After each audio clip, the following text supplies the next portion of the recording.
我父亲杨冰彦先生一开始是从联邦杯的这个国家队的女子选手赞助，那经过了10几年之后，觉得应该要向下扎根，所以从1994年开始举办了我们四维招待杯学童网球赛。第一届的成果大概有230几位选手参加，男子的冠军是卢彦勋，女子的冠军就是谢淑薇。那从那个时候一直延办到现在都没有停止过。因为学童赛最主要的目的之一就是要跟国际接轨，所以在低年级的部分我们是用减压球，那从中高年级开始采用一般的正常的球。在赛制的部分，我们也从低年级跟中高年级我们都用3盘制，那只是说低年级它是用3盘，每一盘是4局，那中高年级的话就会用6局的这样子的一个赛制。我是因为我哥哥来打球，所以呢我觉得很有趣，我想要来尝试看看。我是第5次来打世维杯，我之前的经历是有一次我在打世维杯的时候呢，我得到了8强，然后就会有一张海报，我很兴奋，所以呢我觉得世维杯是一个有趣的活动。这是我第5次参加世维杯，我觉得网球很好玩，因为你可以调整节奏，也可以打角度，或许你也可以打快的，你也可以打慢的。教练有跟我说过，假如自己打不进的话，我们可以先脚动起来，然后把自己可以做的都做好，然后呢我们再开始慢慢的把球抽进，有稳定度了之后呢，我们再慢慢的去打快。就是我们比赛中当然会有一些失误，像是有一次我的对手他打一个很远的球，我跑过去救球，但是因为蹲太低，也没有回位及时，导致被穿。教练就会提醒我说要轻盈，跑过去完以后就是只要蹲，要赶快回去。我觉得我的目标是打进4强，我觉得我可以给自己有信心一点，然后把球抽进抽好，然后不要让对方攻击，让自己更有机会去攻。就是我希望这次的可以赢第2轮，因为第2轮是一个强敌，虽然说可能会冒着输的风险，但是我还是想赢他。一方面喜欢网球专业的这一些小孩，他们可以走竞赛的路，那另外一方面如果是希望未来的发展可以多元一点，也可以走到升学，那网球对他们是会有加分的。那当然有的小孩会走到教练，或者是甚至运动科学的专业。欢迎各位线上收看四维招待杯学童网球赛，看我拿着球拍全力以挥！耶！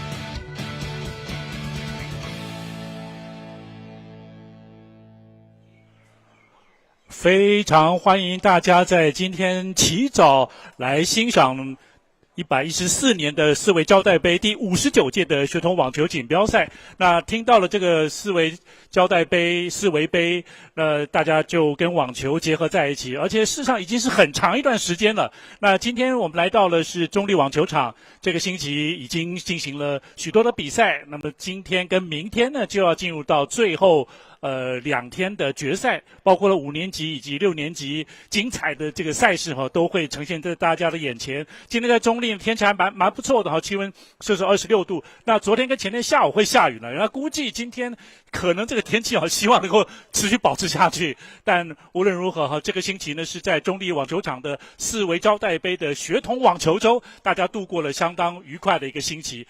那同时我们也很开心的邀请到了陈建成老师。建成老师您早。您早。看到这么多的小朋友，然后现在硕果仅存，然后你虽然输掉，但是也经历了一些，然后又重新到学校上课也好了，学网球也好了，又展开这个部分，就是网球在小学生他们的生活当中是不是真的扮演很重要的角色？当网球小选手的时候，网球比赛跟网球训练在他们这个生活中是非常重要的。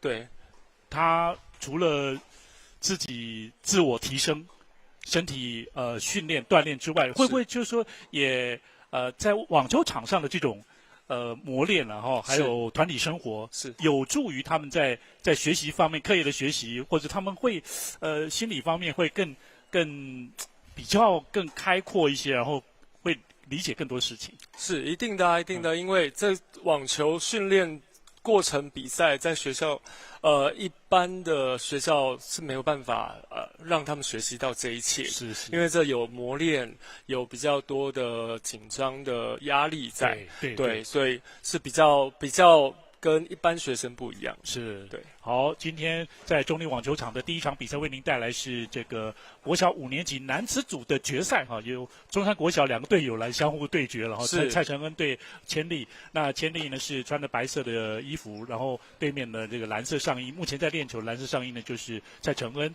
那主审裁判呢是陈志忠老师，在中立网球场为您带来的114年的4维胶带杯学童网球锦标赛哈，这2天，就是看到这些小朋友，也是一个成果的一个展现了哈，一个成果展这样子的哈。没错，没错。当然他们会有输有赢哈，但是就是训练的时候，你们在小学生这个阶段是不是比较不会太强调这个胜负，然后反而能够享受其中的乐趣，这比较重要。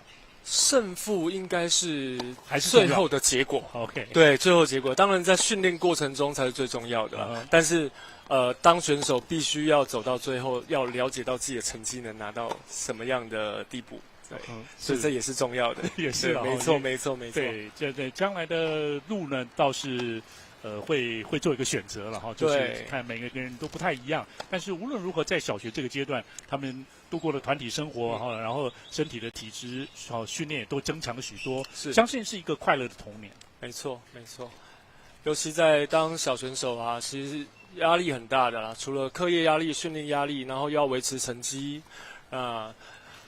成绩不管是学业成绩还是运动成绩，对，都是要在他们的小学时期要一直维持住的，对，因为没办法知道到时候未来会有什么样的发展，是对，没错。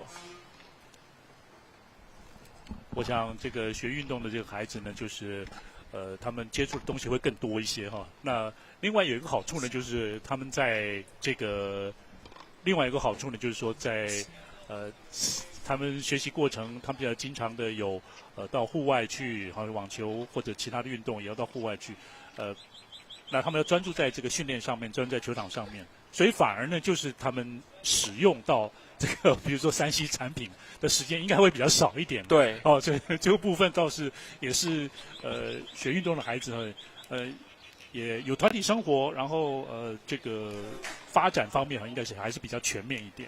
是。那今天中山国小的2位选手呢，要争夺这个男子学童男子5年级的这个冠军。对，冠亚军。对，在当然中山国小一向就是栽培这个网球选手相当长的一段时间。那他们学校呢也有这个3面的可以比赛用的这个网球场，另外3面呢是可以训练那种场，就是他们跟这个新兴国中也结合在一起了哈，所以这个训练环境呢还蛮长久的，是衔接的，对，是衔接的。因为新兴国中跟中山国小他们是一个像是一条龙的关系，因为我们那间学校，因为我也是从那边毕业的，是，对，所以我大致上了解说那边的优点。那在球场上啊，不管是中山国小还是新兴国中，在场地的使用上是非常多的，对，在足够的了，非常足够。要在中山国小，基本上算下来已经有7面了，7面，还有地下室哦，对啊，地下室都还没有算。那新兴国中更是一样，更多面了，是。那这2位选手包括了现在画面上看到的这个承恩的蔡承恩，是他算下来的话呢，根据爸爸说呢，是已经7届的对7届的这个4维胶带杯的这个分年级的冠军的这个男单的冠军，没错。那千丽也已经好几届的亚军了，经常就是特别最近3届都是跟承恩来争夺，因为他们是同年同班然后就是同班同学，然后革命情感然后相互的交手。是。好，这场比赛正式展开，114年的4维胶带杯学童网球锦标赛的国小5年级组男子组的冠军争夺战。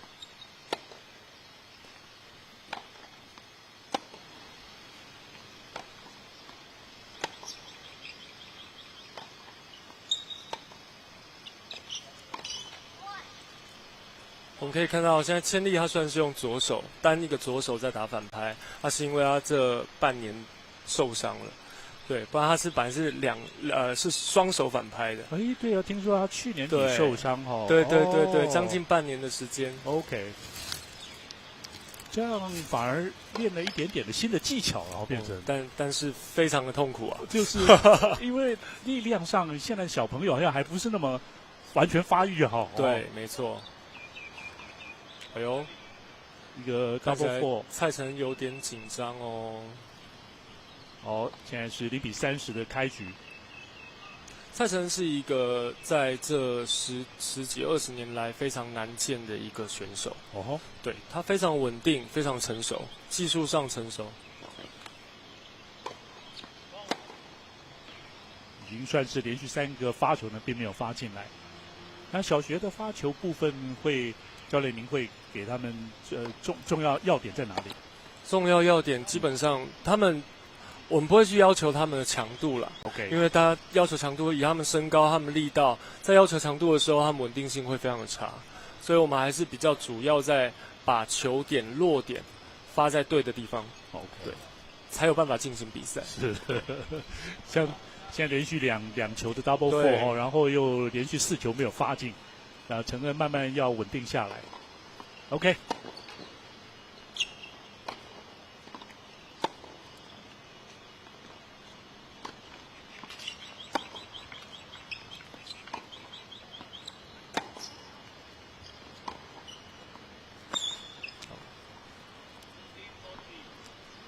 救回1分喽，也是15-40，15-40，目前承恩呢终于拿下1分，对，还有2个破发点要守住，是，当然是队友，然后彼此也都是好朋友，相当的熟悉，没错。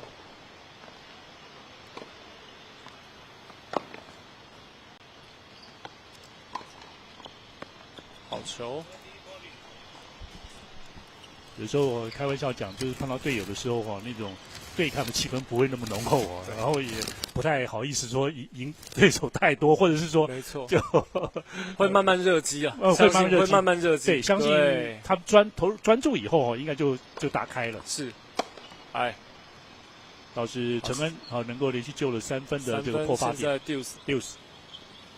那现在4年级、5年级也几乎都已经是打一般正常的比赛的制度了。对，没错 ，deuce 都是要连2分，连2分嘛。对，一局才会结束。是。那如果现在当然是3盘2胜制了。前面2盘呢，如果是打到6平的话呢，是决胜局是抢7分 ，tie break 是抢7分。第3盘决胜局应该是抢10分，对，没错，抢10分，对。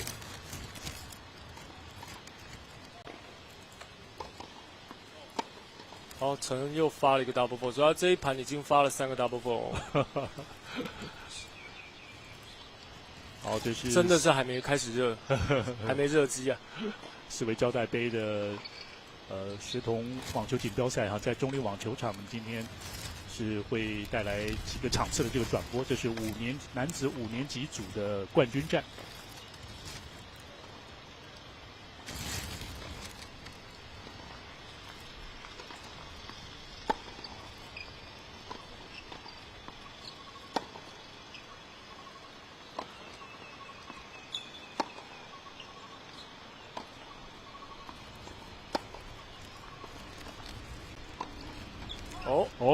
一开始就破发成功，第1局居然被破发了，是，真的是有点紧张哦，看得出来他今天表现比较紧张了一点，有压力了，毕竟现在7连霸了，要挑战8连霸会越来越紧张。哇，7连霸，当然世卫招待杯呢是1年会办2次，对，1年2次，所以等于是他从2年级开始，2年级上学期开始到现在，他都是称霸的，是的。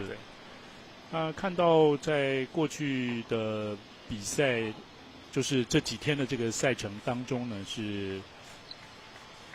大部分几乎都是完封对手的这个情形，差不多都是。前面几轮是打抢6局的嘛？对，只有到世卫杯的赛制是到 semifinal 之后开始才是3盘2胜。OK， 对，也是这近2年才改制的，对，不要衔接国际的赛事。我们现在第2局要开始喽。发球的是吴千丽。哦，这样子，蔡成接发球很强势哦。就是一个攻击型的哈 ，return ace 的。对。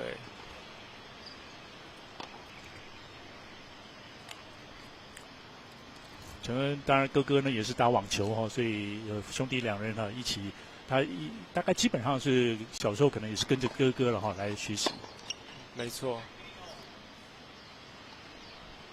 会不会现在千丽呢？大概可能因为陈恩的正拍看起来是蛮强势的哈。是。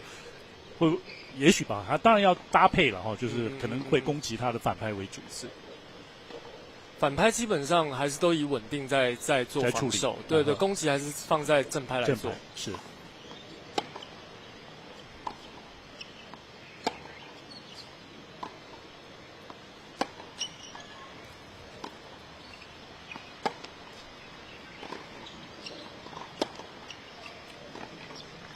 持续的加压哈，是球速是越来越快。小学这部分力量你会很强调吗？力量不是我们现在小学生在强调的 ，OK， 因为还有身材的发展啊。你比如说，你看他们2个都是5年级，相同都5年级，但是他们身高差距就将近快20公分了，所以我们在强调力道的话，就不太有意义，公平。对，没错没错。那可能要走到16岁、18岁，成熟了，身体发展更好的比较定型了这样哈，是。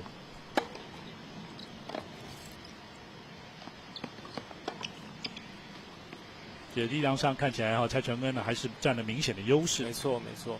刚刚我谈到蔡成恩的哥哥也是网球选手，他哥哥在以前的成绩也是相当的好，对。然后也代表台湾打过 U12 的U12的世界的一个代表队，团代表队嘛。对，我看好像也是最近 U12，好像去打了一个第3名。对。然后预赛是第1，对，这是去年 ，OK。所以看陈恩的，他不管是在四维杯的成绩很好以外，他在台湾的全国排名赛的成绩也相当好，是。所以他在12岁第1年，他就可以代表台湾参加 U12的比赛，一些国际赛事。没错，因为通常小选手他比较有机会得到都是在第2年。哦，对 ，OK。双方一开始呢，先形成了互破。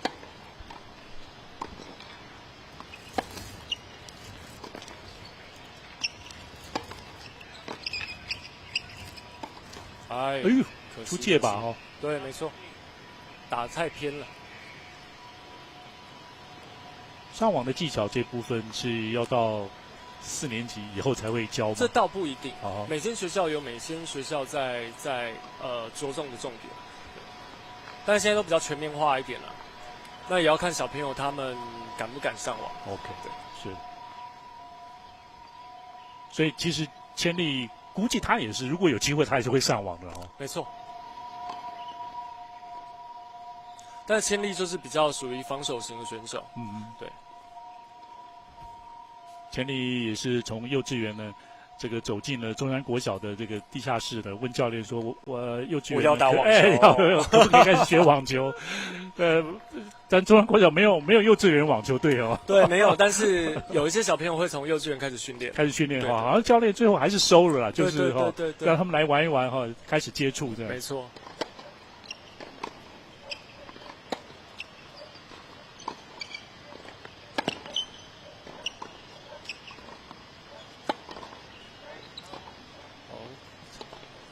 还是出界哦，还是出界。对，在反拍直线这部分或者截击就是这个边线这一部分呢，现在陈恩也想打出角度来，但角度过大了哈。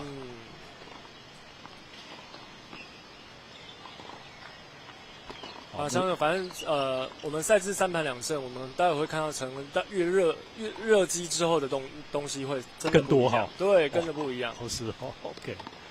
有点稍微不太相同层级的这个选手这样哈，最终这个球想要压底线的还是出界了哈，形成了30平，30平哦。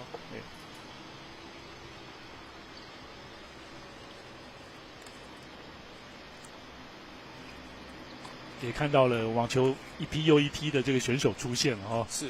世维招待杯呢，也就是一个萌芽的一个阶段。其实其实过去历届的这个世维杯的名单呢，就第一届来讲呢，卢彦勋就拿下第一届的这个冠军。没错。所以这个世维杯就是陪伴着这些选手们，甚至国手级的选手他们一路长大，真的。对。这也是世维招待杯，它在小学生阶段非常重要的比赛。是。一年有2次，选手也都把握珍惜这个机会。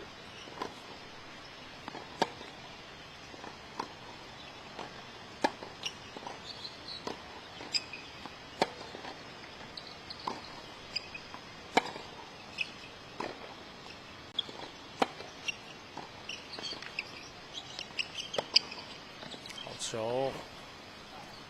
有时候一些这是比较短的球，但是呢又要上前抽一个强击，真的相当不容易。对，就是在他的战术上，他只要遇到可以攻击的球，他都会很积极的上网，包含攻击完上网截击，或者是比较短的短球，他就直接上网去封了。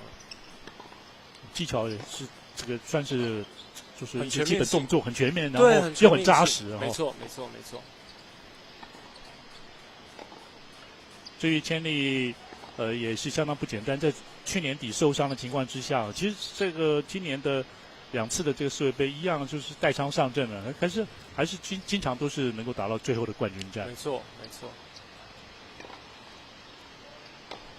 陈恩，一样就是爸妈跟您一样您小孩也都是这个网球，喜欢打网球的小孩子就。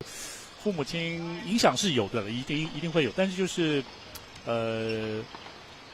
父母的陪伴，就是跟压力就是或者是督促之间呢，如何取得一个平衡这样子。是。像陈爸爸他在青少年时期也在美国就学，然后也打了美国的大学校队，也拿到非常好成绩。他现在是在文化大学当教授。曾经走过这样一段路的话，也确实可以给小朋友带来参考。是，就是现在小朋友打网球有很多不一样的方向可以走，对，不见得像以往是只能当选手当教练。这个体育相关产业慢慢的都是多元化。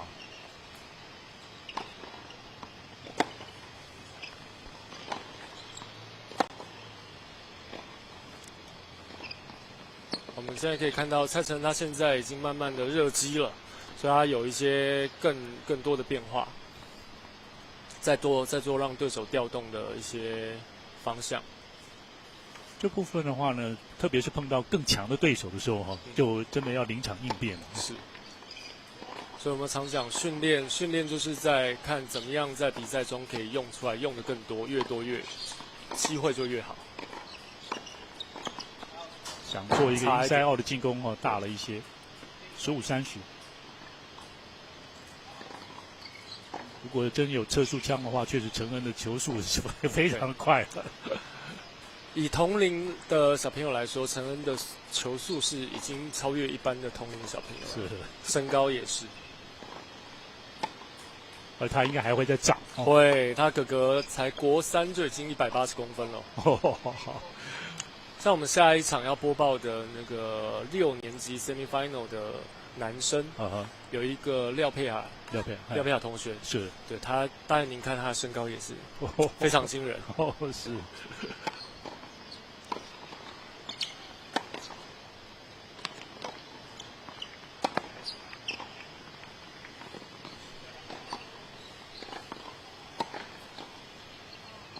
奥赛。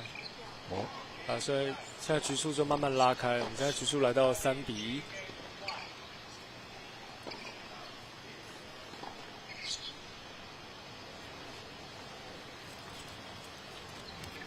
所以有时候承恩他如果参加一些比较没有太多的年龄限制的，他有时候会越级挑战了。对，他现在已经都越级挑战，比如说现在是12岁的最后一年，但他已经都在打14岁排名赛，而且14岁排名赛也都排名打到相当前面了。OK。回来还要接call out 出界了出界差一点，对。但这个防守已经做得很好了。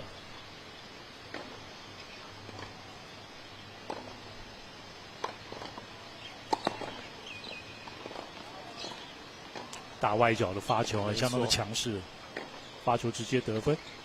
我们其实看为什么我们说陈恩他的稳定性非常的好，他可以把球发得更强更重，但是他在真正比赛的时候，他是在把球发在他要的落点上。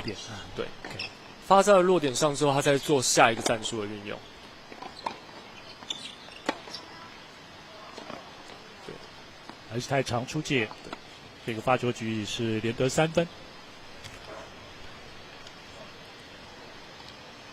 所以小学这个阶段也开始用脑筋了，对，没错，构思自己这一球的整个布局，没错。其实打网球的小朋友真的是要很聪明，因为他有很多在场上会要改变的战术，运用到的东西，观察对手的状况然后有自己拿手的部分是。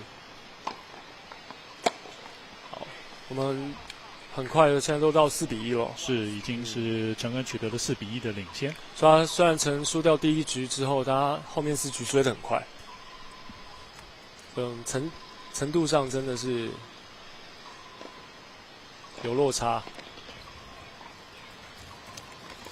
好，这是四维胶带杯的学童网球锦标赛第59届的比赛，四维企业大力的赞助台湾的网球发展，尤其在小学网球的这一块四维杯是大概成长过程当中都会经历过的，也期待的就是选手。这怎么讲呢？就是说，比如说，假定小学有四维杯，到了国中我们是不是也有这个怎么讲呢？有更多的企业愿意投入了然后来赞助跟支持这个或者青少年这个阶段。那当然，我们在国外来讲的话呢，有一些这个专业的网球学院是Nike 啦训练营这些的。像也许像亚洲地区呢，泰国啦、韩国、日本开始都有了对，都有的。台湾现在也有了，比较少数。台湾比较走向的方向是在做精英选手学校学校对，都以学校为主。OK。那学校这一块的话，会不会就要针对个别选手的发展这部分呢，就比较少一点，就比较，因为他要兼顾所有的这个选手，他这个球队里边他可能有6-7个选手，他就要兼顾，比较是平均型的。没错，那个别性就比较少。对，甚至学校通常不会只有6-7个选手，学校都20-30名选手。OK。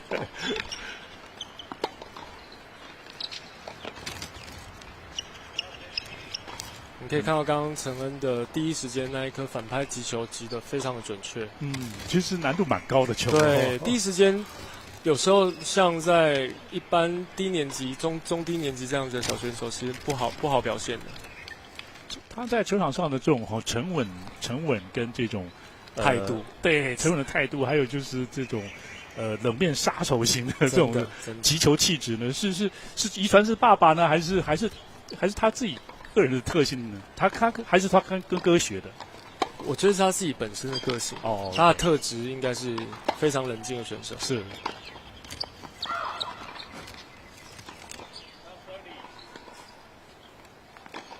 像比较可惜的是，像小朋友啊，遇到这种很冷静的，他也没有在做很大的主动攻击的时候，像千利刚刚就会自己想要把球打得越来越广、越来越边，对，接下来就会导致自己奥赛失误就多了。是。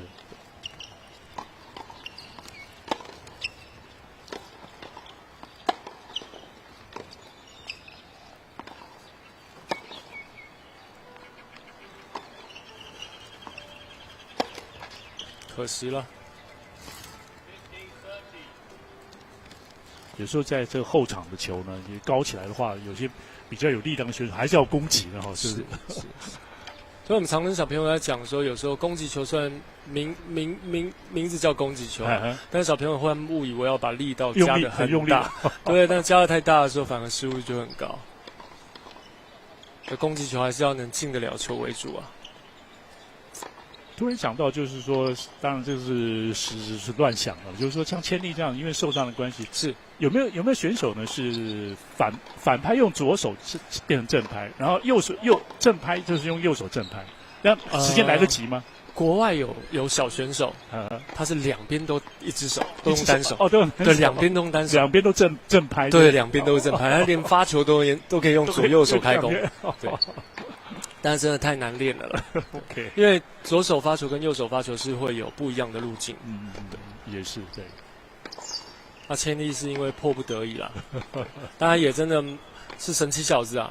他用左手打青少年排名赛，还可以打到前3了。协调性非常好哦。而且小时候要练左右手还比较容易一点哦，非惯用手要练。没错。出现他今天的第一个双发失误，对，同时也输掉了这一局，目前是1-5的落后。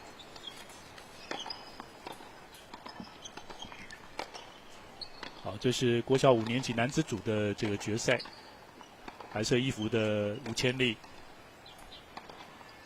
热爱网球，然后突破了这个体型的这种限制啊，可以这样讲，可以这样说，对，因为身高有差距啊，有差距。但是他将来还会再涨，对，一定还会再涨。陈恩现在看起来是相当值得期待。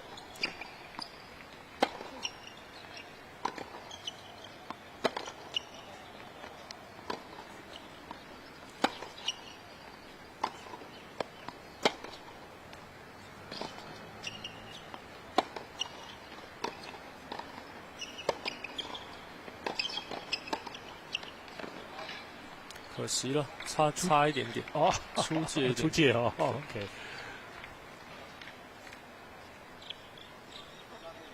我们可以看到陈恩他有很多的优点啊，除了稳定性、战术使用上，他在预判球的能力也非常的快，所以甚至你有时候可以看他打完之后，他已经准备站在下一个击球位置来准备了。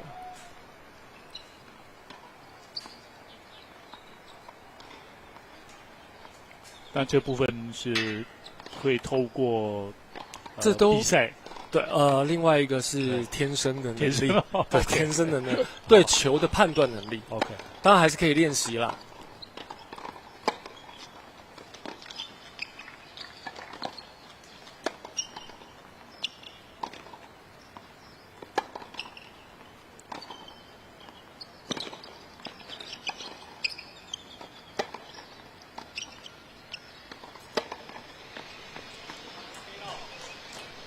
我们可以在看这颗球的来回的过程中，陈恩都尽量把每颗球的深度打得比较深，让对手压制在后场上，那他就可以制造机会让自己可以往前场压制。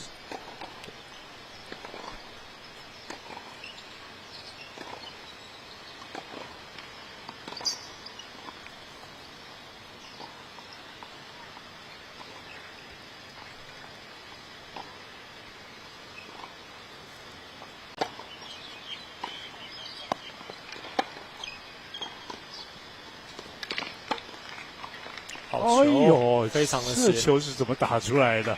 哇，角度这么小哦，非常的犀利哦，相当的犀利，对，而且很冷静。是，陈恩在前2周台湾有办一个 ATF 的亚洲青少年排名赛，在台湾，他在那边也很轻松的得到冠军哈，而且单双打都拿下冠军。对，没错。在这个年纪要打到亚洲青少年排名赛拿到双料不容易了。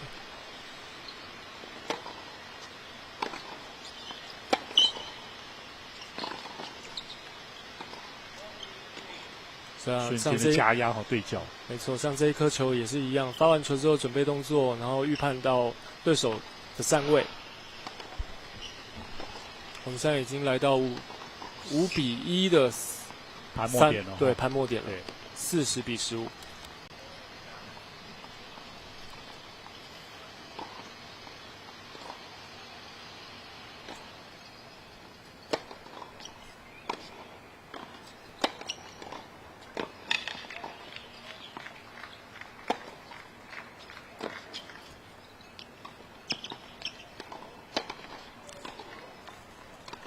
这盘结束。是，那在第一盘的比赛呢，蔡成恩呢是以6-1拿下结束，对，也是取得了盘数上1-0的领先。这是四维学童杯第59届的网球锦标赛在中立球场举行。国小5年级男生组，蔡成恩目前6-1拿下了第一盘。那我们刚刚看过这一盘结束了，我们可以再分享一下这一盘蔡成恩在击球上有些小朋友他们现在还没办法做到的。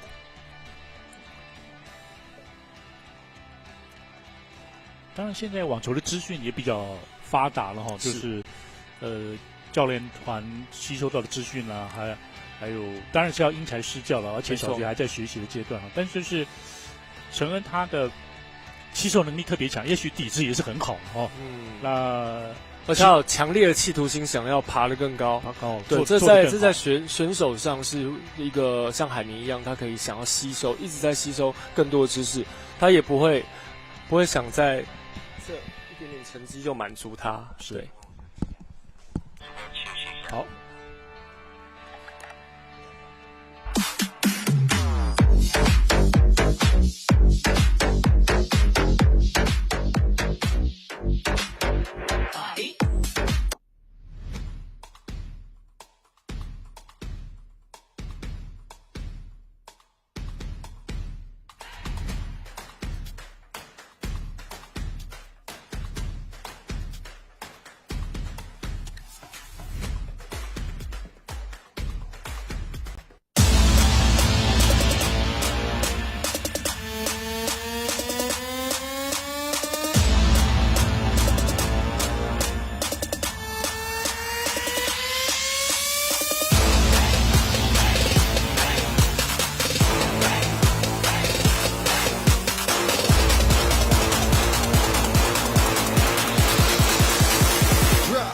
Drop, yo.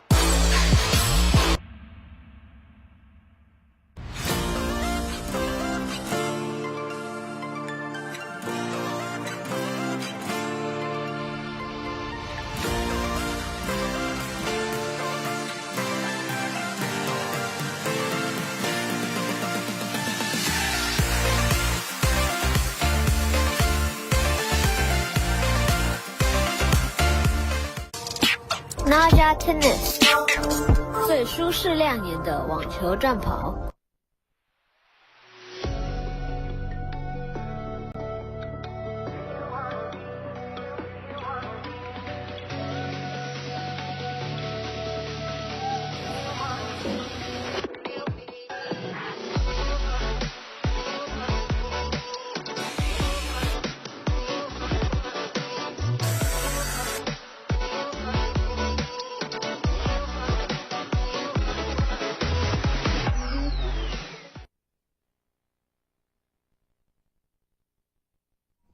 好，非常欢迎您回来。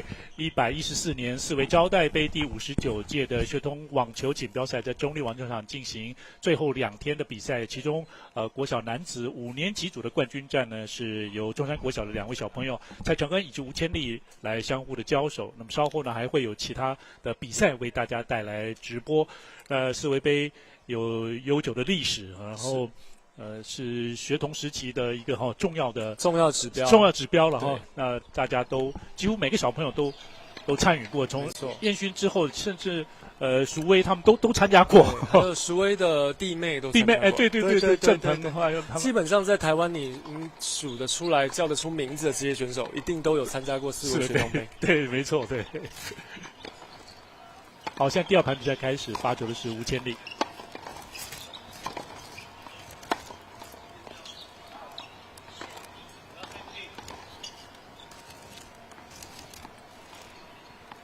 当然，蔡成恩现在画面上的成恩呢是掌握了绝对的优势。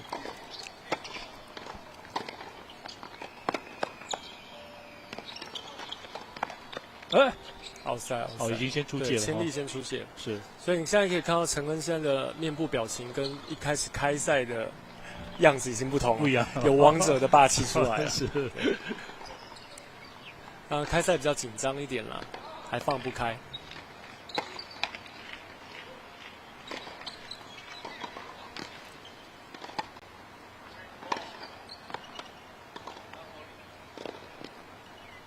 0-40了。刚发球双发失误嘛，是。所以我们要说，有时候小朋友他们都会把一些重点放错，把球发得很快，但是发很快，一直双发失误送分也不是办法。对。所以陈恩虽然他的球速可以很快，但是还是要求自己的球点跟进球率。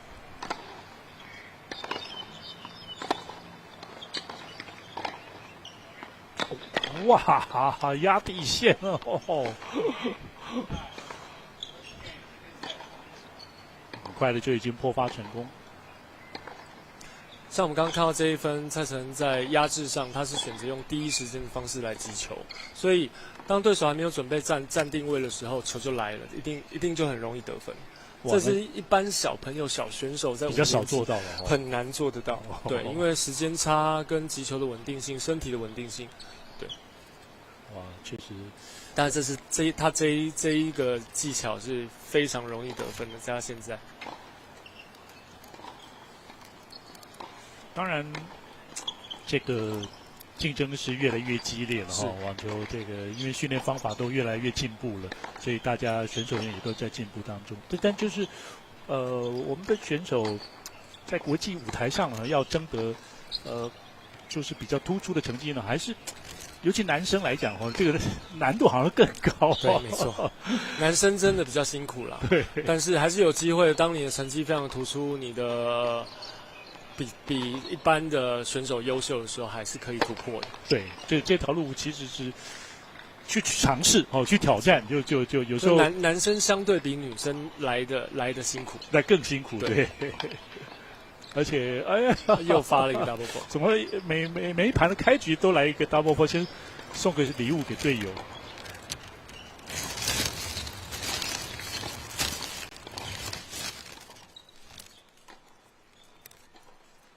另外就是小朋友看到像陈恩这样他们在分与分之间也不是很着急的就是要发下一球，只要在时间允许之内呢，他包括也知道调节啦、休息啦或者呼吸啊这样子，然后思考。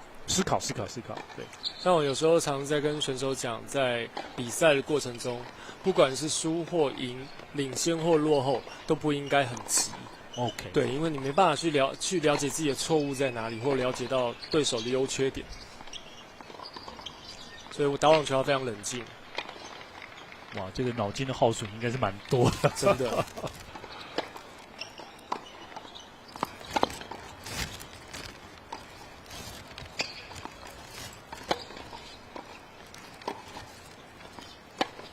好球！哇，正拍对角，强势 winner。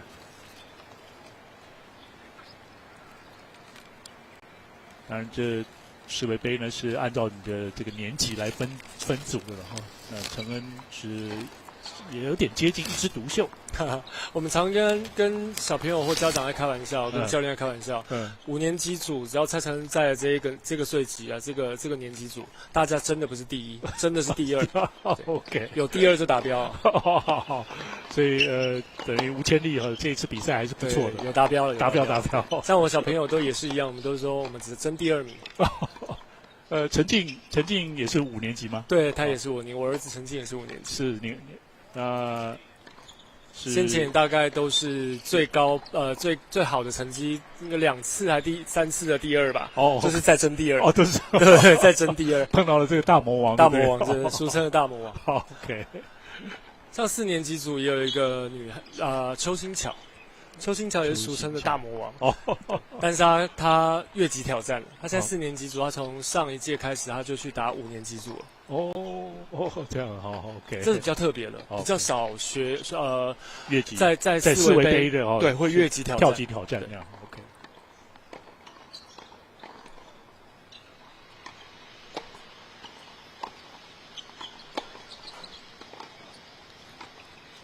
好，陈恩也很轻松的是能够守住自己的发球局，目前是2比0。2比0。就是世卫杯其实从2年级开始设置嘛，是，所以1年又有2次的话，那现在就是陈恩他已经是拿了连7次的冠军了，所以今天再赢的话就连8次。如果6年级他又再拿2次的话，10连霸，10连霸，这是最顶级的，已经对没有办法被没有办法超越，再超越没有办法超越，对，有超越可能是1年级就开始打开始打2年级的2冠军，对，这就有办法超越。好。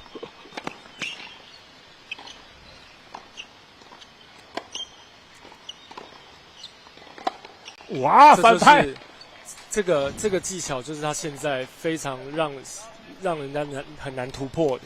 对，他第一时间抓到之后，他就往攻击点去扫。这个，你看他第一时间，这个甚至球还没有弹到最高点的时候就做攻击，而且能够打出角度、打出力度，而且距离控制的刚好，又贴网过去。没错，这。虽然我们他的技巧、他的能力已经超越一般的小选手了。是。那我们有时候开玩笑在讲，像陈恩这样的程度的成绩的小孩，他打6年级组要拿冠军都也有可能哦。对，哇，再一个赢赛哦。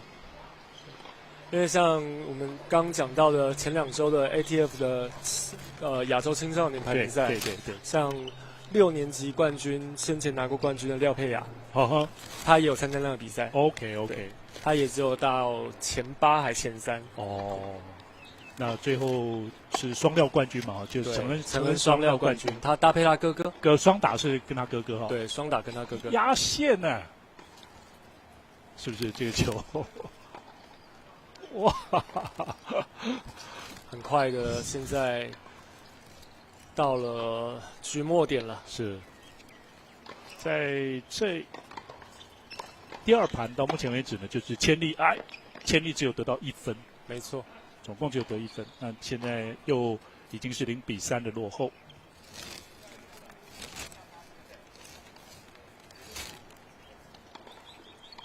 那另外一个就是，就说会不会他小学或者国中的时候是相当的强势啊，但是会遇到一点瓶颈，到了。也许青少年到了高中或者某一个阶段的时候会碰到瓶颈，这个时候如何要突破，然后又才能够又更上层？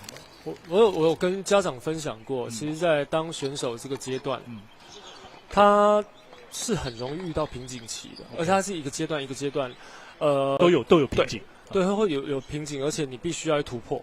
当你突破这个瓶颈的时候，你就会比本来的能力更超越了。对，所以遇到瓶颈其实是好事情，也是我觉得是好事是要让小朋友审视他现在的缺点在哪里，要怎么样进步。有时候瓶颈是因为身材带来的差异，对，或许他可能在一个暑假长高了20公分，以前打球的击球点在比较低的地方，现在可能比较在膝盖，突然长高了20公分变在脚踝，对，所以他可能必须要蹲得更低啊，怎么样来处理球？对。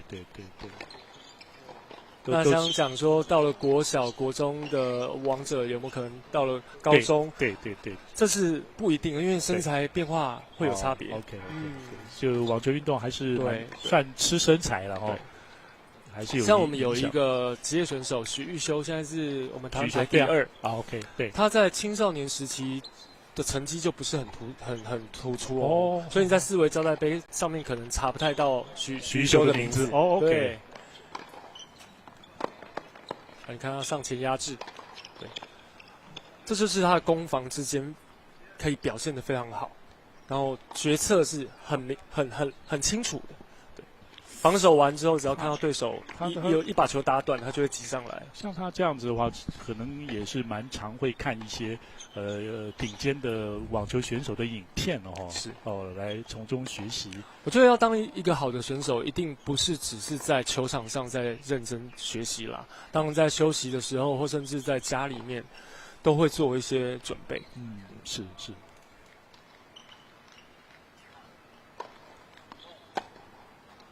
但是今天我觉得陈恩的发球比较不稳发球比较不稳定。目前出现了3个 double fault。我们刚刚看到陈恩发了一个 kiss serve， 对，压线压线，而且你看他落地之后弹跳的高度相当高那像 kiss serve 可以把发球这个内容发得很好的时候，其实可以让人家很难接啊。他落地喷起来可能喷到2楼高。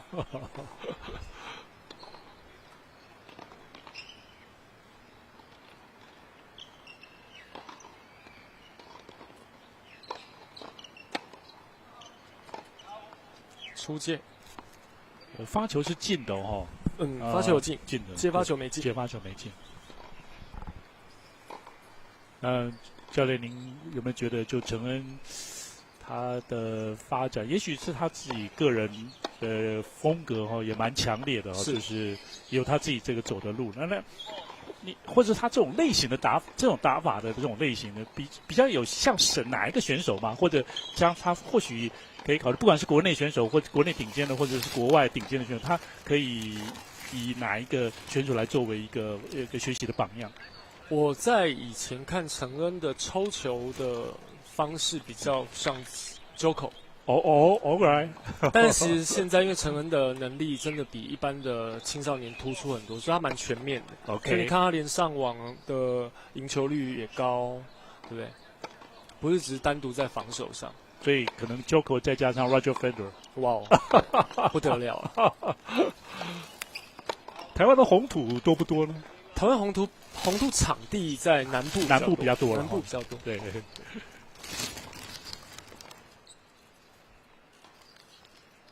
这是算下来呢，今天这场比赛呢，陈恩的对手呢吴千丽呢，他的发球局呢，第一次领先拿下一分，对，拿下第一分，拿下第一分，对，领先，你讲对了，领先，对。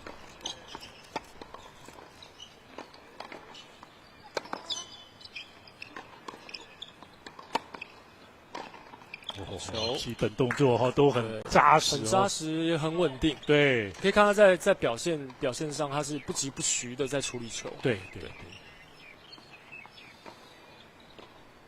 这些能力也是在他辛苦训练上才会有办法表现出来了。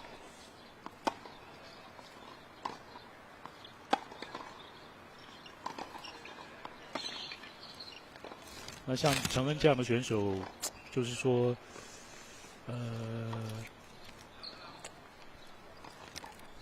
什么时候开始？几岁的时候开始呢？有一个专职的教练来带他，这样有没有这种方式呢？还是需不需要？现在台湾比较难，但是陈恩比较有一个优点，是因为他爸爸本来也是选手，那在网球上面也成绩也相当突出，是，所以在青少年时期，我相信对陈恩可以有很大的帮助。OK， 就是爸爸带着盯着，这样就可以。没错。但未来有没有可能会到国外寻求训练，这就不一定了。是。也是一种选择了哈，没错。那如果要送国外的话，是越早送去越好吗？还是这个因人而异？我觉得啦，当然越早送去越好，但是有没有那个经济条件？是，这个就要考量了。是。哇哦，千里其实直线反拍已经蛮不错了，很漂亮了，对，但是。他的第一时间真的打得非常好，抓得非常早。是。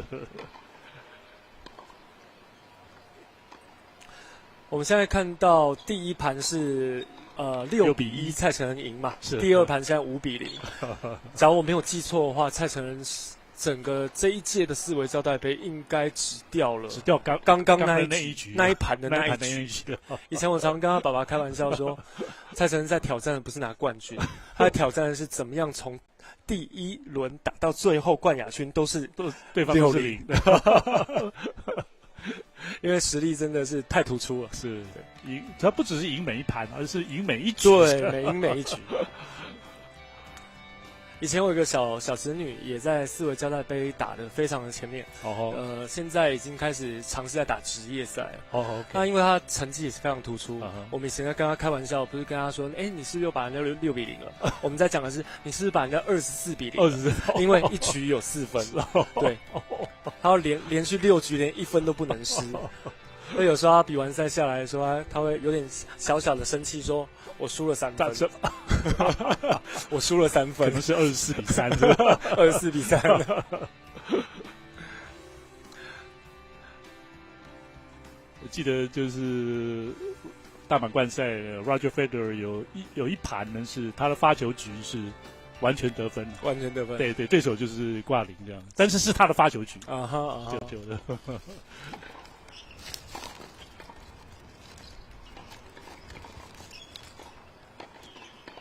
我就是期待着，就是这些网球的选手啊、爱好者、小朋友呢，他们能够稳定的发展，对，持续而且长久。没错，很希望看到这些小朋友他们未来发展可以比现在台湾职业选手更好，对，是，因为这样就代表有突破了。是。像我们卢彦勋，我们第一届冠军卢彦勋，他们最高排名到30，世界排名30多，对，已经非常非常优秀了。以亚洲台湾的选手的排名来说，已经非常优秀。对，在温布顿的打到8强，打到8强，打到8强，当时击败了 Andy Roddick， 对，打到第5盘，对。那史诗级的战斗，史诗级的一场比赛，对，确实。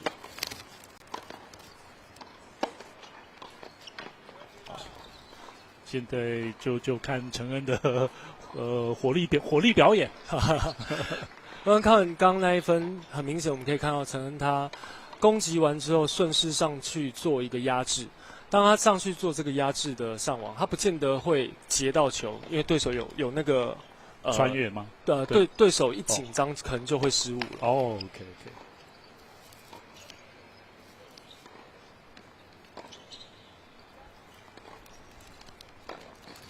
我们现在看到已经5-0的30-0。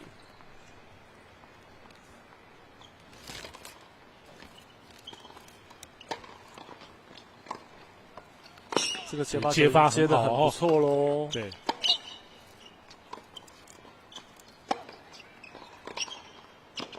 哇，好球！吴千丽精彩的一分。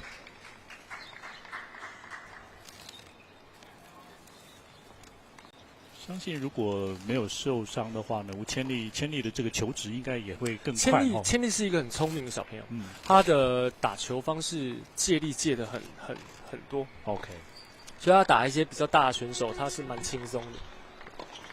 在还没受伤之前，他在台湾的青少年排名也是排名相当前面。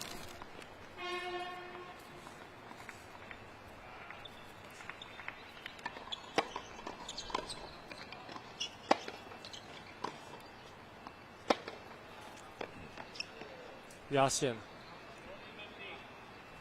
好，来到这场比赛的赛末点。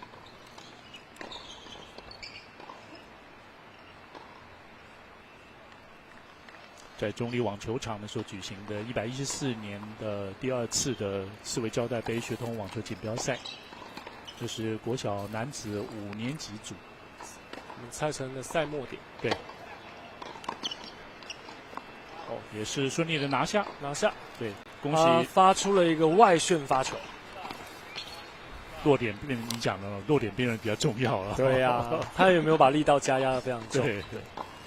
蔡成恩呢是以6-1跟6-0的直落而击败了他同学中山国小的吴千丽。蔡成恩在四维胶带杯现在是8连霸。我看到身材的差距。对。希望两个人都会继续的在增长哈，然后在网球这条路上面呢，继续的一起共同努力，共同奋斗，对，可以看到未来网球发展会越来越的蓬勃。是。然后那在这一场比赛看到了承恩这样的能力了哈，看他的成绩确实蛮让人惊喜的哈，但是就是有时候会不会台湾其他运动也有点类似，就是在小学在中学，这成绩都很好哈，都不错，而且甚至站到国际上呢也都有竞争力这样。是。到了大学这个阶段，会不会是蛮重要的关卡？或者是你看在网球可能要更年轻，可能高中就会不会分出一个高下？其实男生啊，以台湾男子选手来说，要在台湾要在大学时期就得到一些成绩，职业赛比较难哈。就竞争又是不同层级的竞争了，是。对。但我相信蔡成有可能是新一代的网球未来的一个期待哈。对，非常期待他到过几年之后发展会是怎么样。是，就看看。至少像许玉秋或曾玉欣哈他们这几位这样子的一个步伐，然后看能不能超越前辈了哈。对，然后甚至跟卢彦先哥哥哈来看齐，或者更甚至超越这样。是。好，那么稍后呢将举行颁奖典礼。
国森运一运动伤害治疗新选择。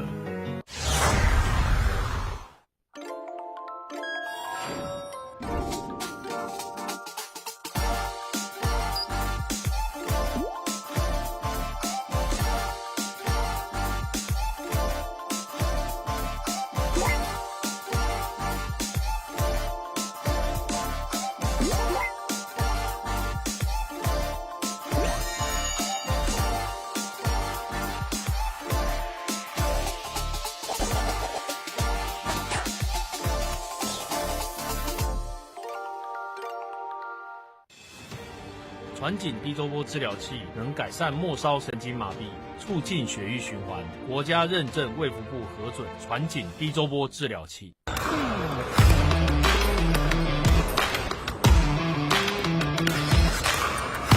大家好，我是比较网球选手尹嘉文，我的专长是网球，那我的休闲娱乐就是皮克球。我有兴趣的话，我一定要找我们大家一起来玩皮克球。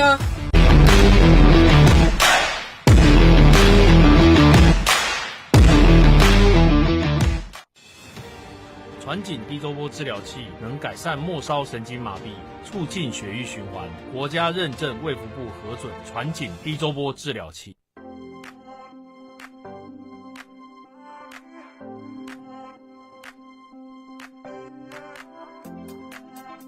双打有趣的地方就是两个人的默契要配合得很好，相较来说真的蛮有那个依靠性。对，就是我觉得好像他在旁边，我做什么都不怕。他的球风也是那种机动性比较强，然后比较灵活，然后在前台我的动啊，或者是帮我我经常训练的那种真的要一直很模拟好。急性扭伤就是我有一天练球的时候就突然就扭到了这样子，我还是习惯穿 Power Max 的户外袜。对，它在脚踝的部分是整个都有包覆的感觉，脚趾那一段跟旁边它都有做点加厚型的设计，就这个我蛮喜欢的，因为我对袜子的厚度要求蛮高的。其实它的袜子平常的这些运动袜很少会在脚趾上做袜子没有好的止滑效果的话，可能会在冲撞往前的冲撞到自然的。我们今年就是希望我们牌子可以到150争取参加 WTA 的巡回赛事，2028年能够拿到参加奥运。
stop me now.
Drop, yo.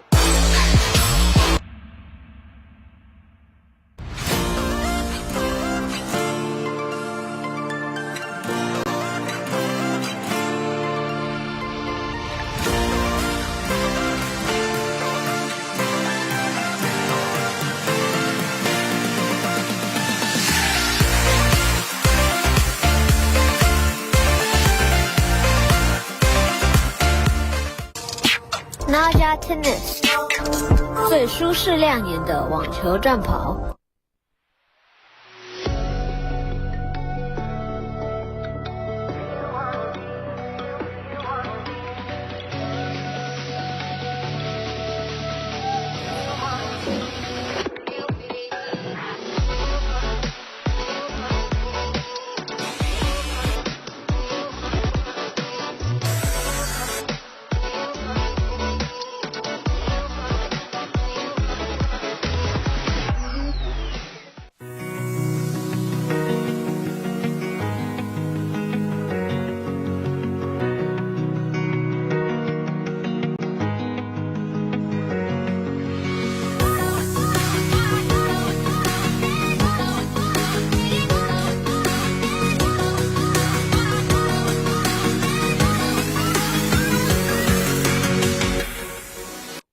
国森运一，运动伤害治疗新选择。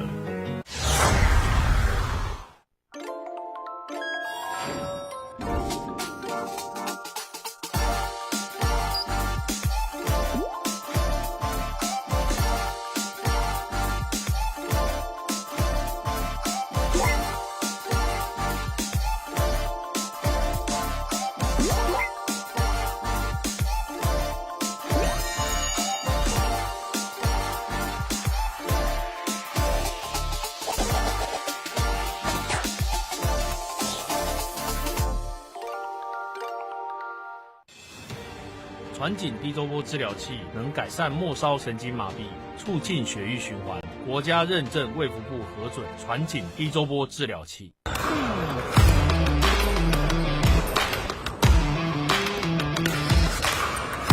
大家好，我是低周网球选手尹嘉文，我的专长是网球，那我的休闲娱乐就是皮克球。我有兴趣的话，欢迎来找我，大家一起来玩皮克球。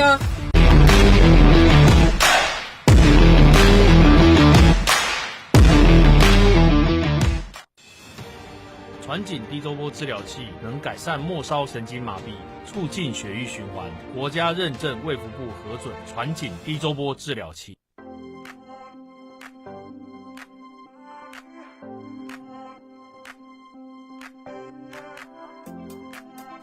双打有趣的地方就是两个人的默契要配合得很好，相较来说真的蛮有那个依靠性。对，就是我觉得好像他在旁边，我做什么都不怕。他的球风也是那种机动性比较强，然后比较灵活，然后在前排有我的动啊，或者是帮我经常训练的那种真的要一直很模拟好。急性扭伤就是我有一天练球的时候就突然就扭到了这样子，我还是习惯穿 Power Max 的户外袜。对，它在脚踝的部分是整个都有包覆感，脚趾那一段跟旁边它都有做点加厚型的设计，就这个我蛮喜欢的，因为我对袜子的厚度要求蛮高的。其实它的袜子平常的这些运动袜很少会在脚趾上做很多的袜子没有好的止滑效果的话，可能会在冲撞往前的冲撞到指甲的我们之前就是希望我们牌子可以到150竞争去参加 WTA 的巡回赛事，2028年能够拿到参加奥运。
Stop me now.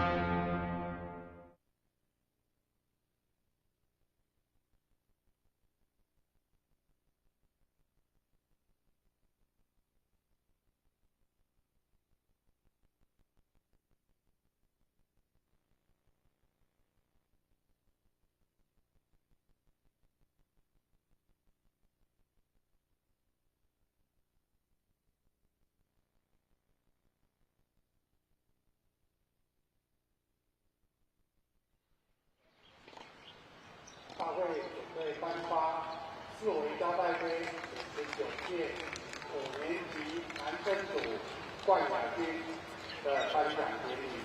我们首先请获得亚军吴千丽选手到颁奖台前面来。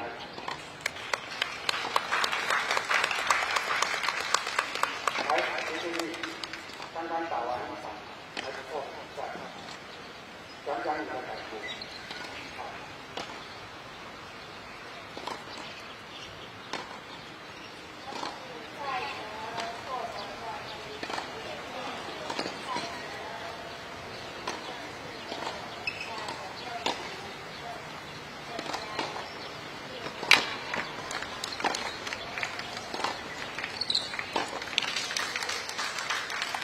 好，所以非常简短。来，还没我们要颁奖给你。我们请四维基金会杨董事长来帮我们颁亚军的奖项。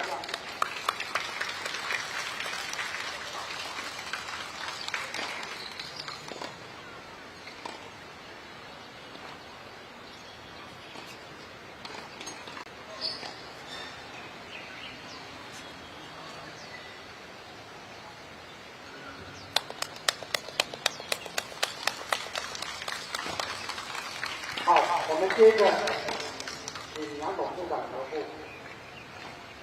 我们接着要颁发冠军蔡承恩选手，来请蔡承恩选手来颁奖牌。我们请杨董事长回应，来讲一下今天的感觉。你第一局就被破了，对不对？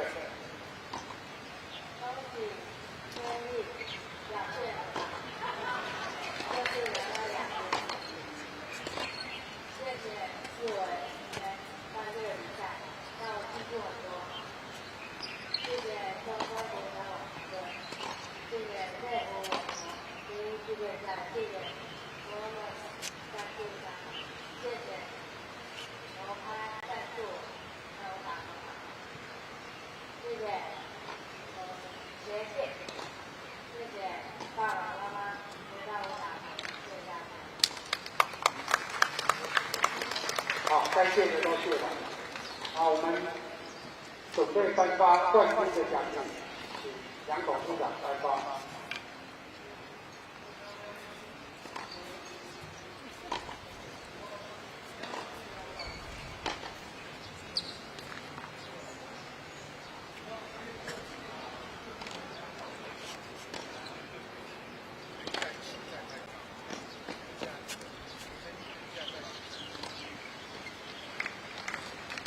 好，我们请亚军跟冠军的选手一起跟杨董事长一起拍拍，一起合照。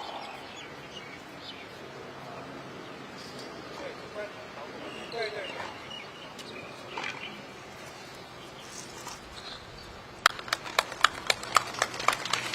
请大家鼓掌。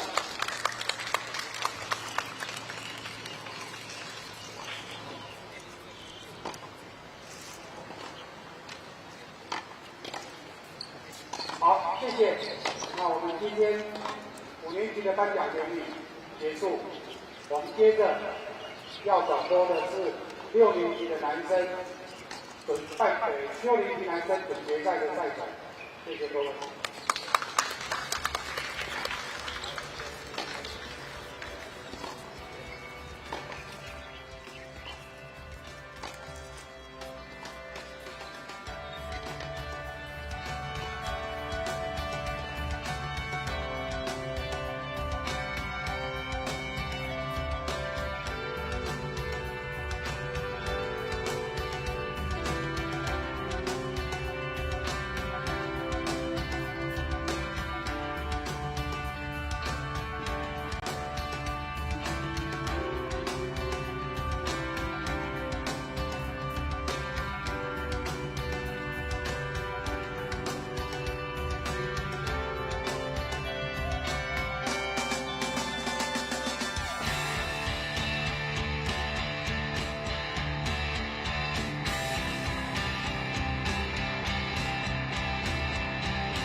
drop, yo.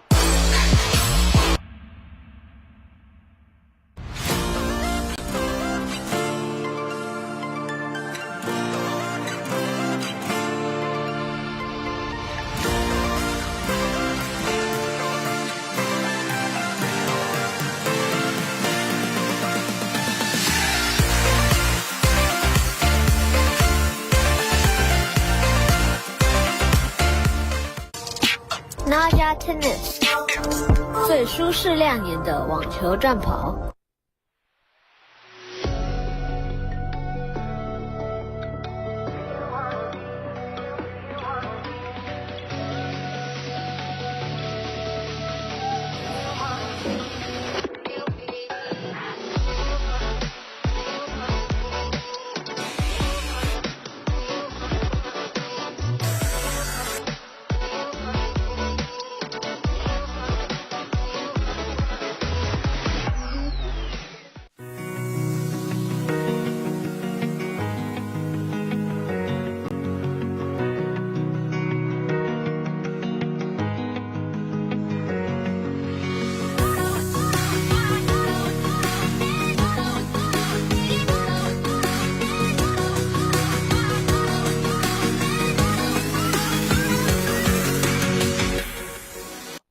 国森运一运动伤害治疗新选择。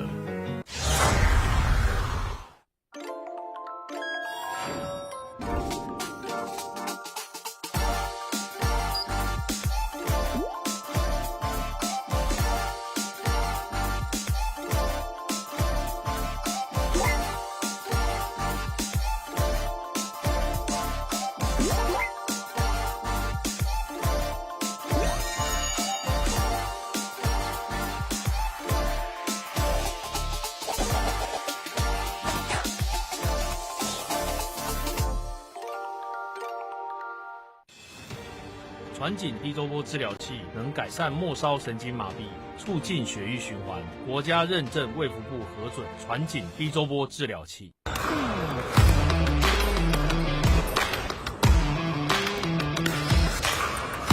大家好，我是皮特网球选手尹嘉文，我的专长是网球，那我的休闲娱乐就是皮克球。我有兴趣的话，欢迎来找我，大家一起来玩皮克球。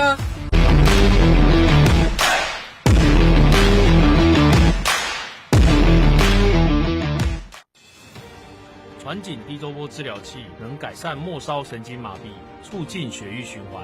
国家认证卫福部核准传紧低周波治疗器。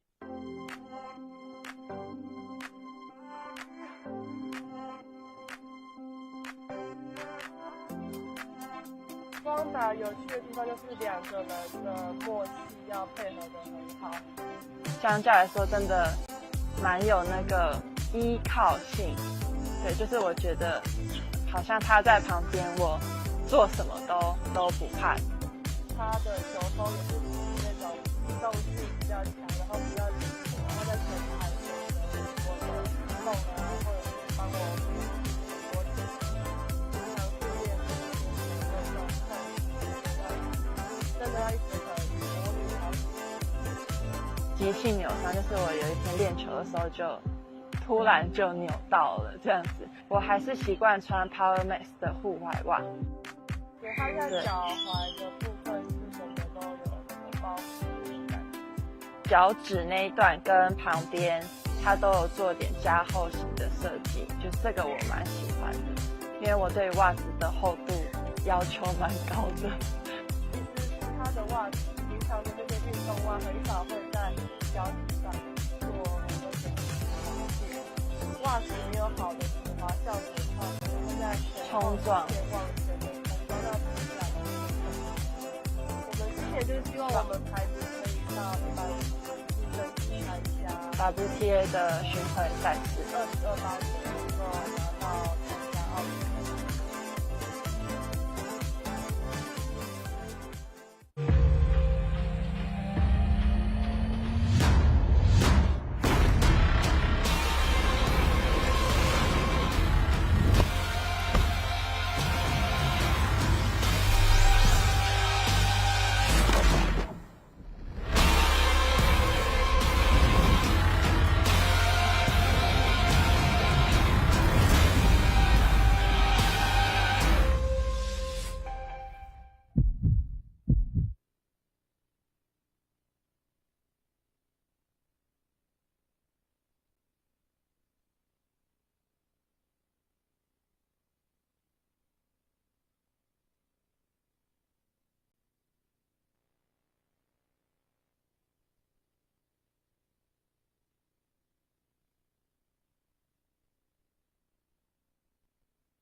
stop me now.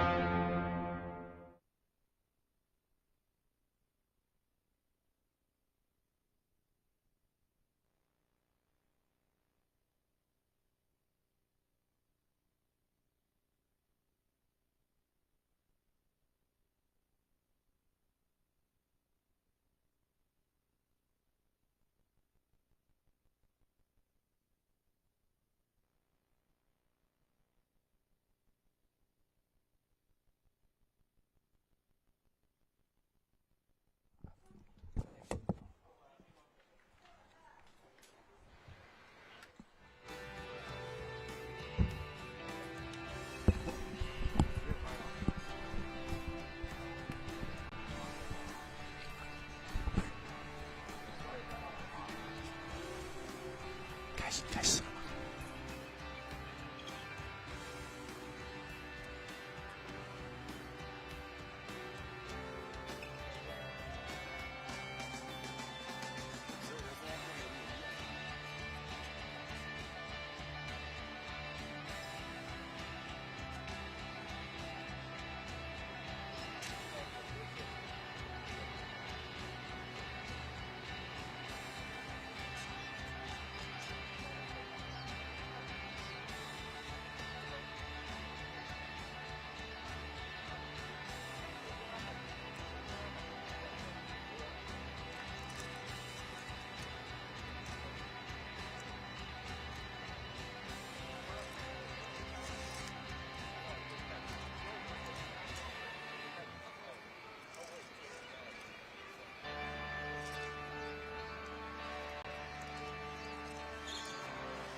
好，各位观众，非常欢迎您回来。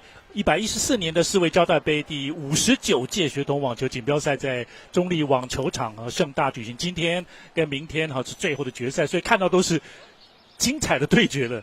那现在在最高年级组就是6年级男子组的4强的准决赛，2位选手呢已经出赛上场。台北市大直国小的白宇哲要对战屏东县朝生国小的廖佩雅。还是一样的很开心的跟陈建成教练来跟大家呢一起的欣赏了这一场的比赛。教练，您刚刚也讲了，这一场应该会是更期待对，更激烈，应该更激烈了。对，因为一位是上一届58届的冠军，另外一位廖佩雅是57届的冠军。是，对，我看到就是确实，如果从他们3年级开始的话，廖佩雅也已经拿了好几次嘛，白宇哲也有2次这样子。对，没错。所以大概也都是这个同年级的这个相互竞争的情况。顶尖的选手。对，那这个年级看起来比较不会说出现像蔡承恩这样的大王节。是没错。而且刚好这一届也是他们6年级的最后一次的世卫杯的比赛，所以他们相信他们会更想要夺得冠军，来让自己在毕业前留下一个记录啊。是，白色衣服的是廖佩雅，蓝色衣服呢就是白宇哲。那南部的这个网球来讲的话，当然廖佩雅是潮生国小，就在潮州嘛，是吧？对，屏东嘛，对，没错。那边发展的情况怎么样？他们潮生国小近几年有几位很强的选手，包含我们待会要播报的下一场女子的许可杰跟朱云缇现在不是，许可杰也是潮生的。哦，对，许可杰潮生，许可杰是潮生的，所以也有一段的时间了嘛。对，没错。屏东那里就是南部有些球场就是红土球场，对，南部的红土比较多了哈，北部现在红土偏少，是维护也比较不容易，对。当然红土球场对于耐心的培养比较有帮助对，因为球速会变慢啊，然后他把球速压得过快的时候，对这个速度是没有帮助的，因为红土球场会变慢，所以他打再快其实也没什么意义。对，所以对方还是接得过来。对，因为球速会整个变慢，然后弹跳也比较高，所以有一些技巧或者是战术的变化就会更多一点。对，所以你看西班牙在选手他们的耐力是非常的充足的，是那到他们对，要的不是把人家打死，他自己先不死。OK， 网球就是这样，我赢球只要不管怎么样，只要死不了就赢得了球。对。因为确实是网球这消耗的这个体能，爆发力还有这个耐力啊，这综合的一个衡量，然后消耗的程度呢，这应该说超过很多其他的运动了哈。就是网球又一个人要打至少这个两三个小时的这个时间，如果说打满3盘的话，四大公开赛要打5盘3胜的时候，那一下去又4-5个小时了。4-5个小时，对。但是就是这个过程当中，选手是一个综合的考量。那除了身体的条件、技术之外呢，其实就之前教练您也提到，就是在思考在脑筋的调整策略的一些调整方面也是非常重要的。是，相信优秀的选手他们都是有相当的灵活的头脑了，对，跟应变能力。才有办法在比赛中去应付所有的来球跟状况。是，也刚跟这个大智国小的教练呢也稍微提到了，就是说像宇哲或者是相信大部分的选手也是这个样子的哈。宇哲爸妈呢也在现场，就是说他们。就是练习的时间呢，一整天下来并不会太长，就国小这个阶段。然后平常其他课业的学习呢，也蛮重视的。然后就是等于一个网球的小朋友呢，他可以学到更多的东西，但是他不会偏废这个学业这一块。其实现在的小朋友练球的时间跟学业是分开，对，并不会有影响了。对啊。当然，你出来比赛1周，就当然要请1周的假。但是他在体育班，老师都会稍微帮忙去帮他们补一下进度，对，会补一下进度。对，因为老师知道他们毕竟出来比赛也是1周的事情。大概书包就是球袋之外，可能书包也要带去，就是。所以说，学生球员很辛苦，人家只要带书包，他还要带球袋。对。那这2位选手这样子看起来呢？廖佩雅跟白宇哲当然也经常在同年级的比赛当中来交手了。那身材高大的廖佩雅会不会呢？就是占了一些优势。过往的对战看起来也是廖佩雅呢胜场稍微多一点点的哈。所以今天会不会比较看好廖佩雅？我觉得他们2个旗鼓相当啊。OK， 对，实力相当，其实谁输谁赢很难说。要看当下今天谁的状况好一点，或谁又冷静了一些。是，但我相信是一场很好看的比赛。当然，如果说比较常在红土这样练习的话呢，并不表示他一定是属于底线型的选手。倒不一定，只是说他的耐力跟他的脚步移位会比在硬地的小朋友来得更好，腰得更好，是要求更高。对。好，这场的蓝白大对抗呢，正式的比赛开始，发球的是白宇哲。这是4维胶带杯59届学童网球锦标赛国小6年级男生组的4强准决赛。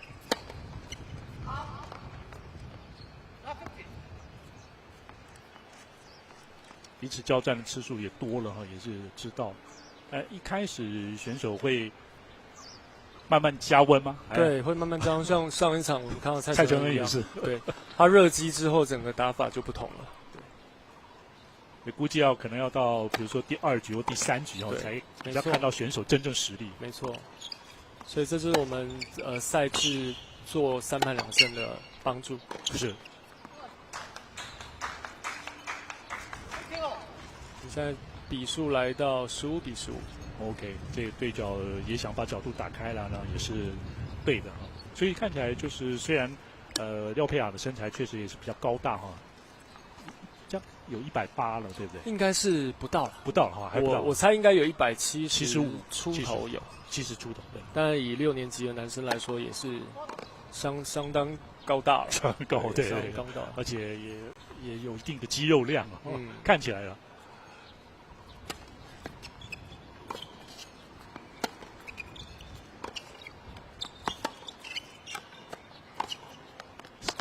稍微滑了一下，那这场比赛来回对峙的内容就会比较多，来回拍数也会比较多。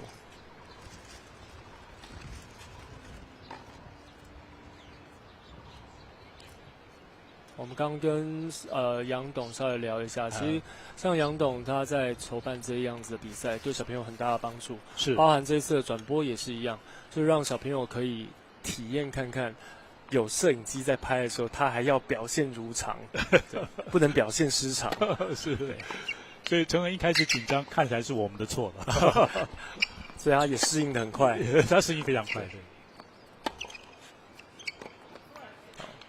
两个人反拍的对峙哦，现在30平哦，都看起来，当然廖佩雅呢先求变现了哦，对，而且才刚刚开始而已，也在把这个手感、节奏感呢找到，30平。4强的准决赛发球的是白宇哲。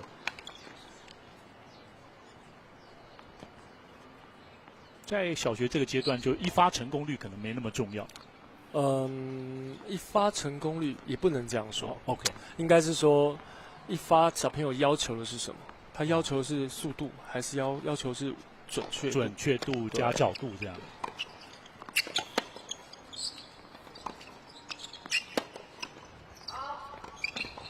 看起来白哲也是主攻廖佩雅的反拍，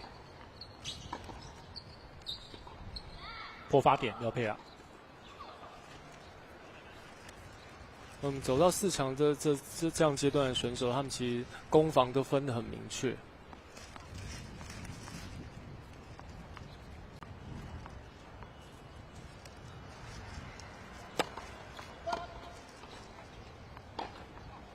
一发2发呢有4球，一发进只有2球。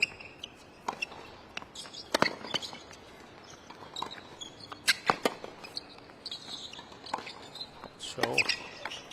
可惜差一点爬过去哦。在第一局是遭到了破发，廖佩雅取得领先。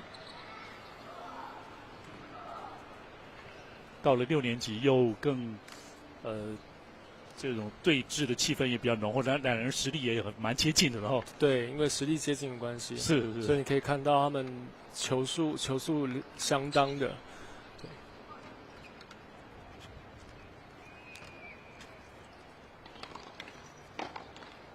这些小朋友他们都有一些个人的特色，打法上。哦，廖佩雅这样子体型还有打法，感觉我自己想到的就是有点像法国的松嘎。当然他会有自己的风格了哈。是。哇，发球会不会是廖佩雅的强项？反而是弱项。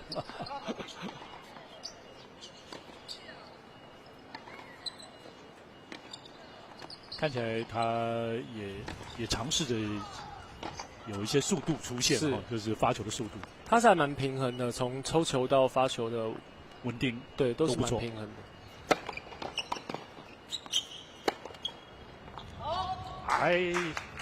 对角还是出界的，现在0比30哦，自己的发球局。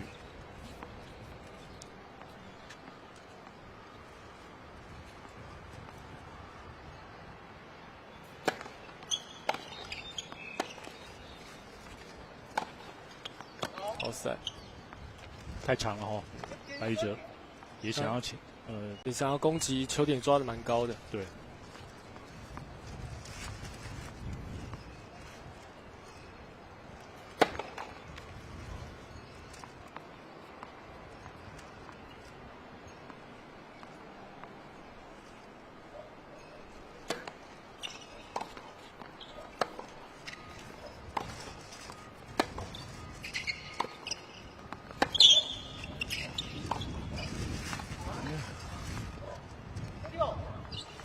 30平，反拍白宇哲会太近身吗？还是稍微有被挤到？是，对。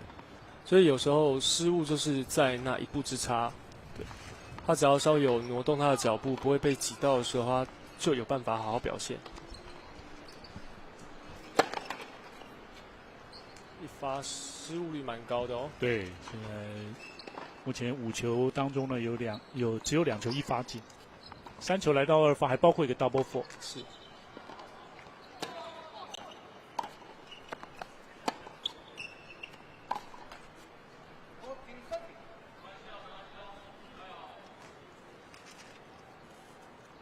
现在廖佩雅40-30领先。对。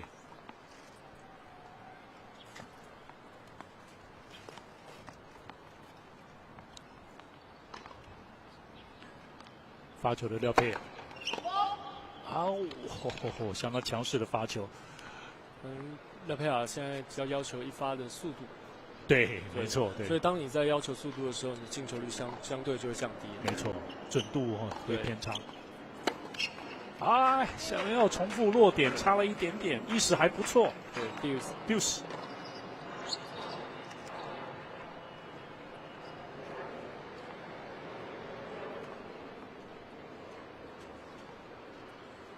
到了小学6年级以后，就是这个阶段，感觉选手已经慢慢像大人了哈，就也想学那些顶尖选手的一些打法。对，连续4球来到2发，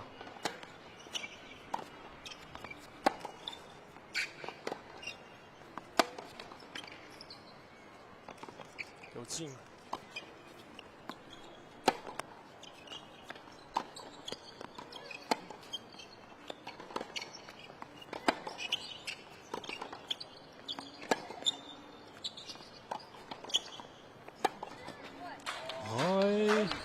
廖佩雅的正拍咬得非常紧，顺球顺得非常重，所以他落地弹跳起来的速度、高度也很高。哦，对，可以。就也包括旋转这一部分和一些变化，然后平击带上旋这些都有一些变化。破发点，哦，发球直接得分哦。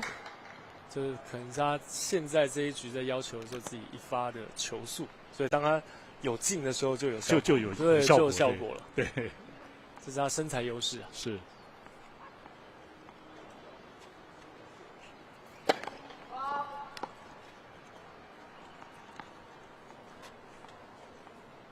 这是第2次的 deuce。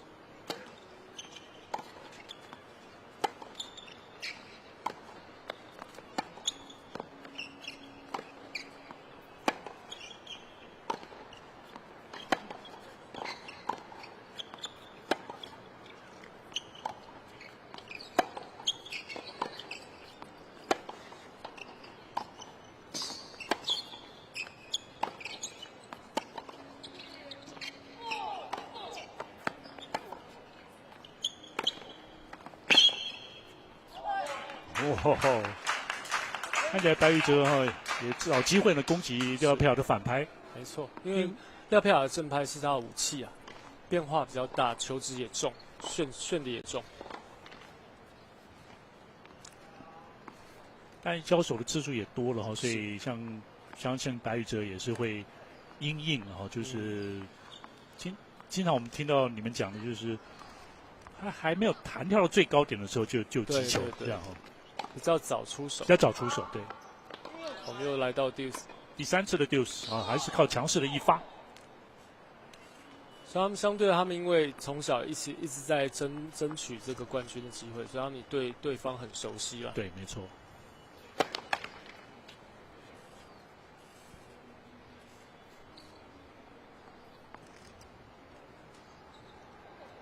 廖佩雅从第53届到57届呢，是连续得5届的冠军。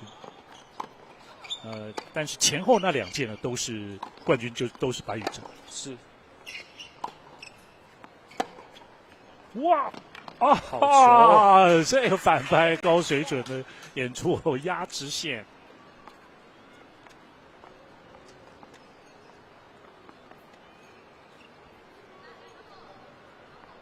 解救了几个破发点呢，现在是来到了局点。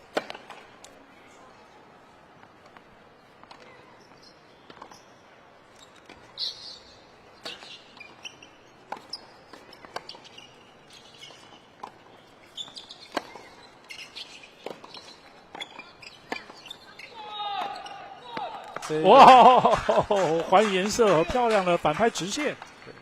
佩雅脚步回防也慢了一步，对，所以那颗直线刚刚好，压进来就救不到。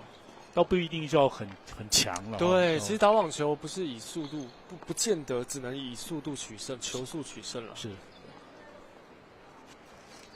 第4次 deuce。好。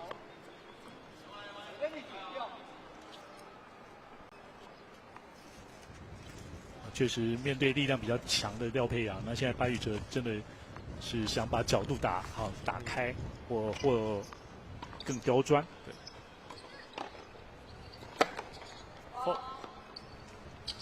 我说想把角度打开，就是想要让对手不会把球打得这么强势，对，让自己稍微制造点机会。是。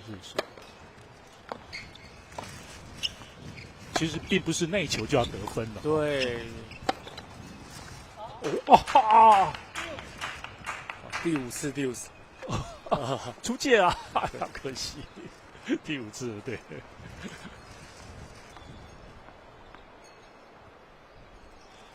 所以像网球比赛有一个很有趣的一点，在过程中就像在作战要有战术，要布局啊。对，每一球跟球之间要怎么样去做计划，这是选手他们要去学习的。但他们反应的时间其实蛮短，很短，对，很短。所以他们在平常训练的时候就要训练怎么样做防守，或甚至什么样做攻击，有什么样来球要从哪边去做攻击或防守。这是训练的计划内容之一啊。是。好，现在光是这个廖佩雅的第一个发球局就已经经历了现在5次 deuce， 还没有办法分出高下。5次 deuce 来回有10分了。对，等于再打另外对甚至2局了。哇，这个哇，接发。对，这个抢攻上网就很有效率哦。从发球到攻击球到上网接击，两位选手也都演出了还高水准的表现。是以他们国小6年级来说。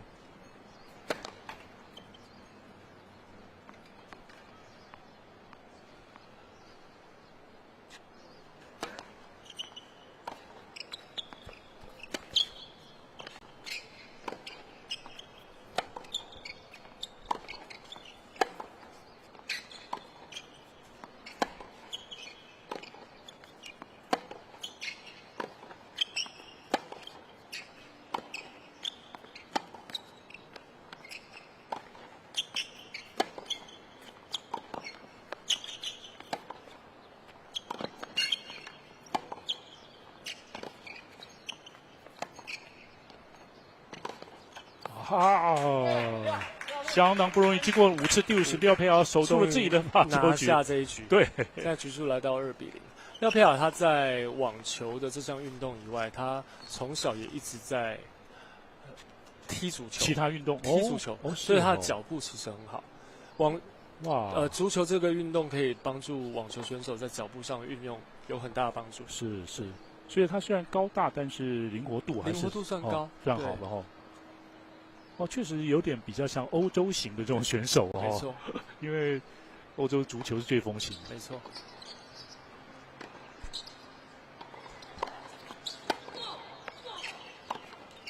有戏，这一颗直线真的压得很漂亮。说要当一位好的网球选手，真的不是很容易啊。这要求的条件相当的高啊！现在如果球在网子下面附近就不捡了，因为现在应该不影响比赛，对，不影响到他自己的过程，他就不会去捡那颗球。是。但是球假如是在靠近中线发球区里面的话，他就会去把它拨开。OK。好，现在看白宇哲呢，能不能在自己的发球局先守住，不至于被拉开。对，只要被拉开的话，3-0落后就有蛮大的影响。对。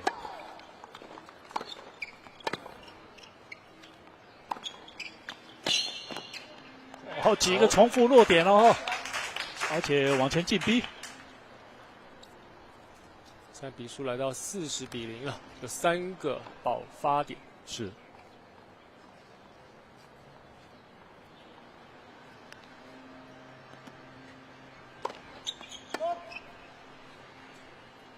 看起来白宇哲看有机会，真的就是要抢攻了。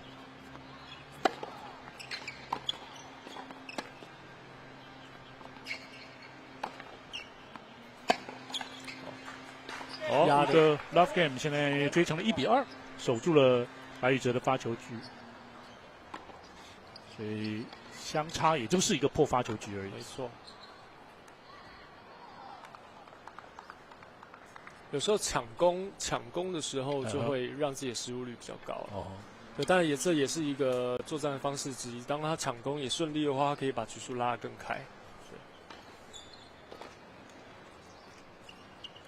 当然，在过程中，选手经验如果更加提升的话呢，其实他是甚至会想到后面的2-3拍这样所以抢攻之后呢，也先决条件是觉得对手会回得回来大概是这样。然后下一球呢，还是要准备。对，通常都是不管是攻击还是防守，打完之后准备是一定是必要的。OK， 对。因为没办法知道这一颗是不是直接可以造成制胜分。那准备的话呢，是回到中间呢，还是说判断当下的球可能的落点？基本上的原则是回到中心点。OK， 因为这样在跑动每一个位置的时候才是一样的距离对，都可以大概你说要救球都可以跑到这样。除非你是打完之后因为其实网球你打下去的那一刹那，你大概可以知道下一球对手会回到哪里。对，他有些点是回不到的，他就不用去顾。对。当然，那就是预测能力要好了。对。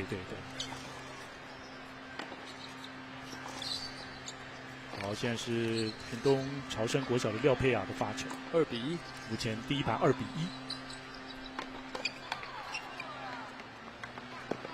这就是我们现在在国际上的比赛，或者是台湾青少年都是一样，就是发球是触网继续比赛。是那职业赛也是这样吗？职业赛是触网之后有重发。真是幸运的一球幸运的一个 ace。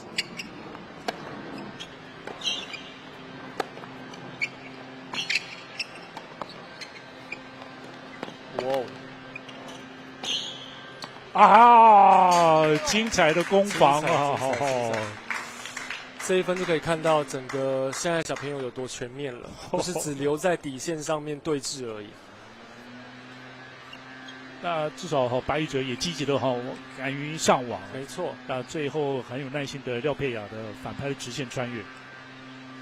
其实通常这个年纪的小朋友，他们在对到选手上网的时候，常常会很紧张自己的失误。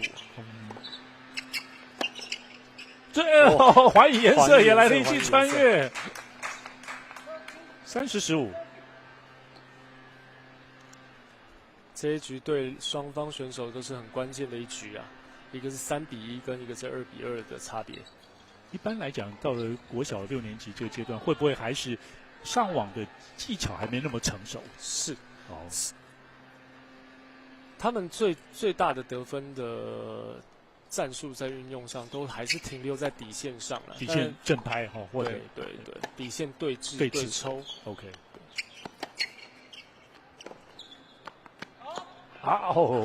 最后没有转下来，因为毕竟身高还没有发育到那么的上来，对，所以很容易会被吊高球被穿越，对，那你要封网，你必须要有足够的高度，对，才会给对手更大的压力。对，是。不错现在白宇哲现在是追成了30平。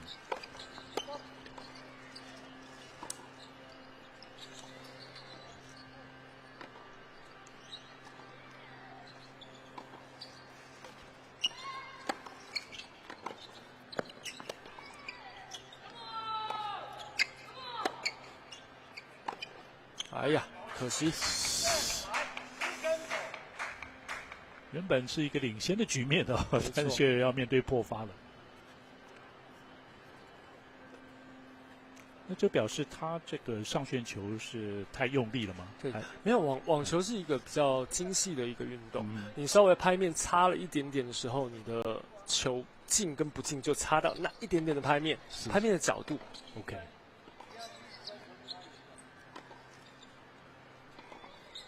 现在稍微有点争议哦。分数现在是30-40，白宇哲的破发点领先。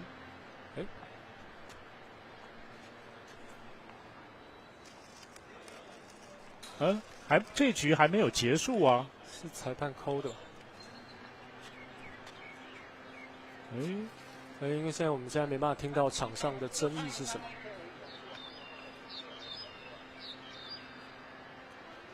那我们昨天在场边观战的时候，也有看到廖佩雅在前天还昨天的比赛遇到相同状况，的局数因为没有裁判的关系，所以局数两边有争议。OK。那廖佩雅就跟他妈妈说没关系，就继续吧，对，很有自信。OK， 反正最后还是廖佩雅赢。对，没错。好，希望廖佩雅不受这一分的影响。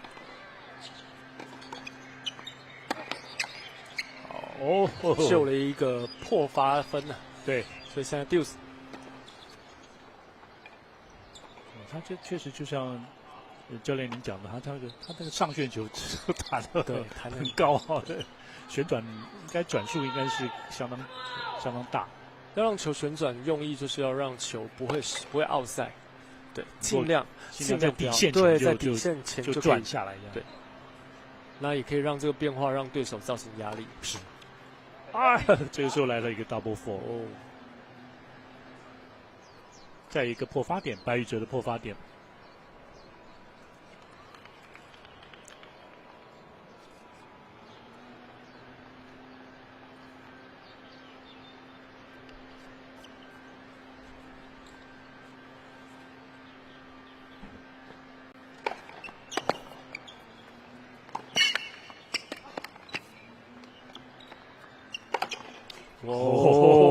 有点惊险，触网啊！触网有劲触网进了，触网有劲，对，因为高压要触网不太容易。是，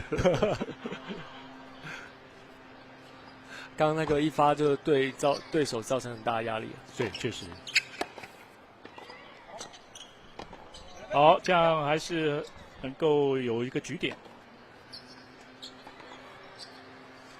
廖佩雅的2个发球局都是打得相当的久。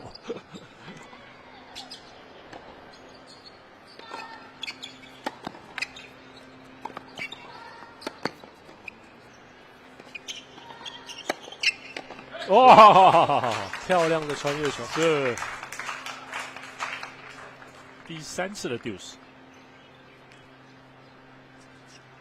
廖佩雅前2年，我现在不太清楚他现阶段的教练是不是还是那个谢淑薇的哥哥谢正鹏、谢正莹、郑莹教练。那这样郑莹是在朝生国小，在高雄，在高雄。OK。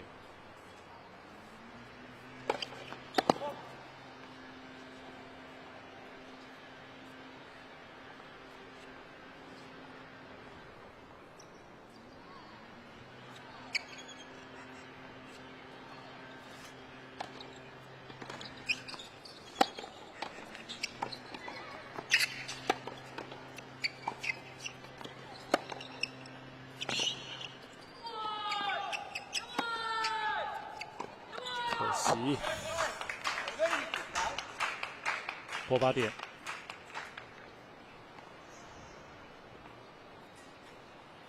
方法方向都是对的。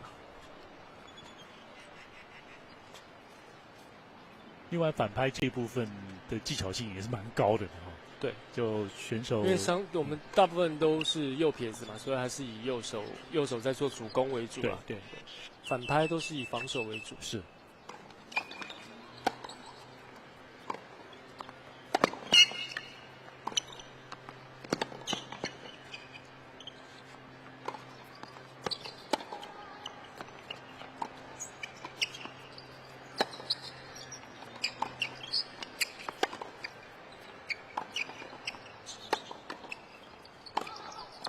哇！正拍一个制胜分出现，保下他的局数。对，现在又来到第4次的丢失，他的第一个发球局已经是5次丢失，对，现在4次。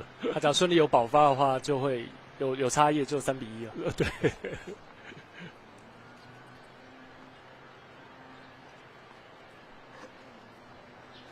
相较之下，佩雅的反拍也许攻击力没有那么强但这每个人都可能都差不多，差不多。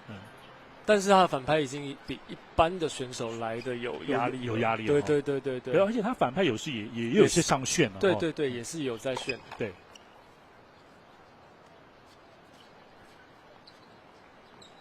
底线多拍来回对峙呢，廖佩雅也还是有机会来突破。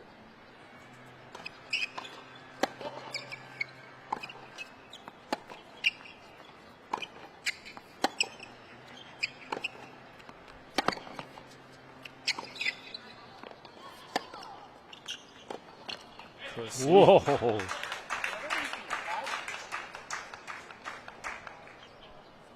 倒是白宇哲的防守还是相当强悍哦，至少是蛮稳定的。然后接着再找机会哈，对方如果旋转度没有那么好的话，那就是他的机会来了。对，没错，就要马上去做转换了。是。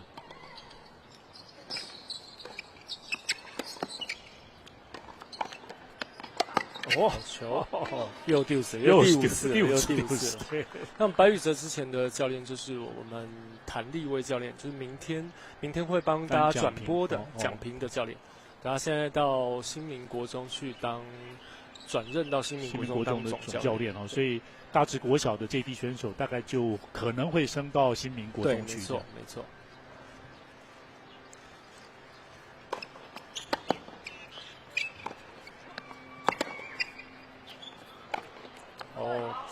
太着急喽！是，结果反而触球点有点太前面了。对，有时候急攻就会造成反效果了。那现在就看这是白宇哲算下来，这是他这一局第4个破发的机会啊，前3个都被保住。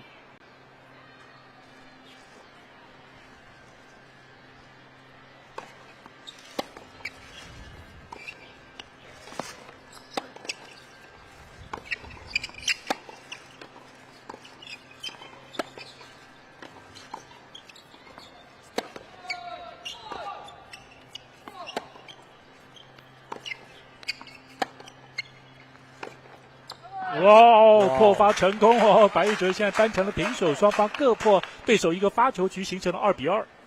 刚那一分这样来回了，拍数就来到10几20拍了，对，蛮多的，算是这四局当中比较多的来回的。哇，这场是一个综合考验哈。因为对他们2个来说，都是相当想要把这场比赛拿下来，才有办法晋级到明天的冠亚军。也是的，对。延续这个年级呢，这个四维交代杯呢，基本上这个年级就是他们2个人包办冠军的一个情形。这些年都是从2年级开始，应该都是他们2个。对，算下来从52届开始，不是白宇哲就是廖佩雅更多。他这个球是想闪身这个对角，就是不是闪直线吗？攻击上网，他要是攻击上网 ，OK。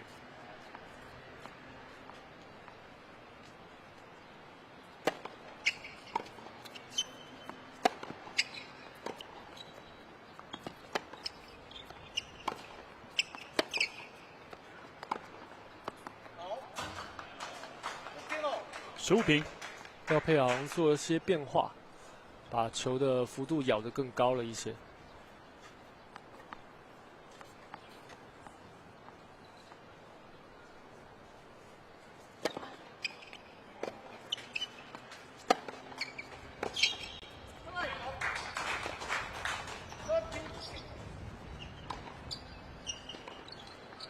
就白宇哲这个伺机进攻的包括机会也带得不错，强势在抢攻了。对，想把比分拉开，把局数拉开。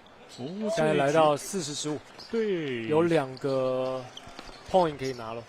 这样的话，佩雅会不会出界率稍微高了一点？这一局，所以这就是除了球技上在做考验，对，连心理压力也是考验。对。哎，哦，持续的加压，守住了发球局，白一哲现在3-2，对，保发成功，算把压力丢给了对手，多保了一个发球局。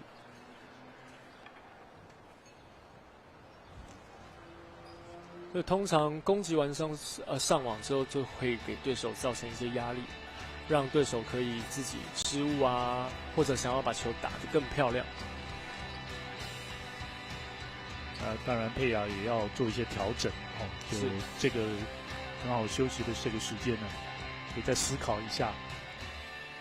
当然他的强项包括在发球方面呢正拍这一部分上旋。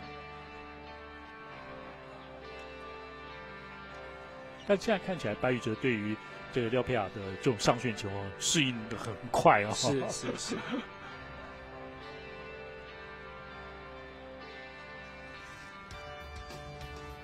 所以现在青少年的身材发育非常快像12岁6年级。像廖佩雅今年7月也会代表我们台湾去参加 U12的亚洲的一个。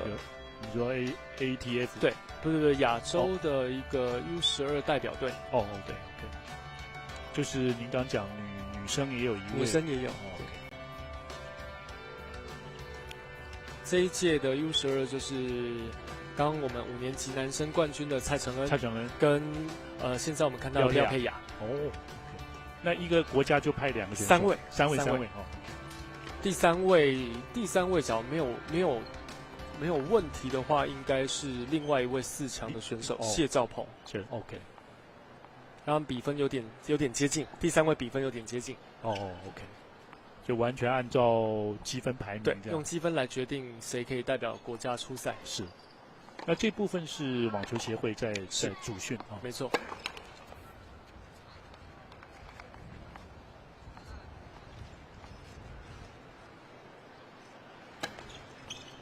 基本上一发了，这一颗接发球没进，是差了一点点，但非常的接近了。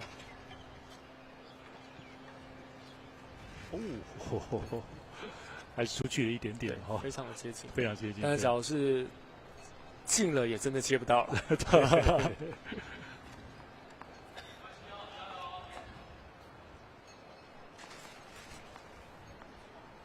在第2局，廖佩雅的一发的成功率呢比较高一点，是，但是这一局的2球的一发还是都没有进。还来了一个 double four。这是他只要战术运用是想要在一发的部分做一些比较速度上的压制，对，那就必须要没进的话，至少要把2发来保发。至少要发进，不要 double four 送分了。他的第2个双发失误。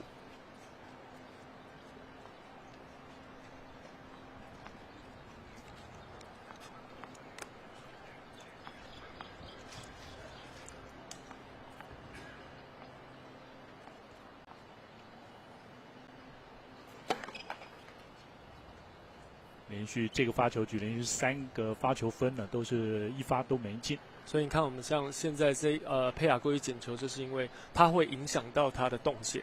比如说，他这一颗脚要上网截击的话，就有可能会干扰到他，所以他去捡，对他就会把它拨掉，把它剪掉，才不会影响到他自己。是。哇，又发了一个 double four。对。现在是15-30，连续2个双发失误，连送了2分。打起精神。在青少年时期，其实发球的稳定性、进球率是比速度来的更要求的。所以你可以刚刚看到我们上一场转播的蔡承恩，他的发球就一发的进球率，跟他要求的内容就是在他稳定跟他的球点。对，没错。看他经常也有一些边边角角的弱点。没错没错，他就要的是把对手先吊到外面去。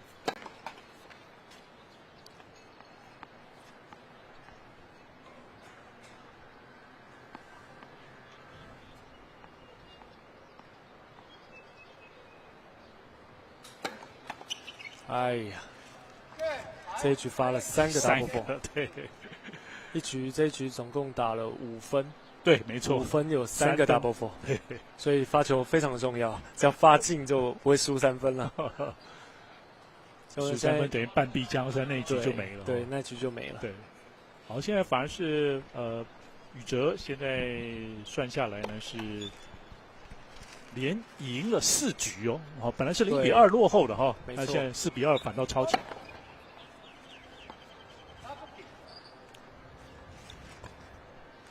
白宇哲也发了一个双发失误，是哈，对，他也发了一个双发失误。OK， 可能两边都蛮紧张的，特别是越到这个要到赢球的那个时候哈，对，决胜局的时候。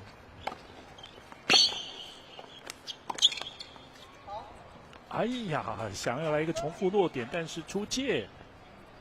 现在0比30。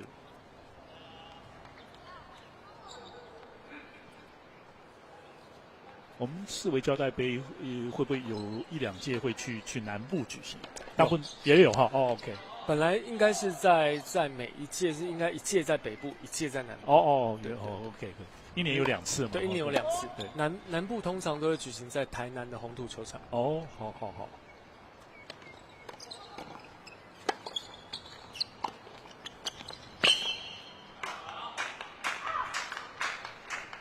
近几年北部有些赛事都会举办在竹南运动公园。竹南呐，竹南运动。竹南，你说苗栗那个竹南？对，苗栗竹南。哦 ，OK。也是一个内区苗栗的网球发展的一个地方。没错，它有10面网球场。10面网球都是硬地。都是硬地。OK。那现在如果台北或新北要办其实世庄运网球在哪里啊？内湖网球中心。就那个网球中心。内湖网球中心跟树林。这个压着线边。OK。30平。内湖还有阳明是不是？内湖跟树林网球中心。树林对，树林网球中心红土的。OK。你有没有参加？没有。你还不符年龄？你还太年轻。是没有资格。对，没有资格，对，没有资格。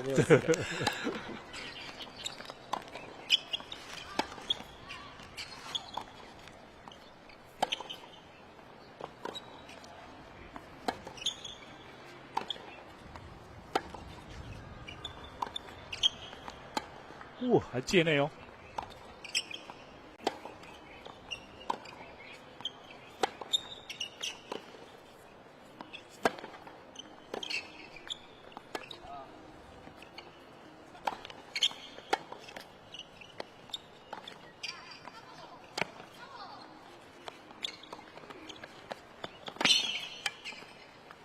哇哦，这个来回非常的好，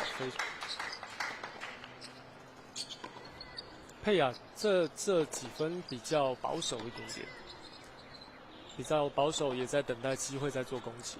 是。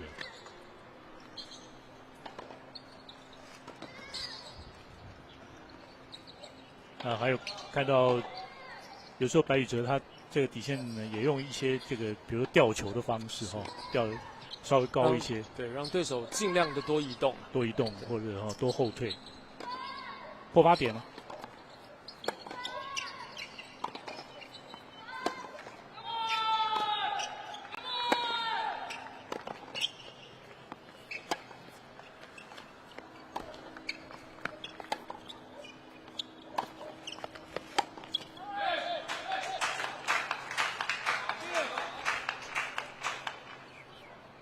到拍框，现在比数来到 deuce。前面6局来来回回 deuce 总次数应该有超过15次了。对，光是廖佩雅就10次 deuce。那现在这个巴育哲现在来到了60，确实这一场是一场激烈的拼斗，很有看头的比赛。对，势均力敌。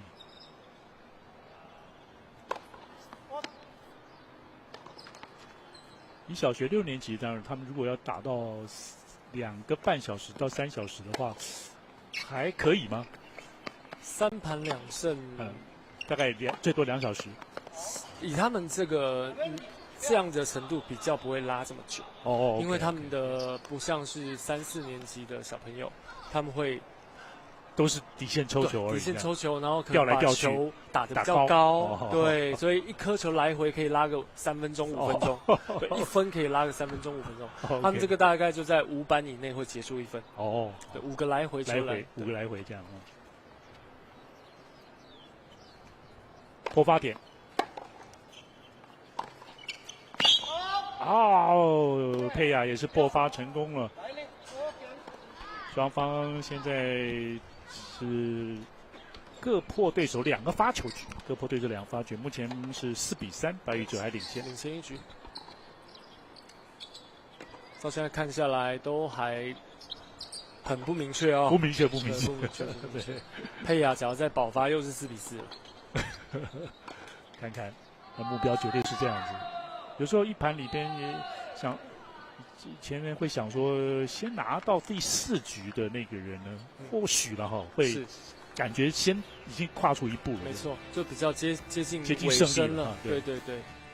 像我们6年级的3盘2胜到第3盘是正规的6局。正规6局。对，正规6局。OK， 所以就是5年级组的男女生的semi-final 或者是冠亚军都是第3盘打10分。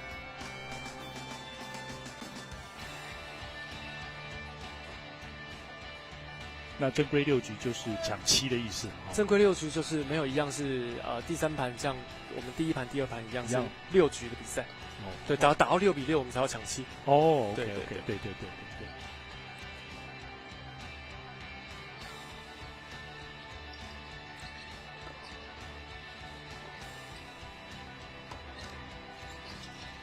所以像我们这一次有这样的转播，也可以让我们台湾的网球爱好者看看我们小朋友的现在的能力在哪里。是。还是有一群的这些小朋友，他们喜欢网球哈。对。包括可能受父母的影响，或者受同学的影响。没错。受电视转播影响，走上了这条路。希望小学这个阶段让他们能够很开心的来学习。是。刚刚廖佩雅不小心发了一个双发失误，这是他这场比赛第5个 double four。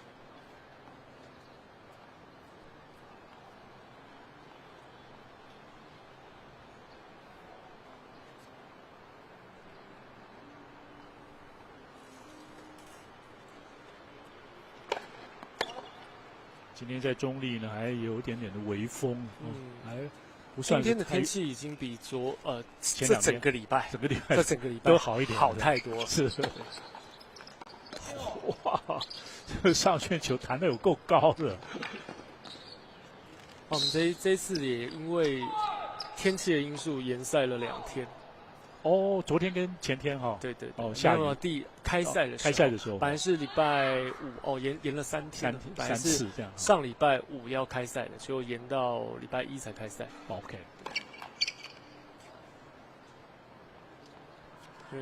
大会为了家长、为了选手考量啊，不然下雨的话，必须要在这边待着，等待。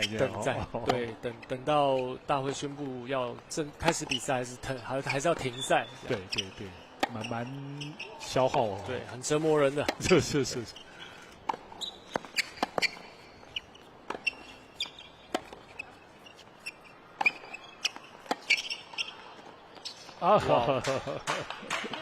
不忘击坠。整个是像这一分廖佩雅的整个节奏抓得非常好，其实是不错的。对，从底线到上网，其实这颗截止球没有处理好，在脚边都是不好处理。对，不好处理。所以我们都教育我们的小朋友，在对手上网的时候没办法穿越，先把球咬在对手的脚边，因为咬到脚边，至少球还会浮起来，对，制造第二个攻击的机会。但是小朋友通常都会在第一颗就想要穿越人家，然后就失误。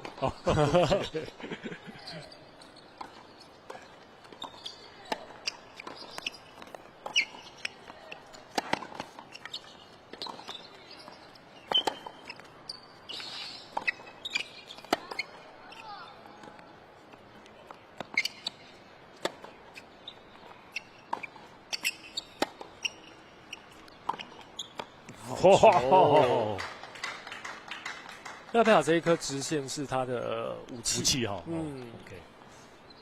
前有1-2次没有成功，但是没错，还是他的武器哦。对，还是他的武器。对，刚刚这球是真的有威力，隐藏性也很好。哦，对。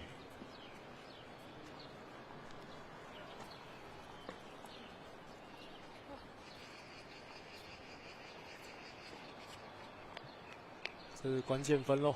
哦，30平哦。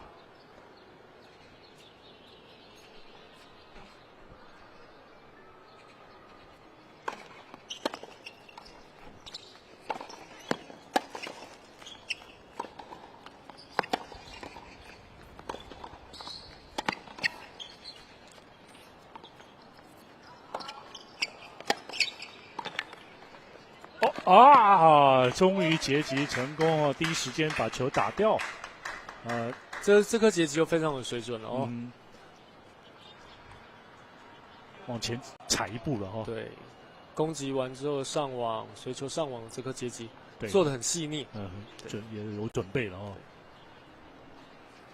第一个截击他也其实准备下一球。没错。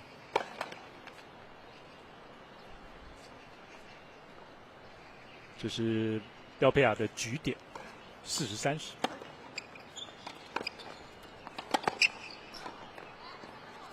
掉了一个小球，漂亮！突然间还掉了一个小球，廖佩雅慢慢的各种技巧都使出来，守住了对，追成了4-4，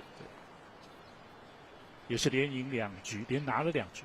在掉小球前的准备动作也很隐藏的很好，球也够短。比分真是难分难舍哦。对，很精彩的比赛。我们看到在小学来讲呢，就是或者是我们台湾这些小朋友，他们反拍呢，用削球的方式比较少一点哈，是力量还不够吗？还是说其实并不需要？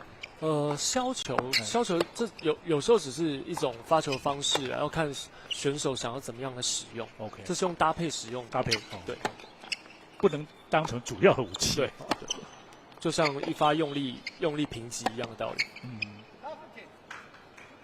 但用削的比较通常是想要把对手调到场外去。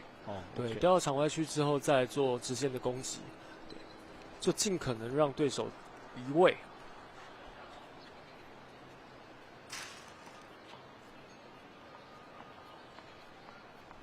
双方现在各破对手2个发球局，各守住2个发球局，4-4平手。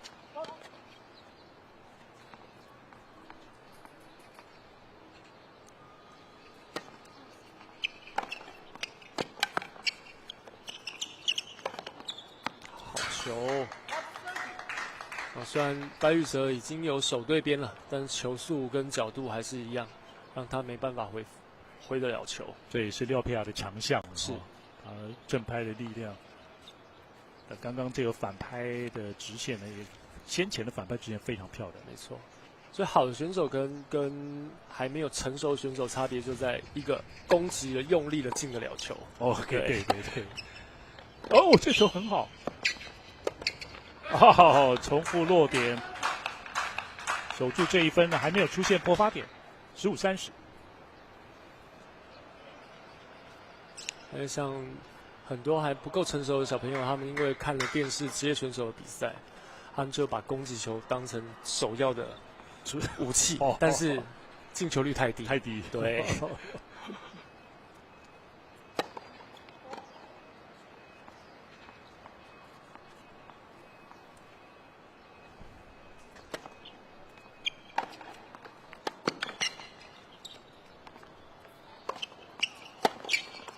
哇哦，很难分难舍哦，32平，对，现在是4-4的30平，对，都是平手。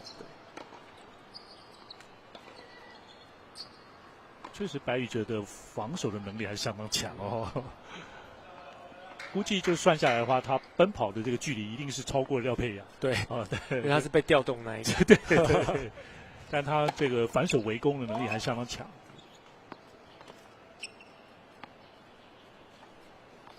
所以，虽然我们前面讲的，有时候不是攻击才会赢球啊，你守得住，只要不失误，还是会赢球的。没有被打死都有机会。对，还没被打死都有机会。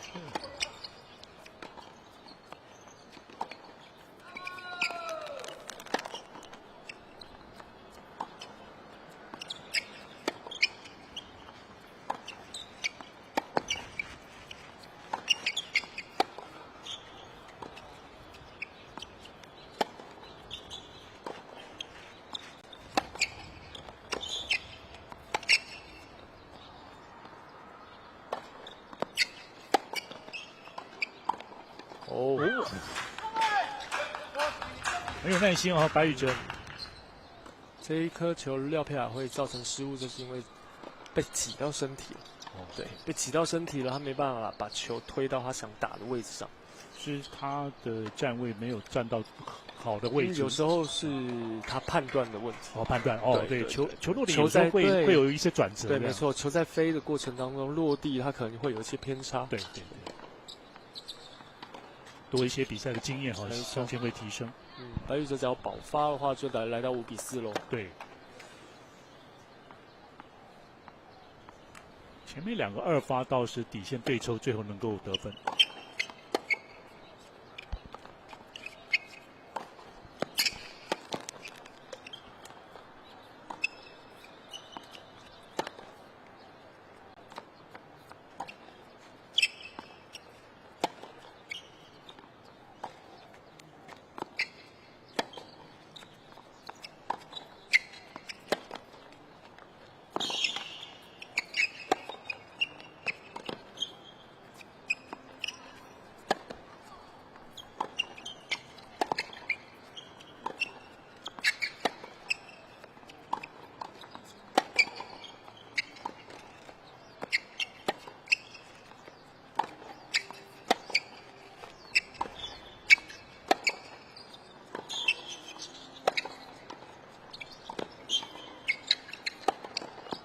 哇，可惜，非常的好。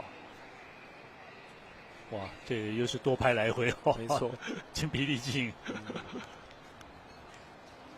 刚刚白宇哲倒是选择直接在半场地方就有一个截击了。对，空抽了对，空中抽球，其实方式是非常好的啦。其实他，我个人觉得球点稍微低了一点，只要再更上去早一点打的话，这颗应该是他会赢。OK。但你看前面来回了20-30板，体力一定会下降。是。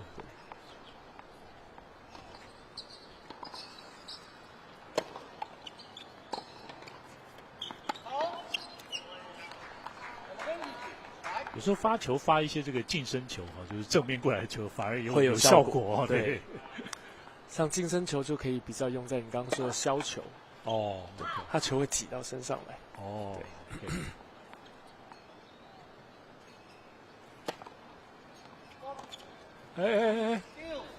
真是非常可惜哦。对，这是今天白宇哲的第2个 double four。出现在蛮关键的时刻。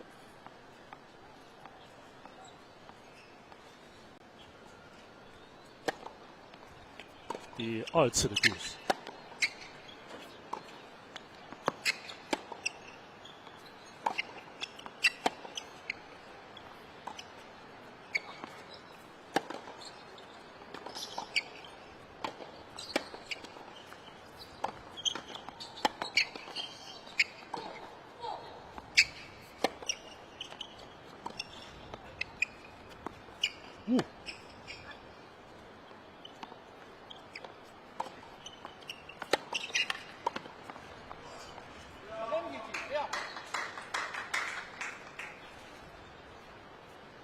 所以在攻击完之后，只要能在对的时机上网，可以让对手造成很大的压力，就是这样子。是。这局好几分都是多拍来回哈。对，因为两个相对保守了哈。对。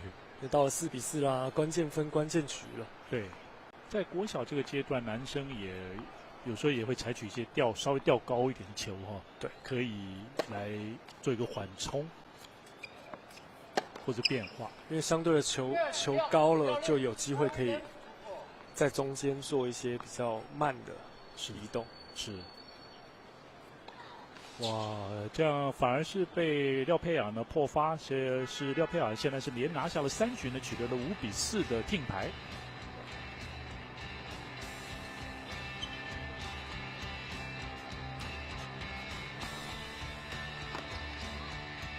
我们现在来到局数第9局，对，所以会换新球。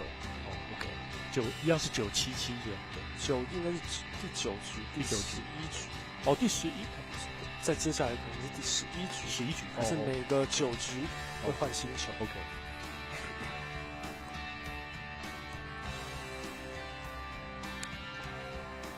好，两位选手现在势均力敌呢，就是未必，当然，小学这个阶段呢，发球以球这个稳定为原则的话呢，那不一定就是很强势的发球，是，所以互破的情形会常常出现。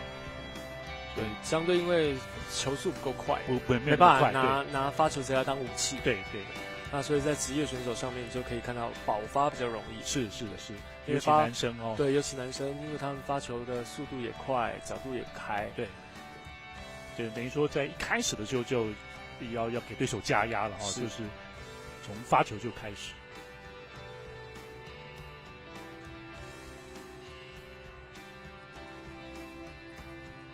对廖佩雅来讲是 serving for the set， 就是算所谓的盘末的发球局。对。那白宇哲力抗巨人哦，因为廖佩雅还蛮高的。对，以6年级来说啊，对，相对是真的高很多。对。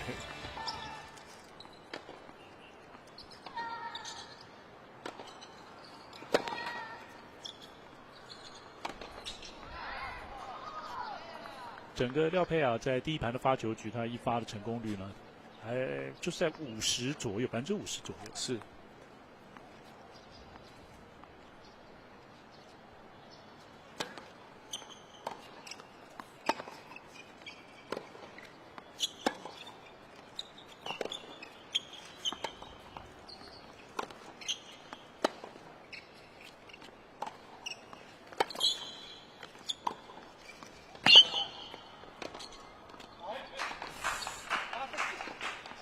0比15，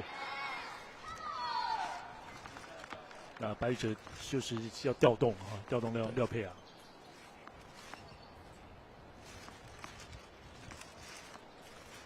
调动就是希望让对手可以造成自己的失误。OK。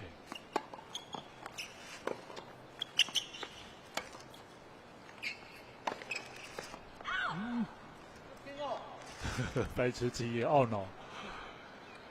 不是太难打，对，可以看起来哦，对，15比，就他也想要看能不能有一个制胜分出现哦，这个角度打得太大。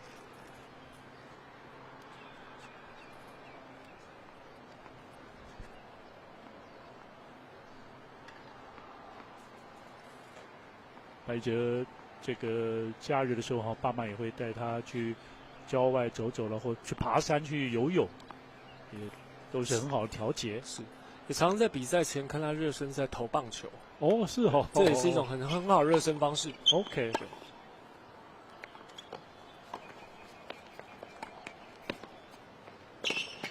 哇哦！啊，身高优势，人高马大，对，身高优势。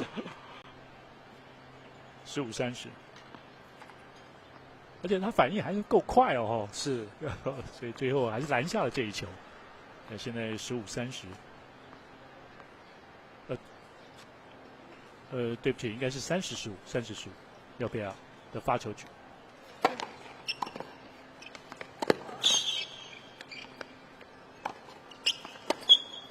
哎呀，30平喽。对，刚刚的接发球就蛮精彩了哦。那也使得廖佩雅只能够被逼在底线。所以打网球有一些基本原则，怎么样让对手停在后场 ？OK。对。哇，这就是他的致命武器啊！是哈。对，左手发劲这样哈，左手一扫，反拍一扫。OK。来到了第一盘的盘末点 ，set point。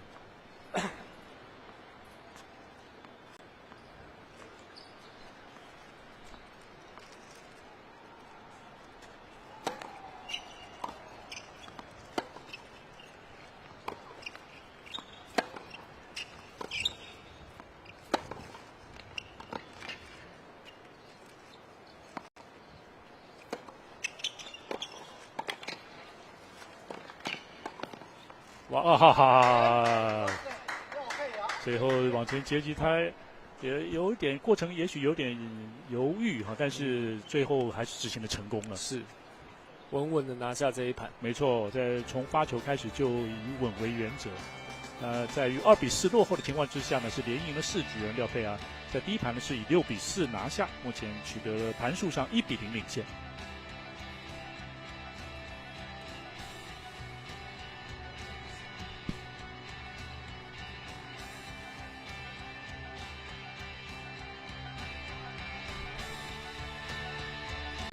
在第一盘的比赛的精华，我们来看一下。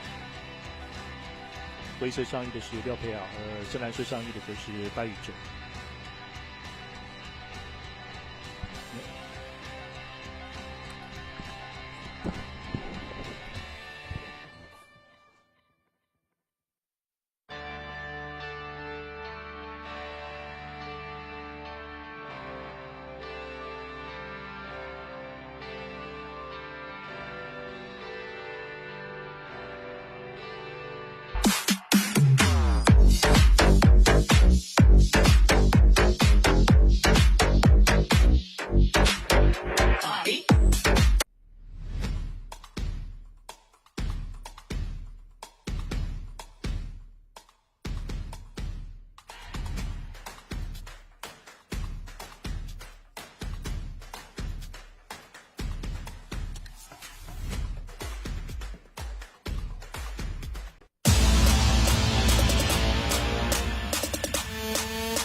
Drop, yo.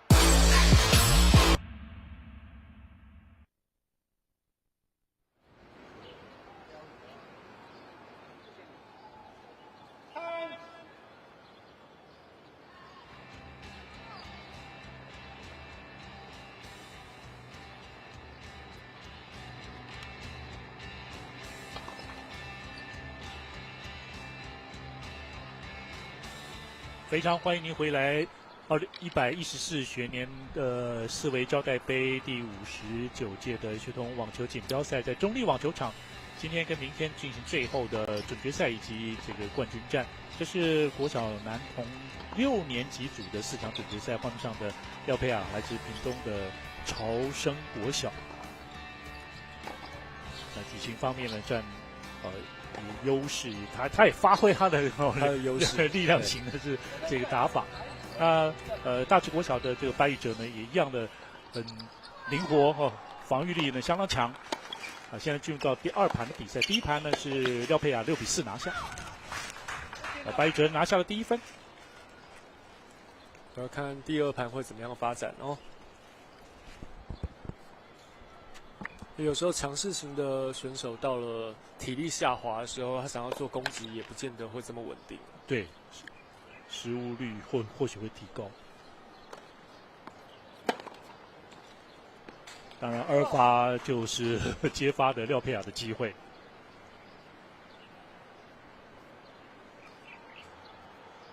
这2位选手也包办了过去几届的世卫杯的冠军。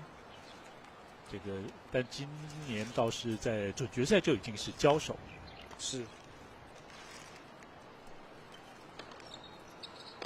那有时候因为上一届没有打好的时候就会掉下去，对，掉下来。那他的排位就不一样，对，种子就不一样。OK。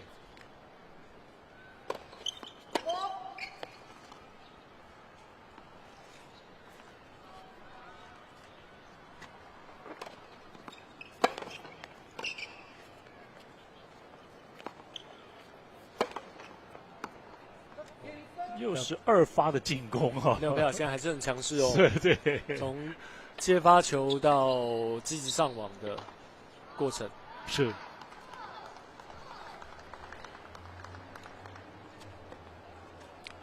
而要像我们上一场转播的蔡承恩，对，你看这种跟吴千丽能持续的一直维持在冠军，有非常大的难度。是。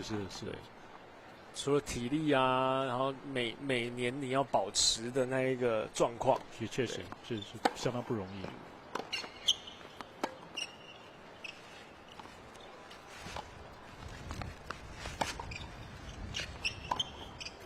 哇哦，可惜了，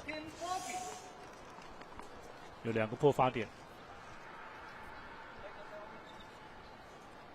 刚刚在休息的时候也跟谢振颖教练聊了一下，好，我们看廖佩雅现在还有没有在他那边受训？还是有哈，还是有的。对，谢振颖教练现在除了训练廖佩雅以外，还有在带他自己的女儿黄心宁。也是非常优秀的选手。对，在这几年的四维胶带杯也都是名列前茅。OK。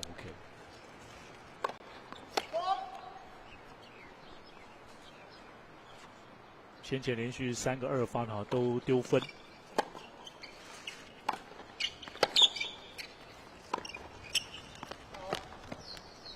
哎呀，这第2盘的一开始就遭到了破发，目前是0-1的落后巴育哲。确实世卫杯跟国内的网球选手是相当的有关系了等于说甚至可以说是他们生涯当中的第一个接触的比赛，正式的比赛。有很多小朋友他们在幼稚园大班或者是中班，甚至更早，在中班、大班就已经在参加四维杯的2年级组的比赛。因为四维杯最低年级组的启蒙的比赛是2年级开始。对。但是幼稚园要那么早吗？这个纳达尔跟费德尔几岁开始去学网球的？这就很难说。对啊。现在台湾网球发展是真的蛮快的。当然，你说到球场上呢去跑跳呢，挥拍这样是很好的如果小朋友也很喜欢的话那也是鼓励的。没错，在国外比较不会是这么专项的在做训练，对，它应该是多元化接触这样。对，跟棒球、网球、篮球对都会玩。对。然后到了一个年级之后才会转做专项。是。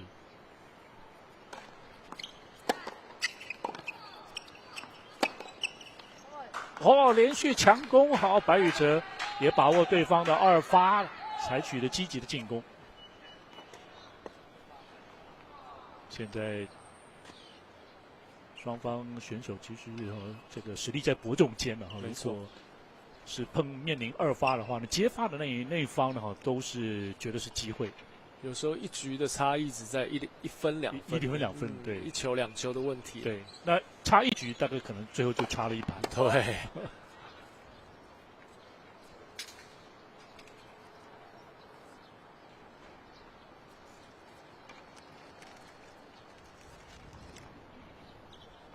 这个发球其实是一种艺术，这个发的好，你们职业选手发的都很漂亮，那个身形弓身啊这些的都非常漂亮。但现在廖佩雅现在是0-30的落后，在他的发球局。他的抛球当然户外是有点风了就是抛球比较不稳定。因为有时候他在抛球是为了想要让自己多做一点上旋，所以他球可能会抛的比较后面，比较后仰。哦 ，OK， 对，让自己的上旋幅度可以更高一点。现在反而是接发的那一方呢，反而是进攻的一方。3个破发点，0-40。所以有时候一发为了要有球速，反而让自己的一发进不了球，2发又没办法造成威胁。对。哎呦，这个是破发的 love game， 双方各破对手一个发球权，有点急咯。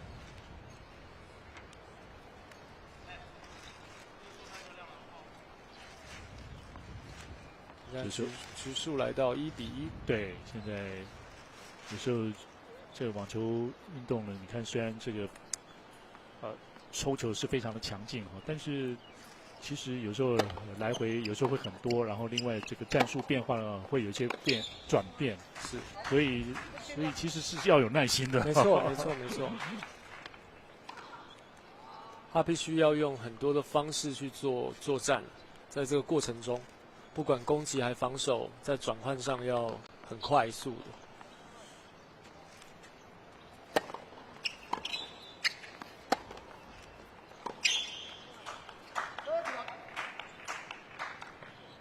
在最近呢，是白宇哲连得6分，比数来到30-0。是，这一阵是不是廖佩啊也有不晓得，包括的失误也稍微偏多了一点所以是有时候你急攻的时候会赢球会快，但是失误率也高，也对。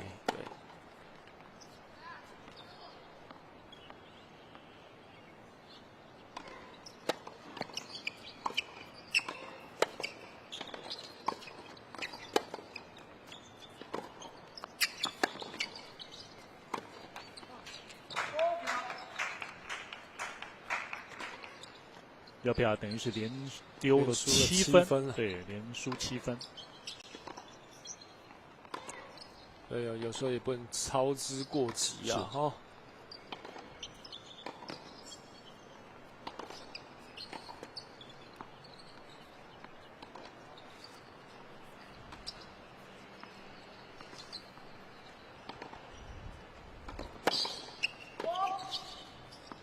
这2位选手是从第52届的比赛开始，今年是第59届，52到58届呢，就是包办了刺猬杯的冠军。这是白宇哲的 double four，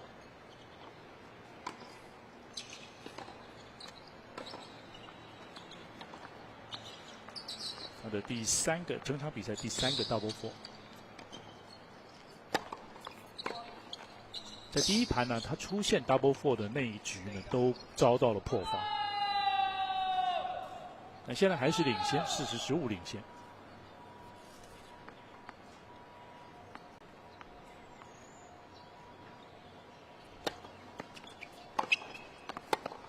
哇哦！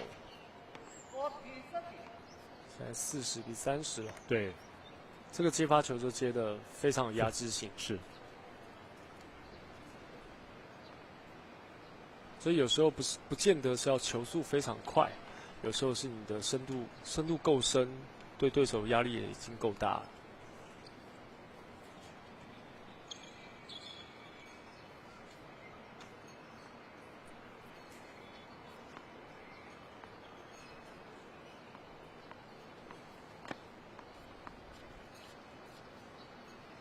中立网球场呢，也会在今年呢做一个整修。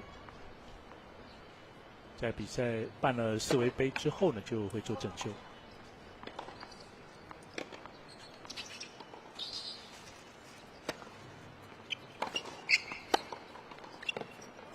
哦，界内爆发哦！对，现在局数廖佩亚1-2。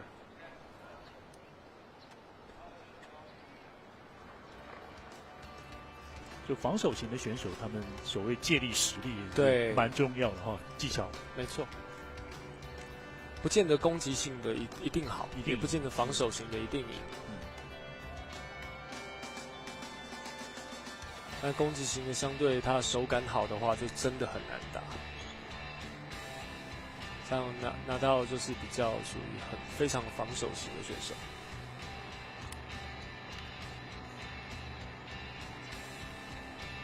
那么这几天开始呢，也就是法网要正式的展开，也是另外一场的4大公开赛大满贯的比赛。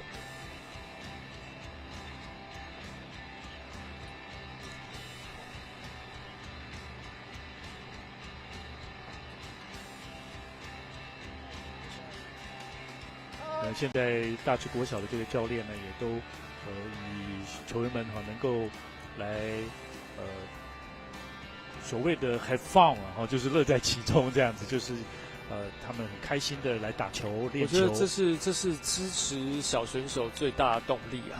对，当一项运动失去了乐趣兴趣，他们在这上面得不到乐趣的时候，他们就很难坚持下去。是。乐在其中，对，就虽然说大直国小有30几个选手，是，那估计中山国小也是30-40个。对，中山国小也是将近30名选手。OK， 这都比较在台北属于比较大的学校。是，像中山国小这一次来参赛的选手也将近25、26位。是。所以也有可能，所谓这个团体的冠军呢，也是有可能是中山国小。对，团体冠军主要是要看这所学校得到的名次的多寡，加总起来。对。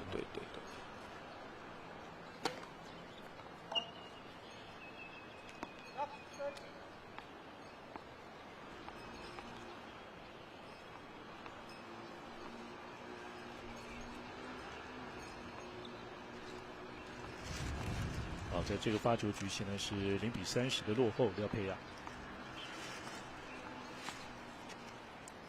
第一盘到现在呢，他是出现了一共6个 double four。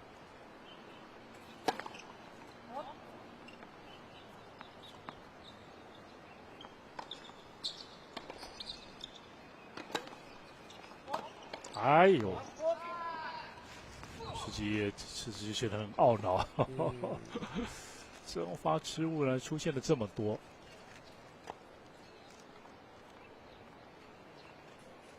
把帽子戴上，有可能阳光挡到他的视线。抛球的时候。没错。这时候确实很容易太阳更亮了一点，基本就是所谓日正当中的时候。对，正中午12点喽。对，快了，对，在4分钟12点。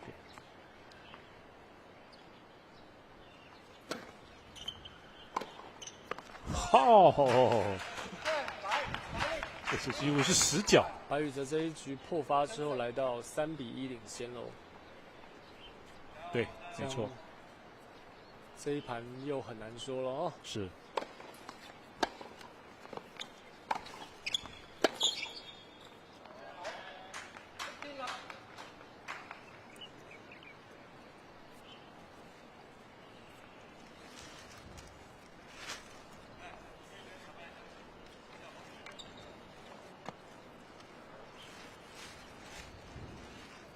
当然，2位选手交手的次数应该是蛮多的，彼此也是熟悉的。没错，不论是不是在四维杯或者是外面的排名赛都是一样。是，这使得打到3盘的可能性也是蛮高的。蛮高的。二发把握住了接发强势的一个攻击，15平。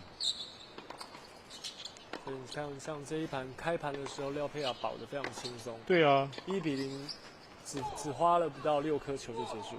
对。但是后面连掉3局，所以网球这个运动真的很捉摸不定哦。是。在最近的15分当中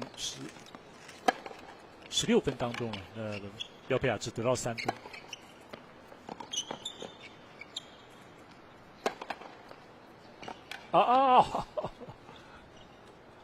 有难度的一球啊！哦，这个凌空抽击触网进，对，看会不会是廖佩雅的一个转折？没错，这一局假如廖佩雅拿回来，局数就还不会差太远。没错，等于是3-2，对，3-2，还不会差太远。对，破发来讲，也就是各破2个。对，假如是局数拉到4-1的话，这一盘都很难追啊。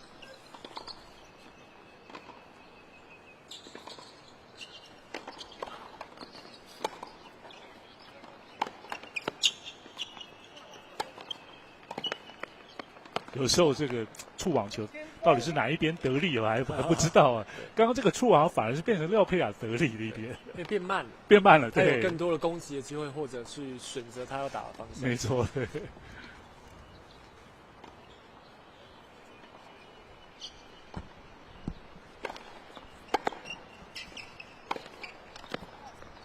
哦，好，白宇哲没有放弃，30-40。这颗攻击球就非常的有威力了哦。是。还有一个破发球，对，发球要保。对。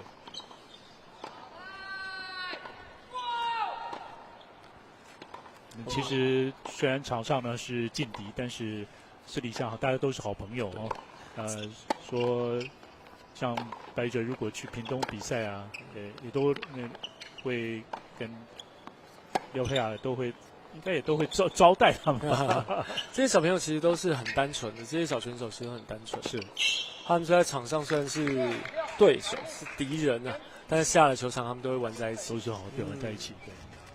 好，廖佩雅现在也破发成功哦，扳回了一城，等于现在是2-3。对，那算下来，其实破发球局来讲是双方平分秋色，好，各破对手2个发球局。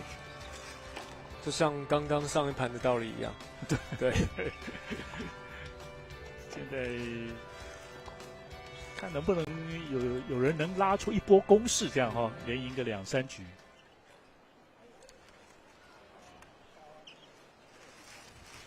世维胶带杯呢，也陪伴着这些小朋友的网球生涯哈，在开始起步的这个阶段哈，也提供了一个很好的园地。也听说好像这个王诗婷呢也有提供一些回馈，是不是？因为他之前视为赞助的选手嘛，那然后诗婷他会给6年级的冠军来提供奖学金给他们啊，真的对一个回馈的一个这是一种前辈提携后辈的方式。对，没错。这些小选手其实很需要这些企业的赞助帮忙。因为家长压力是非常大的，而且才有机会更走到外面去看看这个世界。是，对。那如果真要所谓走出去的话，那花费更多，更可怕了，更可怕了，更可怕了。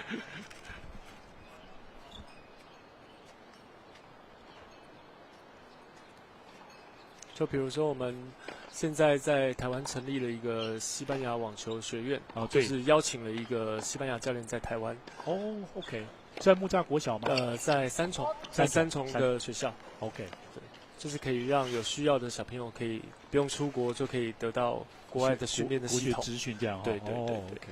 那彦勋他们那个网球学院呢？他们是有2个据点，彦勋网球学院在台南、淡水跟台南各一个。OK。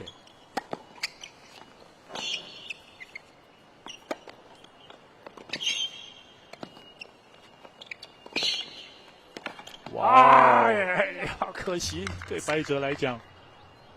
所以可以看到这一分啊，廖佩雅表现非常好。他虽然在救球的情况下，还是极力的想把球打在白宇哲的脚边。哦，回到他的脚边。他虽然在救球，他还是把球旋在他脚边，让对手不好攻击。哦 ，OK。除了不能攻击以外，还可以造成对手失误。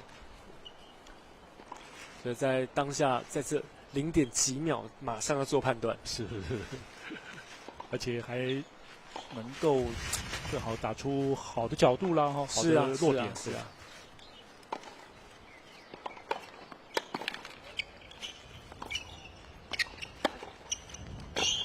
哇，两人都是战前加压哦，而最后白宇哲这个反拍还是相当漂亮。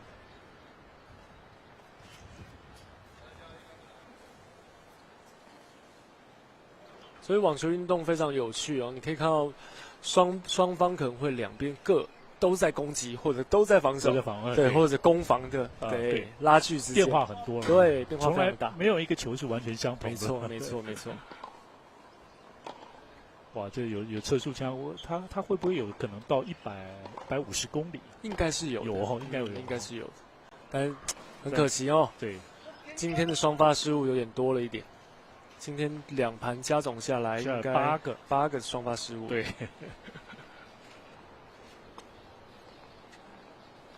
然后8个双发失误等于就2局了。对。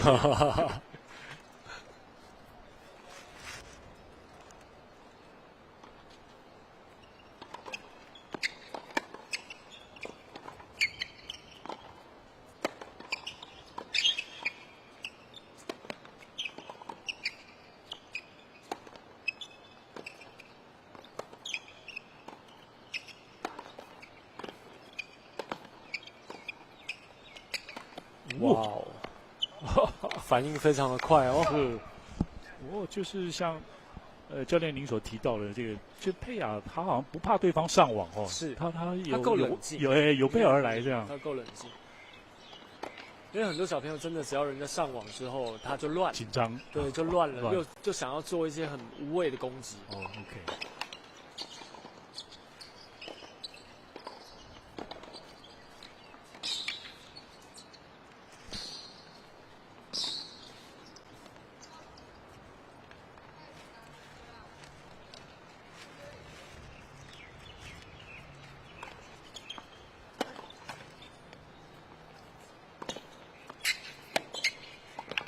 哇哦，人高手长，手长脚长的好处啊！封网的能力非常的开，照顾的面积够广了。40-30的局点。所以看上一分，廖佩雅在对付白宇哲上网的时候，他就做了很多的变化，从顺高球到小脚，对，就持续做了好几种变化。对，蛮有耐心的哦。节奏并没有被打乱。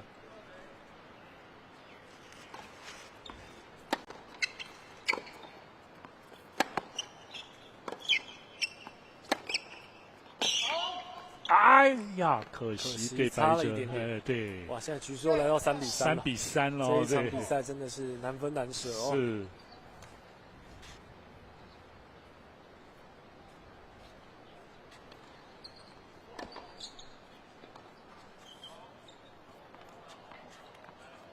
对，在正中午12点，虽然今天太阳不是很大，也没有太热的情况下，还是很煎熬的哦。很煎熬，很煎熬，对。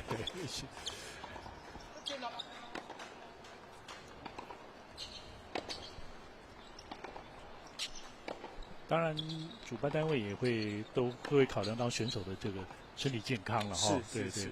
像下雨就对，下雨我们就会停赛，当机立断停赛。对，下雨没办法，但是在网球赛事中，不管多热，都还是要继续进行，对，都要继续进行。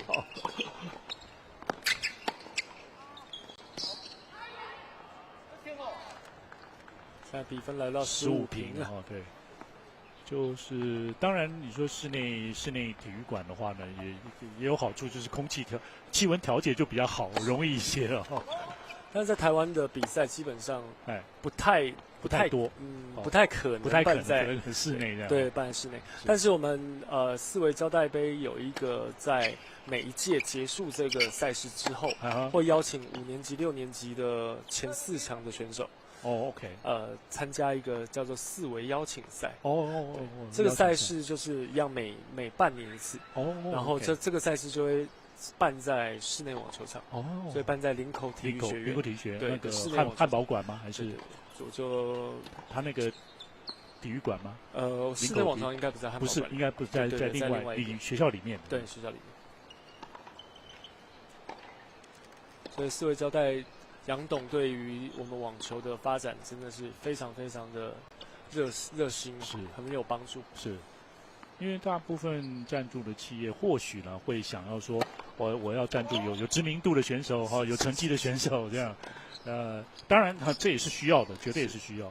但是就是在成长的阶段哈，青少年阶段，是不是有更多像世维哈这样的企业啊来帮助？光筹办比赛，筹办30年没有中断，这是一个非常非常难得的，非常难得，在台湾企业上很难得。是。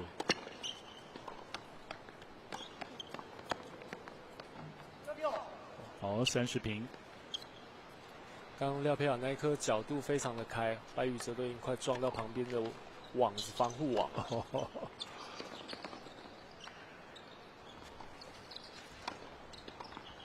都是为了下一球哈来做准备。没错。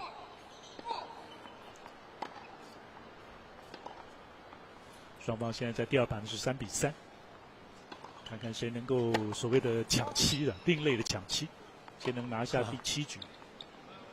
第7局是个关键局。关键局哦。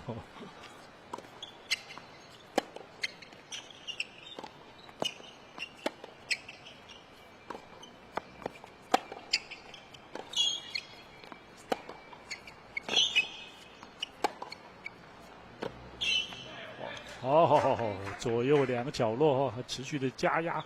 这颗廖佩雅在防守的情况下，还想要去打到他想打的方向，难度很高了。对，难度很高。那左右2边移动这个步伐的部分，你们也会都会训练，都会训练的。对，这有一些特定的步伐要做，包含交叉步啊、侧并步啊这些。对这些。因为当你步伐不好、协调性不好的时候，你回防速度就会变慢。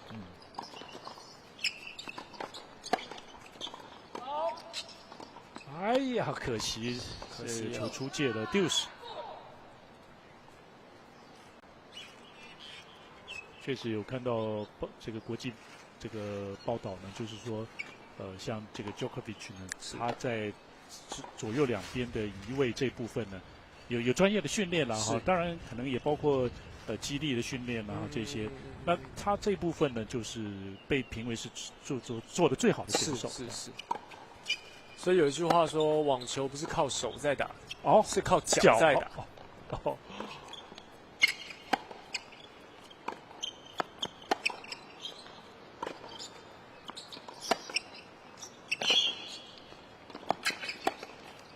哇，角度够开，重复落点，回马枪啊！回马枪的制胜的1分，局点。佩雅刚那一颗防守的也不错，很广了。对，等于在红土的那种步伐，滑步都出来了。对，滑步对。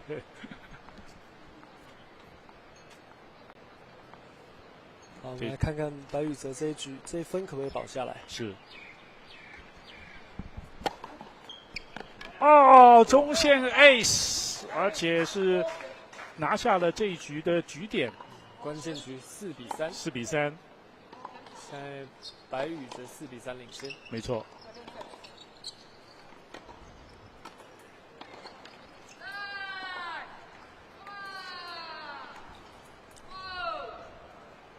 可以看得出来，这网球比赛是这个场地呢，就是你要怎么样去运用这个场地了。单打比赛有趣的地方就是整块面积你要怎么样去分配，让对手移动。对，移动到哪里，你要怎么样去再做下一板的位置。这个部分，这个有想到了，就是说，万一将来真的有一个类似这个 AI 的机器人出现，而且他会打网球的话，他就是像刚刚我们讲到这个分配的这个，他可能就很厉害了哦。但是他如果是主要球平均分配的话，当然会有很多的变化。但是就说临场面对对手的这种回击，机器人能够反应得出来吗？这是一个问号。我觉得很难，很难了哈，因为太大。对，你只要是桌球桌球他只要做大台点的机器，他可能整个防守范围就很广，都顾到这样。对，就比较有可能。网球我觉得应该是很难哈。OK。所以当网球教练应该还不会被 AI 取代。好，所以你们饭碗是没问题。现阶段。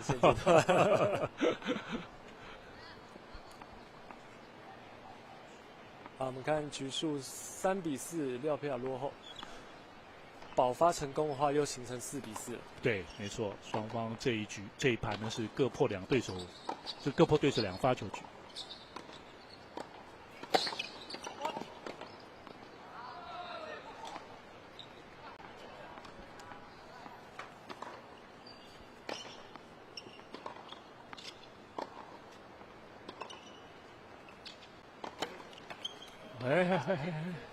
这。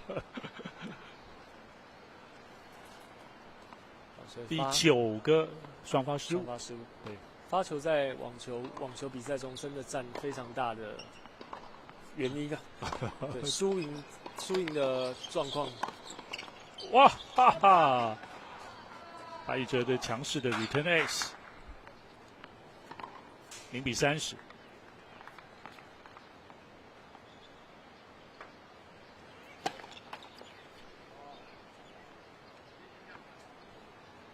稍微捡个球，让自己稍微和缓一下，想一下下一个发球怎么发。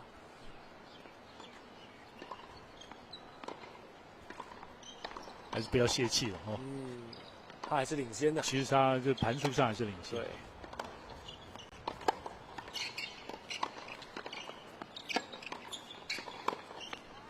哦。但白哲是很想要拿下这一盘哦，所以有时也会很强势的来打出更难的球。15-30。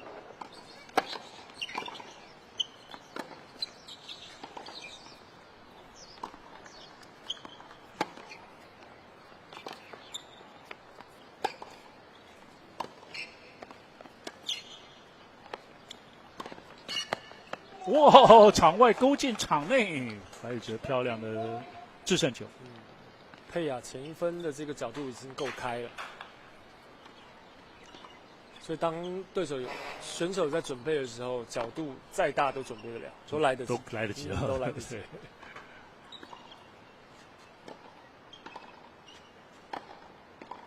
好，我们就看看白宇哲这一局可不可以破发。破发成功的话，局数就拉开到5比3了。没错。现在小学或者国中这个阶段，确实，就是说脚步比较多一些吧，哈，挥拍就正常顺畅就好。那到了，当然有人看到一些职业比赛，就是选手他是手背够粗啊，或者是他手够长，够长这样，他就会用手背打出来这球的。希娜的手长就是比较长的，对于他整个抽球的稳定性会好很多。是。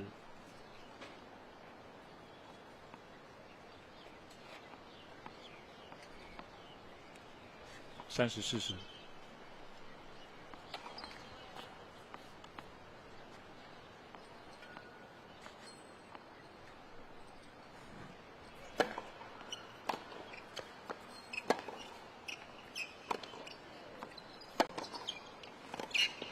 哇，反拍哈，对角抽的够深了哦，白宇哲还是挂网，现在追回成60。廖佩雅还是希望可以在这一盘把比赛结束掉哦。是，虽然两个破发球的机会都还保住了。没错，这一个发球局呢就2个破发点。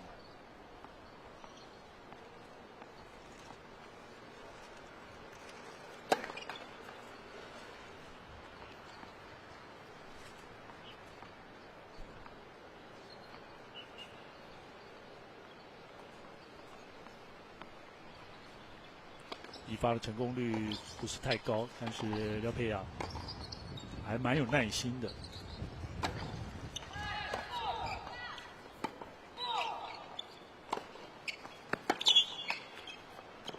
哦，没有，过了，擦网进了。Lucky ball， 哇 ，Lucky ball。廖佩雅的2发的攻击力道还是很强，因为他把球旋得很高，对，所以他落地往上弹的时候，对手想要攻击也不是那么容易。哇，廖佩雅连救了3分啊！对，没错。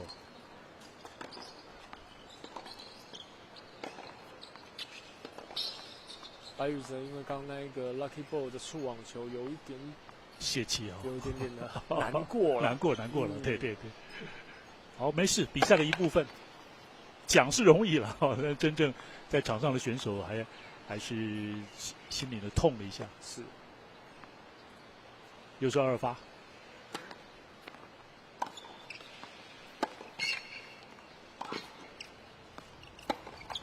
哇，想要攻击，但是第2次的 deuce。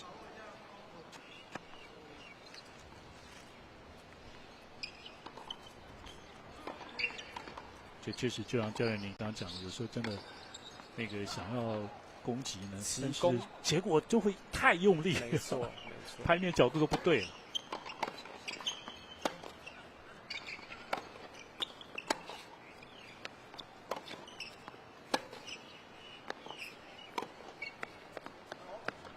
哎呀，对角还是出界了。廖佩雅正拍旋球威力非常的大，他让球旋转非常的快速，所以看似球不是很快，不是很重，但是它落地的变化会让对手造成很大的压力。是。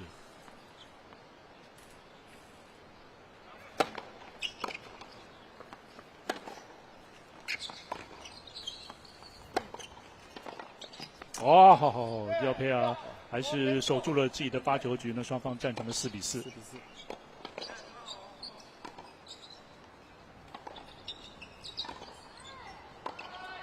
所以比赛的心态稳定性还是非常重要。然后虽然在落后的时候，自己还是稳定下来，还是有机会把自己的局数保下来。没错，15比40的情况之下，还是保住了这个发球局。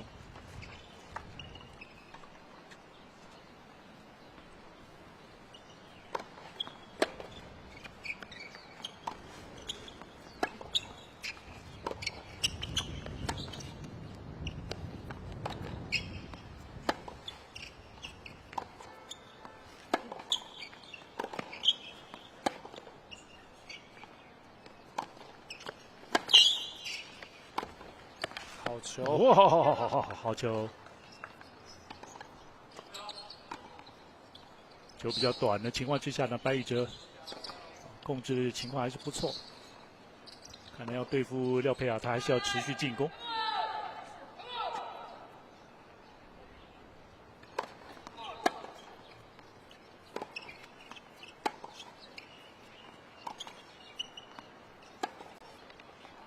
哇！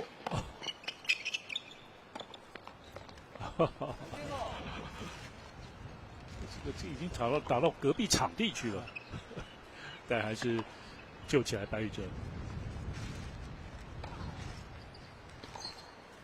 所以来说，在网球比赛上，脚非常重要，跑得到都有机会。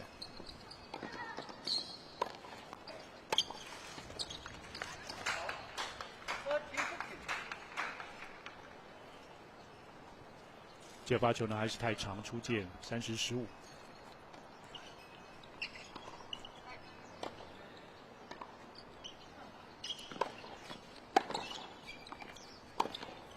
哎呀，又是想要发力进攻。这个球，因为白宇哲他打球的方式就没有像廖佩雅这么的 spin 的这么重，他打比较平一点，平齐哦，对，打得比较平一点，所以有时候球会稍微长一点，没咬住就会变得比较长。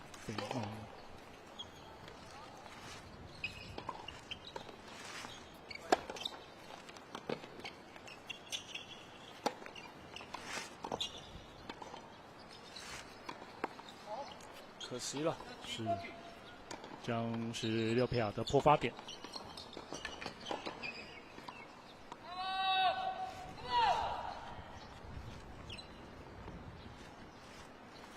有时候这个旋转度，像廖佩雅球的这个旋转度呢是比较大的哈，就其实不太容易看得出来哈，电视转播这样看不太容易看出来，但是就仍然会给对手带来大的压力。对。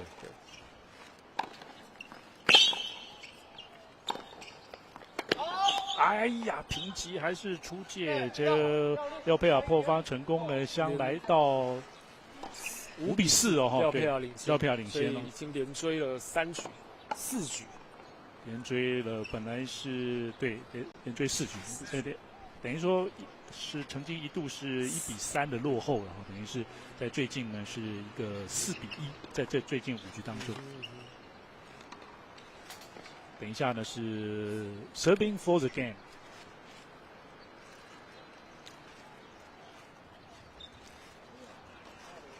白宇哲前面领先的没有把握住，现在稍微有点点被影响到喽。是。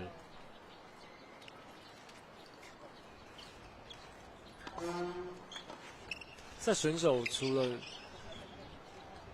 动作上、球技上，在心理的成长也是非常需要的。也需要是。那这样的话就是，等于说选手是多比赛呢，他就会多成长吗？还是说没有心理的专家去调试他们的过程的时候，他们就只能靠比赛的过程去让自己成长。所以在18岁以前，这些比赛都是磨练。OK， 对。但现在会不会你们也会有时候会请一些这个运动心理教练？现在运动心理教练比较多一点，对，比较多一点点。但是假如要面面俱到，从防护员到体能师到心理教练这一些都请得到的话，可能家长负荷不了。是。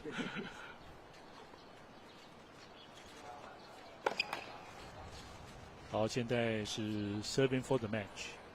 廖佩雅的发球局，对，透过这个发球，如果他拿下的话，保住的话，他就获胜了就可以晋级到明天的冠亚军赛。是。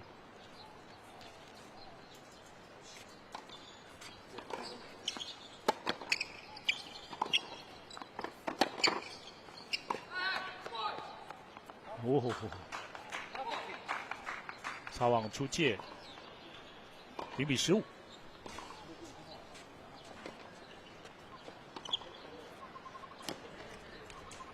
廖佩雅心态非常稳定。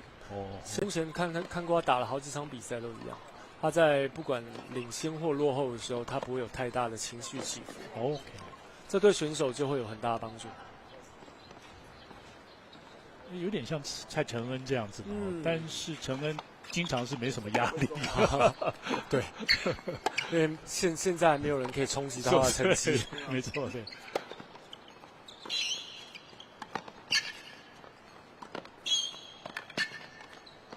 哎呀，最后还是被廖佩雅救回来哦。左右2个大角度是，这球也是很好的磨练。没错。所以脚步在网球训练上要非常着重。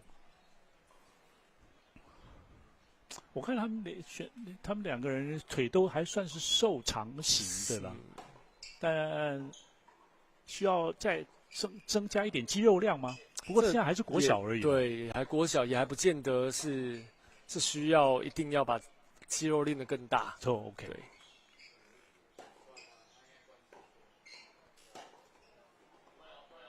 哎呀，可惜这个球平击还是出界了哈，形成了30-15。30-15，对。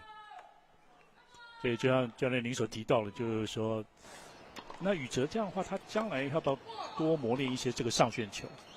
但每个小朋友或者每个队伍，他们的打法要求都不一样。OK， 对。像大直国小，他们的脚步其实要求的蛮重，他们脚步是很快的。OK。但他们的打法就是比较攻击性，比较平的哈，对，这也呈现了一个学校它的风格，对，没错，教练的风格，对，每个学校不一样的风格，是。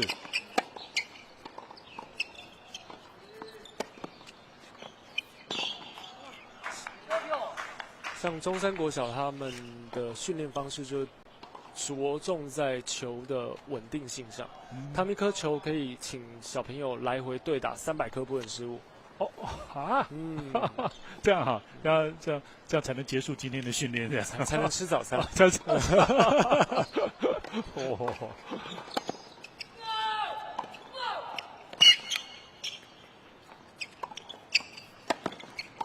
OK， 强势的进攻有破发点出现，白宇哲现在还在。刚刚这一颗佩雅的截击球稍微迟疑等了一下，他没有在上面压制他。通常所谓截击呢，一般还是能够在网子上面处理掉是最好。对，因为你让对手没有回防的机会啊。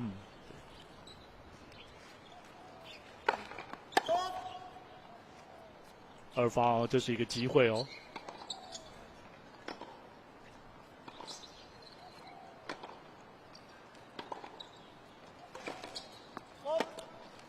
关键时刻了出现这个双发失误就是真的很伤啊。是。这场比赛第10个 double four， 那刚好是出现在局末点的时候。那双方现在这是战成了5比5的平手。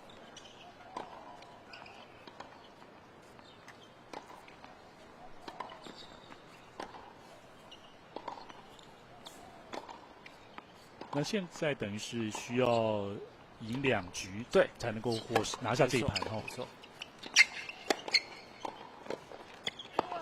哦，确实平击球还蛮多的哦。对。然后白宇哲打法就是比较偏平击的打法，是可以让球速更快，对，让对手比较没有时间可以准备。是，但相对的自己的失误率会稍微高一点。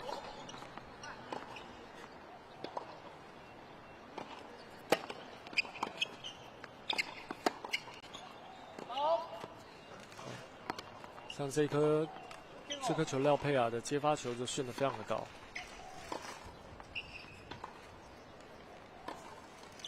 15平。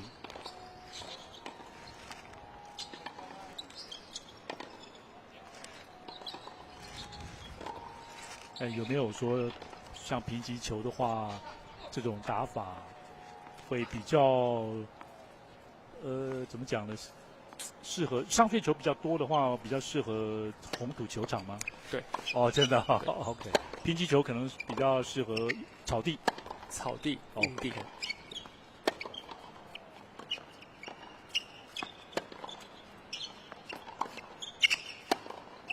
可惜已经有准备了哈，但是可能想要更刁钻的角度。因为在红土球场上做比较多旋球的动作，是要让球的来回次数可以增加。对，因为相对我们速度快，在红土上没有优势。对，所以只能想办法让球的变化再更大一点，或来回的拍数更多一点。哇，所以在红土反而要的是多拍的来回。所以我们在训练选手上，有时候会让选手多练红土比赛、红土球场。对，体能会增进吗？对，体能会增进以外，对球的耐力会比较好，比较珍惜球。对，不会轻易就对，不会想要1-2颗就想让对方赢。对，因为速度慢嘛，你攻击了不见得会有效果。哇，那这确实磨一个选手的耐性。所以像打到职业选手，他们就有一些自己比较擅长的球场，像费德勒他就比较擅长草地。对。基本上但当然这个3大天王基本这个4个场地呢都拿过冠军了。对，没错。4个大满贯公开赛。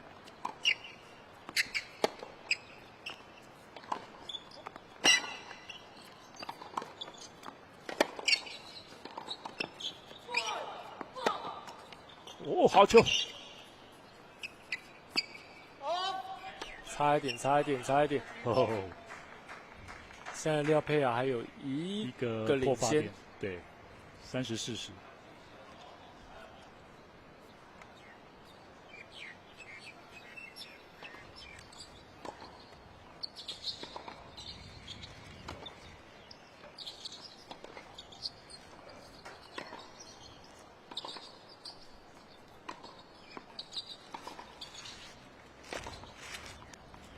大直国小的这个小朋友们哈，也是都很开朗，然后就是很愿意跟朋友或者大人来教。但这个球出界，这个蛮重要的一个关键局哦。但现在是又遭到了破发，廖佩雅现在是6比5。这样哦，看看哈，廖佩雅这样能不能再一次把握他 serving for the match 的机会？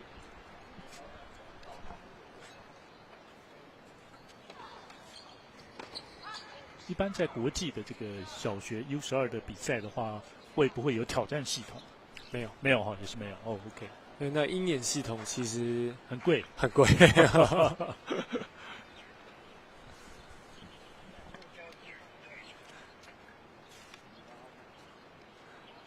那国际上很多比赛打到了 final 都还不会有裁判的。这样哈。嗯。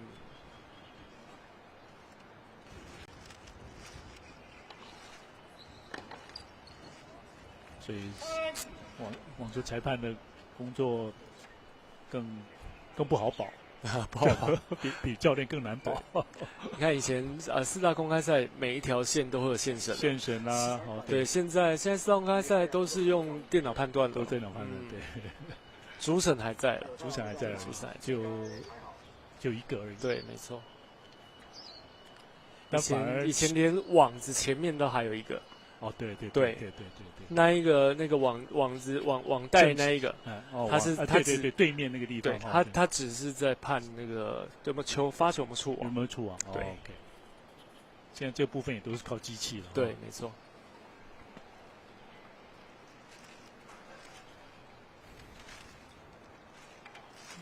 世维杯的比赛历史久远了，而且持续的下去，世维交代呢，给选手们、小朋友们提供了这样的一个园地。到了，希望他们能够快乐成长。没错。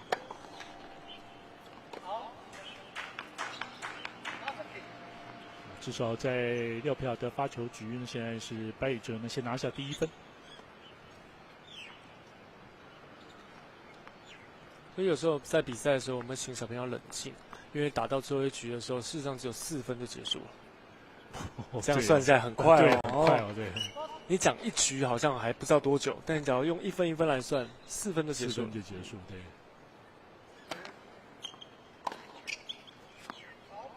好，现在来到15平喽。是，所以这种上旋球，你是说击球？这该怎么打了？这个必须要从球的下面往上摇，让球造成旋转。哦，对，他的技巧比平击球来得更难。所以像我们在初学让小朋友初学打网球的阶段，一开始都是从平击球开始教。OK， 对啊。但平击球的方式呢，要来回击这个上旋球，又好像有点困难。对。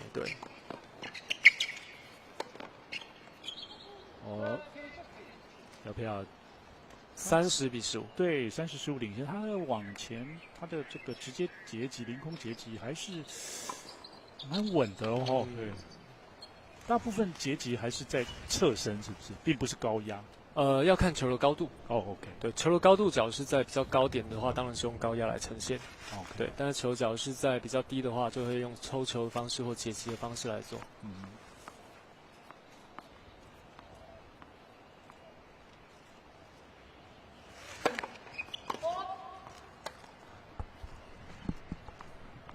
走到这个时候，发球就非常重要了哦。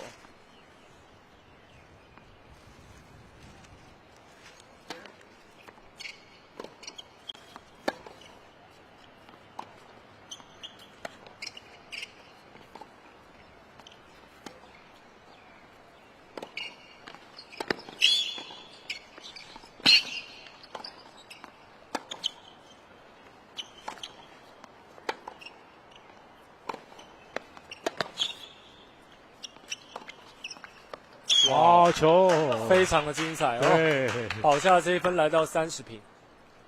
白宇哲这球也是有耐心的哈，没错，等待最好的机会，最后致命的一击的inside out进攻，有速度也有角度。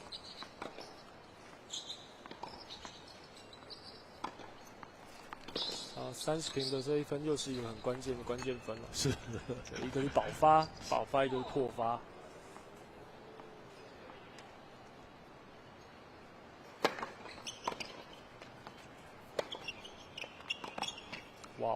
哇！哦，这颗也是佩雅上去攻击的旋球的幅度，让球在奥赛以前就马上急速转下来，这样就变成界内了。对，就变成界内。OK， 所以这有时候也是会让选手在判断上会产生犹豫哈，犹豫。 OK， 他会以为球会出界，在飞的过程他会以为球出界。我们现在廖佩雅来到 match point 赛末点，赛末点，对。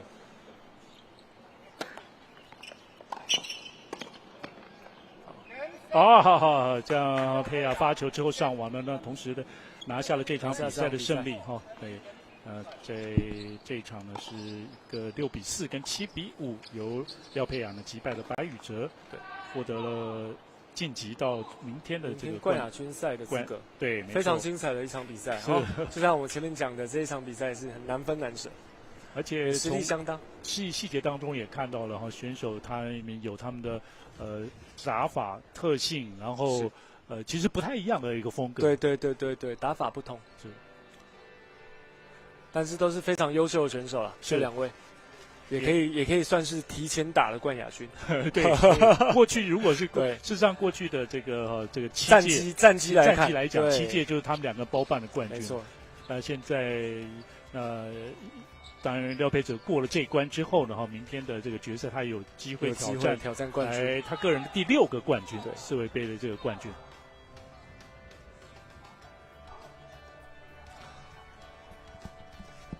好，那我们在接下来下一场比赛将是女子组的选手呢，是准备要登场的是5年级的对不起，6年级的4强的准决赛哈。那朝生国小的许可杰对高雄市光武国小的朱云缇，也看到了哈，会来自这个南部的2个小学的小朋友哈，在国小6年级的女子组来进行这个准决赛。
Drop, yo.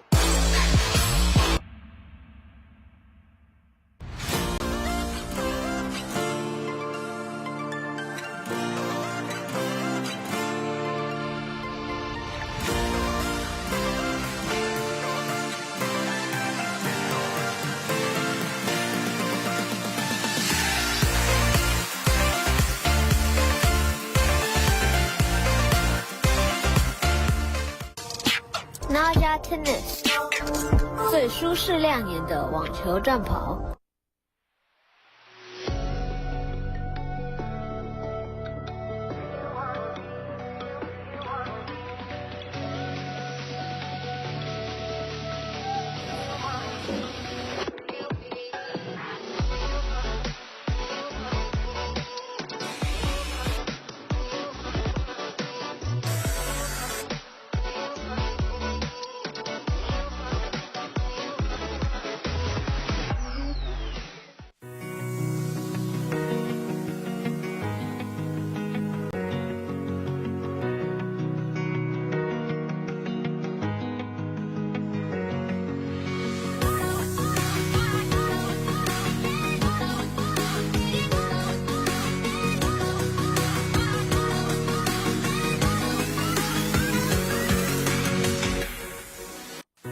活神运医，运动伤害治疗新选择。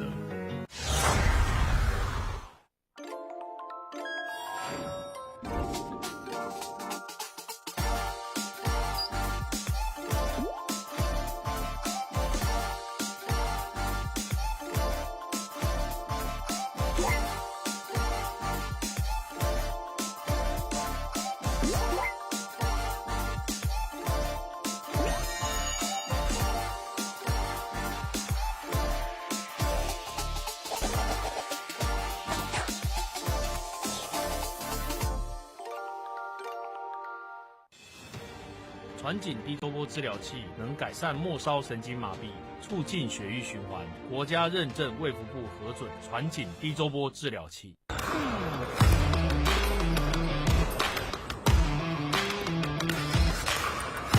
大家好，我是低周网球选手尹嘉文，我的专长是网球，那我的休闲娱乐就是皮克球。我有兴趣的话，我一定要找我大家一起来玩皮克球。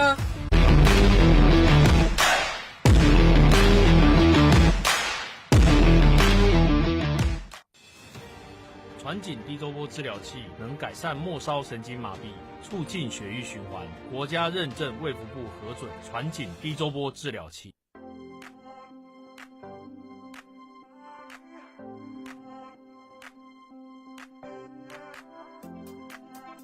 双打有趣的地方就是两个人的默契要配合得很好，相较来说真的蛮有那个依靠性。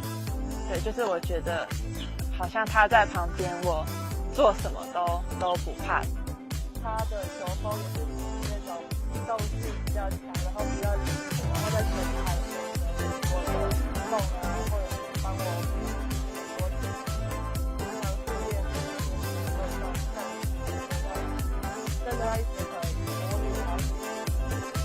急性扭伤，就是我有一天练球的时候就突然就扭到了这样子。我还是习惯穿 Power Max 的户外袜。对，它在脚踝的部分是整个都有包覆的感觉，脚趾那一段跟旁边它都有做点加厚型的设计，就是这个我蛮喜欢的，因为我对袜子的厚度要求蛮高的。其实它的袜子平常的这些运动袜很少会在脚趾上做很多的滑垫，袜子没有好的止滑效果的话，可能会在冲撞往前的冲撞到指甲的我们之前就是希望我们牌子可以到150争取参加 WTA 的巡回赛事，2028年能够拿到参加奥运会。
Naja Tennis 最舒适亮眼的网球战袍。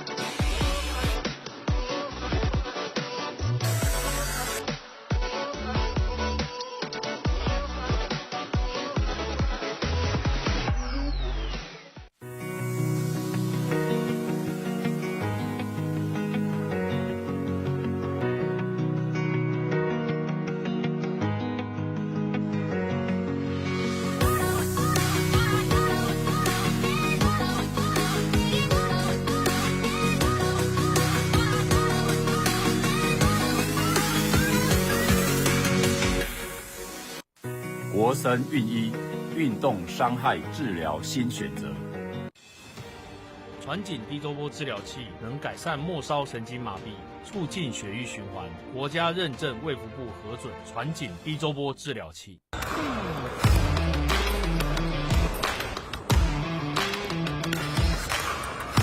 大家好，我是地州网球选手尹嘉文，我的专长是网球，那我的休闲娱乐就是皮克球。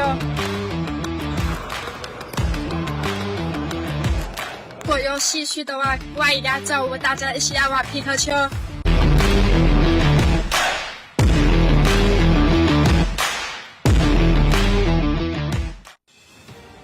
传紧低周波治疗器能改善末梢神经麻痹，促进血液循环，国家认证卫福部核准传紧低周波治疗器。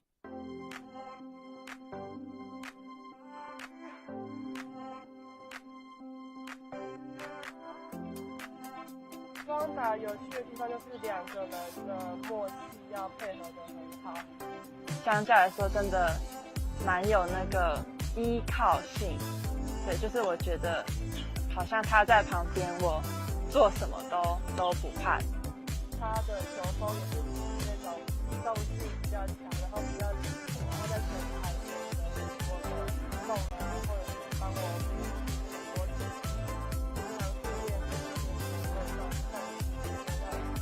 真的要一直很急性扭伤，就是我有一天练球的时候就突然就扭到了这样子。我还是习惯穿 Power Max 的户外袜。对，它在脚踝的部分是整个都有包覆感，脚趾那一段跟旁边它都有做点加厚型的设计，就是这个我蛮喜欢的，因为我对袜子的厚度要求蛮高的。其实其他的袜子，平常的那些运动袜很少会在脚趾上做很多的袜子没有好的止滑效果的话，可能会在冲撞往前的冲撞到皮下的。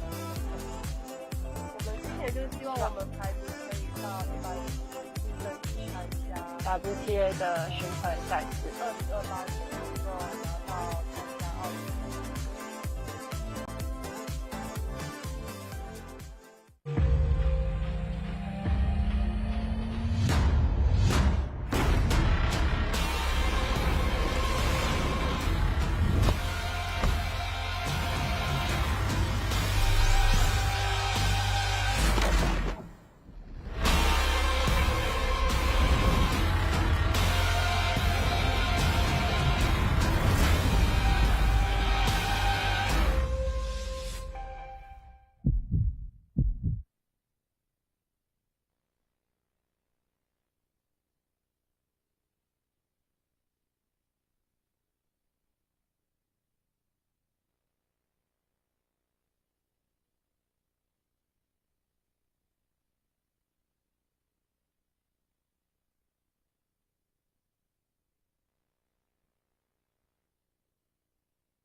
Drop, yo.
，Naja Tennis， 最舒适亮眼的网球战袍。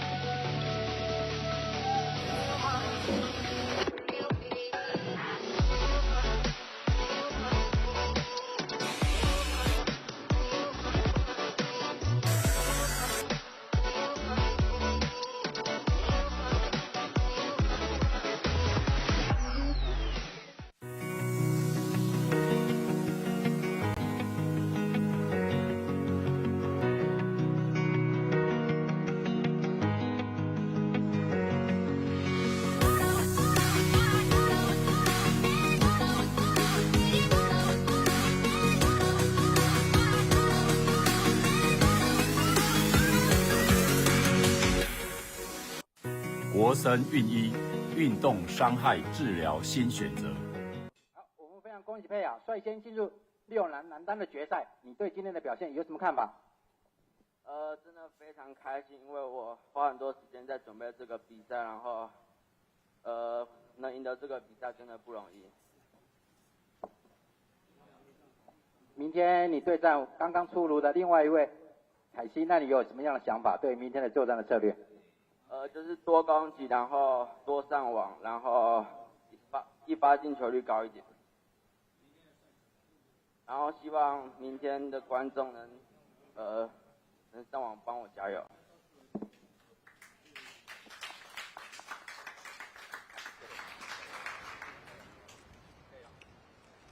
来，另外一个凯西。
我们非常恭喜凯西，今天也是率先进入了最后的决赛。那今天你对于表现怎么样？觉得我投球进步，然后今天状况也很好，然后麦可能要加强一点。那对明天佩雅的作战策略，你有没有什么想法？就尽量不要失误，然后上场就可以可以打好一点，请大家上网加油，谢谢。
Drop, yo.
，Naja Tennis 最舒适亮眼的网球战袍。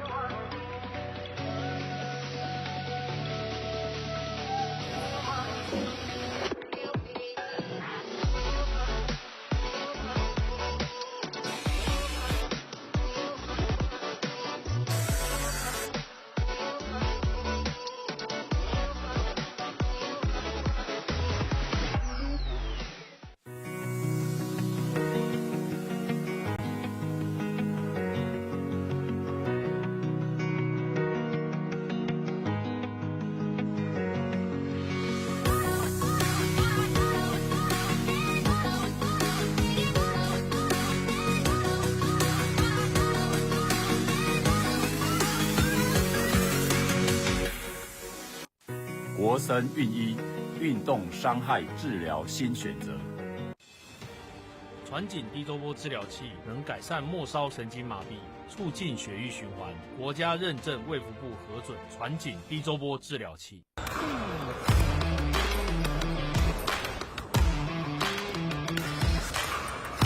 大家好，我是皮特网球选手尹嘉文，我的专长是网球，那我的休闲娱乐就是皮克球。我有兴趣的话，欢迎来找我，大家一起来玩皮克球。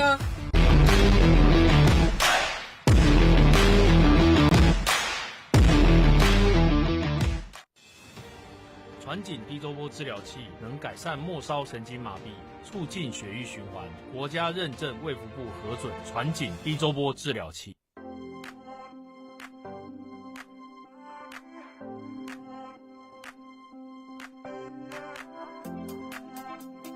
萨有趣的地方就是两个人的默契要配合得很好，相较来说真的蛮有那个依靠性。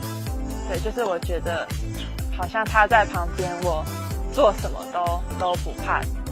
他的球风也是那种机动性比较强，然后比较灵活，然后在前台有我的梦啊，或者是帮我我平常训练或者真的要一直很模拟好。急性扭伤就是我有一天练球的时候就突然就扭到了这样子，我还是习惯穿 Power Max 的户外袜。对，它在脚踝的部分是整个都有包覆的感觉，脚趾那一段跟旁边它都有做点加厚型的设计，就这个我蛮喜欢的，因为我对袜子的厚度要求蛮高的。其实它的袜子，平常的这些运动袜很少会在脚趾上做很多的袜子没有好的平滑效果的话，可能会在冲撞往前的冲撞到皮下的。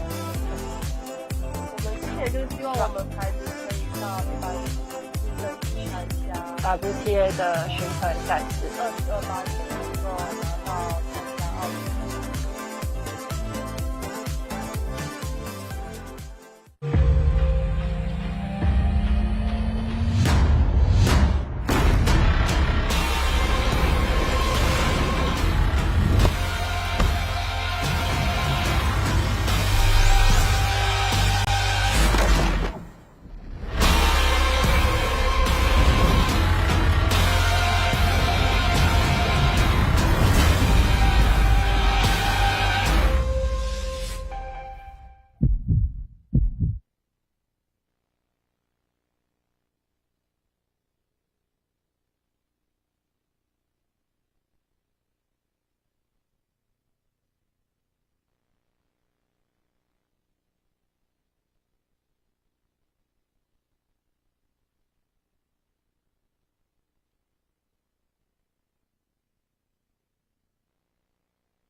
Stop me now.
drop, drop, yo.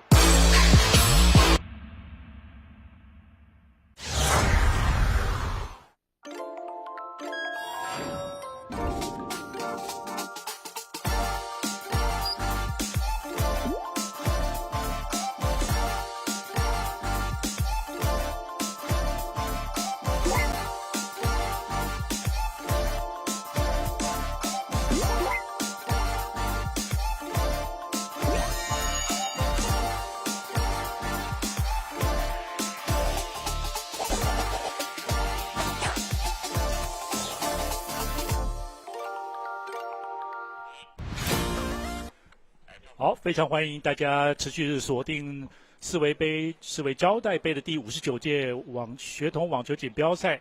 那接着下来呢，将为您带来女子组的比赛，这是小学6年级女子组的4强的准决赛，由高雄光武国小的朱云缇对战呢屏东朝生国小的许可杰。那一样的还是很开心的邀请到了木栅国小的总教练陈建成教练。教练您好。你好。女子部分。有所谓南北这样哈，哪一边比较强吗？南部南台湾会比较强吗？女生感觉女生的比较平均，成绩比台北的男生来好，就感觉这北部是男生南部是女生比较强这样哦。OK。当然这一场4强呢，都是2位的来自高雄跟屏东的这个选手来比赛，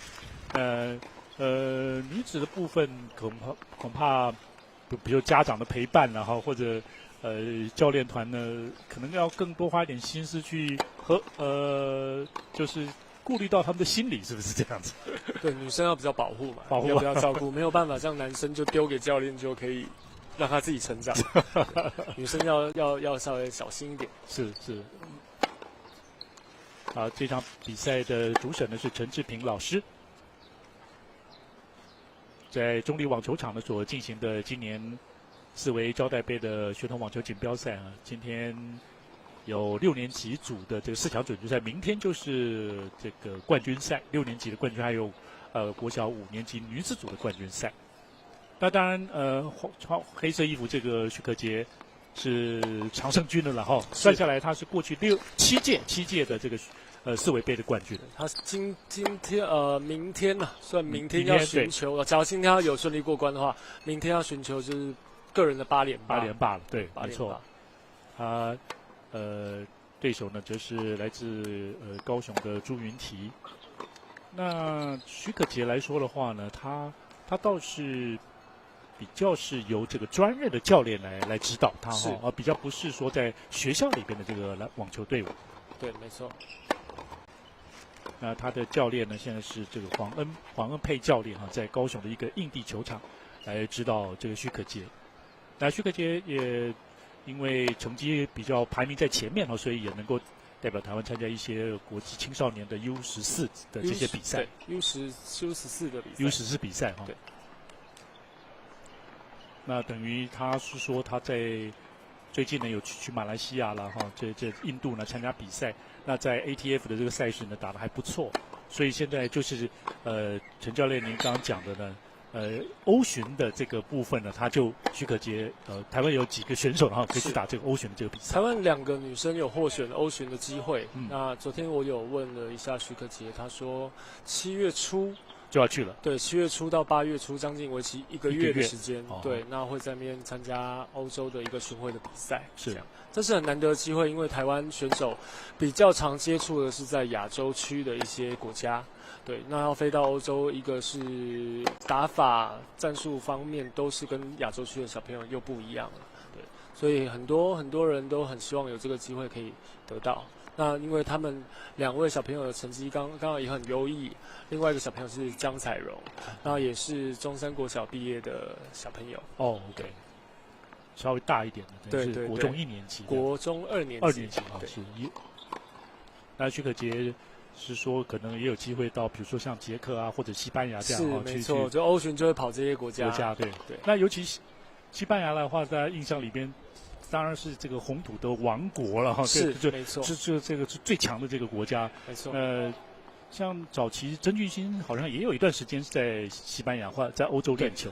因为曾俊欣的强项也在红土球场 ，OK， 对，所以他在红土球场会表现得特别优异，或甚至在赛季上有选择性的时候，他会以红土赛事为优先，因为他比较好表现，然后拿分也比较容易，抢分也比较容易，对，所以他会以红土为做考量，是这样。所以在青少年级的四大满贯的这个青少年赛，他法网也拿过冠军嘛，哈。青少年嘛，对，法网、澳网，对，都有青少年级。台湾青少年在国际上的排名有竞争力哦，对，都是非常有竞争力的，都名列前茅。然后排过世界第一的也有哦，不乏好几位选手。以前杨宗桦也是，对，杨宗桦也世界第一，那甚至前10以前还有王宇佐啊，这些都是非常非常优秀的选手。对，确实。所以就看看许可杰也走上了这条网球路了哈，看起来他目标呢真的就是朝职业网球来前进了。那甚至他说呢，这个 ITF 呢是13岁开始哈，对，所以他说他年底就满13岁，就可以开始闯 ITF 对，他就是要去闯天下。这样会不会太早去闯天下了呢？因为女生的职业年纪大概会比较前一点，会比较早，可能15、16岁就开始了。对，所以13岁开始打 ITF， 或许打个2年，成绩有上来，他可以就先跳职业。对，那女生更有一些选手，她只选择不打青少年排名赛，她直接就朝 ITF 去这样，对，朝职业赛事，对，她就不去打青少年的比赛，因为青少年第一个没有奖金，那所有花费都要由父母自己来支援，对。所以像很多国际上的很好的选手，他们就是不打青少年。是OK。那当然。看个人的选择了，对，可能最重要可能要看实力了。对，然后另外一个是打青少年的ITF 的世界排名也有帮助啦。他会当你排名到一个程度的时候，他可以帮你先拿一些外卡比赛的外卡，开外卡，对，甚至就 WTA 的对次级的巡回赛的外卡，对，没错，就可以不用那么辛苦从外面打进来啦。对，那也可以有寻求一些赞助的机会啊，这样子。对，而事实上现在如果讲这种综合运动会的话，奥运跟亚运都已经开放职业选手参赛了哈，都有了。网球这个项目本来就都有，对，奥运、亚运就都有。对。所以，但反正在国外，像美国系统的这些小朋友，你们看那种四大运的就会很明显，四大运就不太有职业选手，因为他们都没有念大学。对，他们在大学那个时期，20岁、18岁到20岁已经转职业了，对，他们已经没有就学了，对，所以就不会有四大运有很强的选手赛。是。好，这场比赛正式的展开哈。许可杰的第一个发球现在是2发，穿着黑色上衣的是许可杰，准备要发球，他对手呢是高雄光武国小的朱云缇。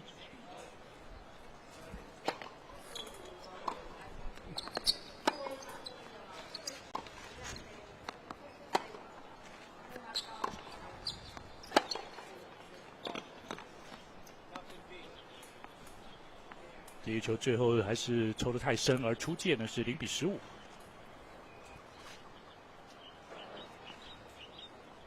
那你看，像朱云缇这样的身形很瘦小，但是他借力借得非常的好，技巧型的选手。对，估计身形呢也会继续再长哦。没错。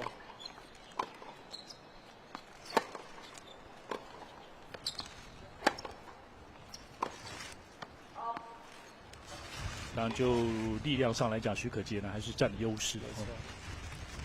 许可杰也是一个很聪明的选手，打法上是非常聪明的选手，并不完全只有靠力量，很多元，他的攻防也分得非常清楚。随着比赛进行，可以看到他的其他的技巧。没错。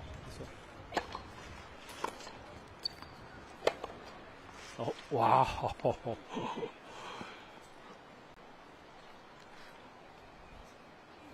就是现在真的要打国际赛的话，这真的要敢于进攻了。攻防要分得很清楚，要分得很清楚啊。对，要分得非常清楚。OK。当然，许可杰在国际赛那个经验比较丰富，这也是。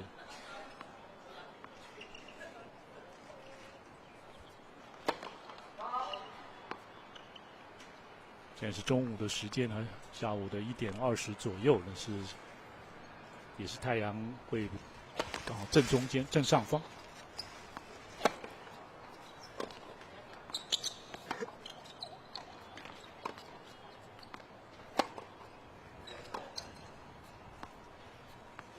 反拍呢还是太长，长了一点。对，30平，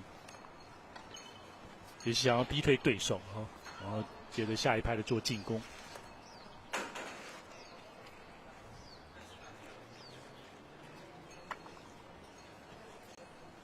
到6年级，现在又有一些国际赛经验，许可杰现在他们都几乎是自己来参加比赛，然后都已经很独立了。对。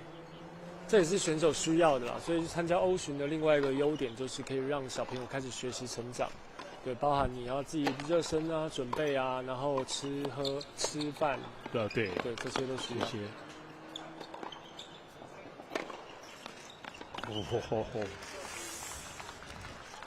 哇，这样这许可杰，当然现在在国小他这样的身高是还够的哈。是。真的蛮希望他能够再更增高哈，增壮。对，还会长，还会再长。国小阶段。对。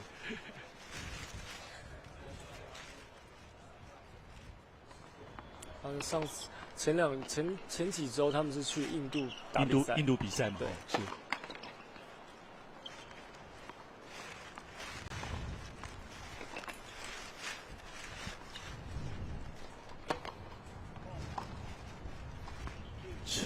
出现了一个 double four， 而且是来到了 deuce， 总是开局是比较难的啦。对啊，还没热身，还没热机啊。对，然后又是已经到准决赛，又有电视转播，就是总是想的会比较多一点。可能有些小朋友因为转播的关系，想要表现得特别好，对，压力也会比较大一点。是。所以也要让这些小朋友可以习惯，对，就是看看习惯之后忘掉其他外在的干扰，没错，专注。第一局的一发成功率还是不到50%。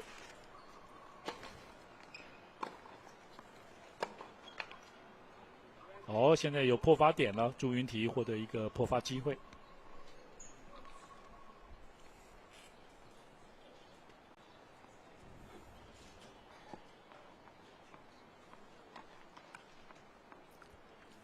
那现在中山国小、大直国小，他们都是只有男子的网球队而已。没有，都有，男生女生都有。对。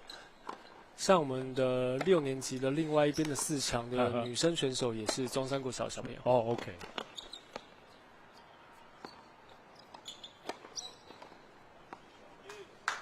好，60。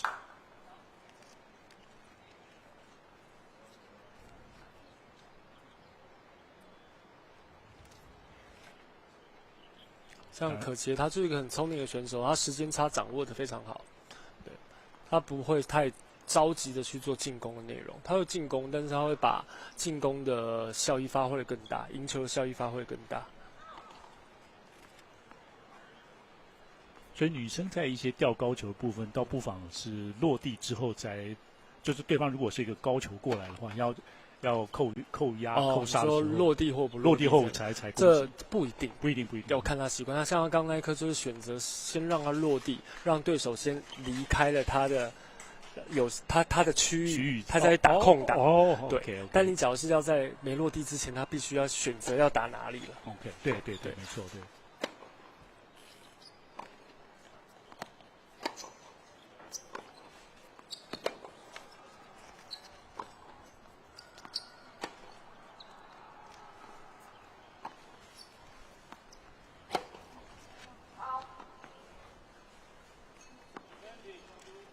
底线的抽球也想打出呢较难的角度出来，还是出界。朱云缇有第2个破发机会。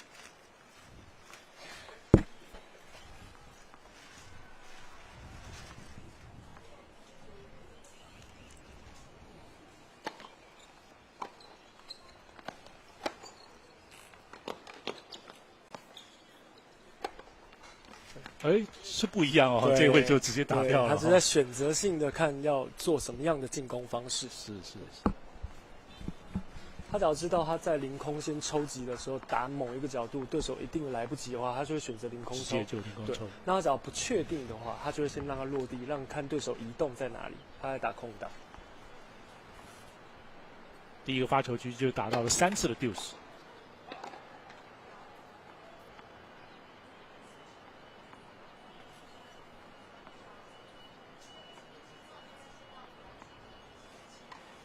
这是四维胶带杯第59届学童网球锦标赛的国小6年级女生组的4强准决赛。发球是，哇，发了一个 double ball， 徐可杰，哇，连续3个4个 deuce 了。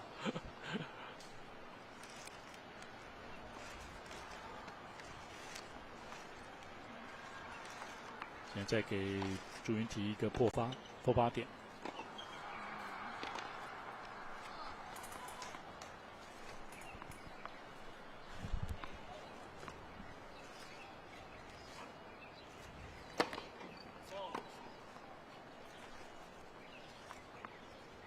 现在在第一个发球局，他是7个2发，5个1发。哎呀，压线！哇，inside 哦，这球这是死角度了。而且打得很有信心啊。对。不过就像陈教练您讲的这个。至少朱云提他很会借力使力，所以他防守功力还是蛮稳的。所以对徐可杰来讲呢，还是需要有耐心的。朱云提脚步也很勤快，所以防守范围也很广。他又不怕快球。是。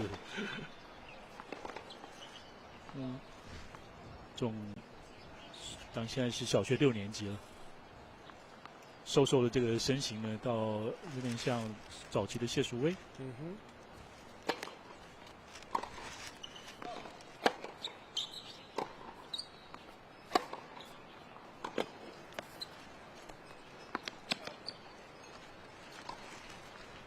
奥赛哦，出界了，好 ，OK。第一局现在是机会了哈，对徐可杰来讲是一个局点。另外就是这个球场，我想应该是符合标准的吧？当然。后面的这个空间应该还是够的。中立网球场的空间算是充裕的哈 ，OK。因为他刚刚已经退到快到靠网子这边。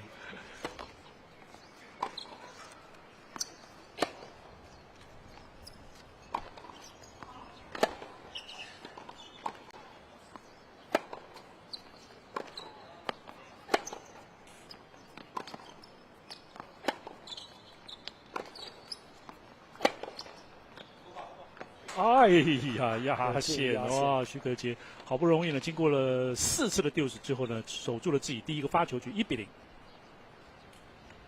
最后的制胜球压线界内没问题。1比0。那我们看到在这个朱云提方面呢。当然，他现在还小，还年轻哈。那是慢慢的在进步，就是他的稳定性相当不错哈。但会不会就是第一局开局他的打法呢比较防守型，然后也比较简单，回球大部分都还是比较在中间呢，求稳为原则。是这些小朋友其实都已经有非常多的比赛经验，所以他们都会随时在比赛中去做变化，不管是防守攻击、朱云提脚，就算他比较借力。但是他假如发现没有太大的效果的时候，他们都会马上做转换，做调整哈。对，都会马上做转换。OK， 相信他也是能进攻的哈。对，有机会的时候他也是能进攻的。是。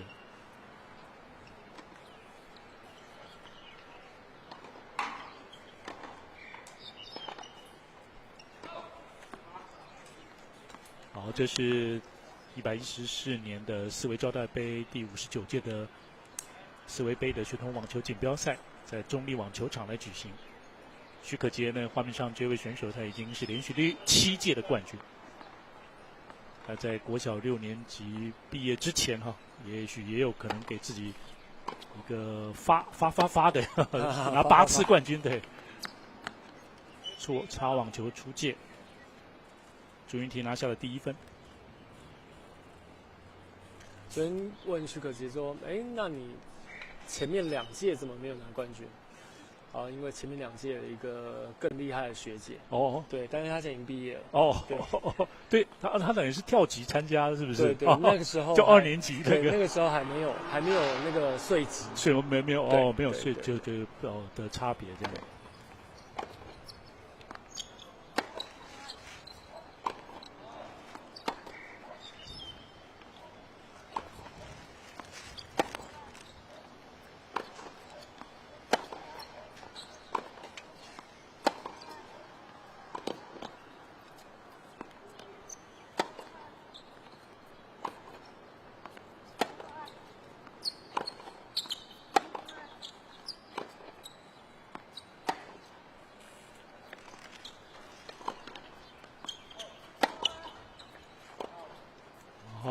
多拍了来回，当然这个朱云缇呢也想要抽的比较深，对，最终还是出界，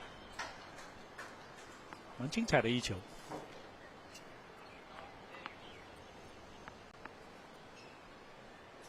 当然一开始刚刚这一分呢，朱云缇呢持续的先放这个对手的反拍了哈，许可杰的反拍。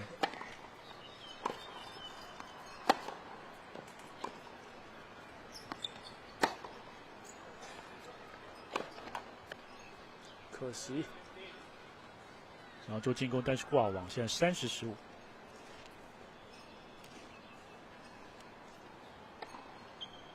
脚步没有再踩上去，对，球也压得多了一点。OK。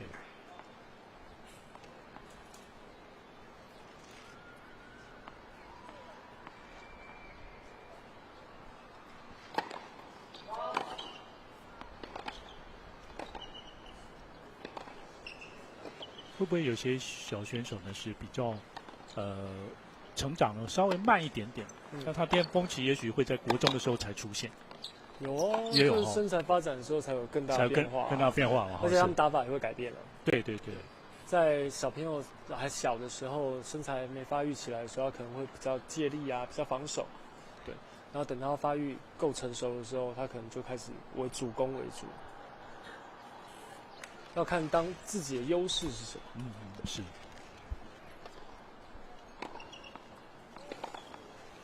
好，朱云缇自己的发球局呢，还是保持稳定领先40-15。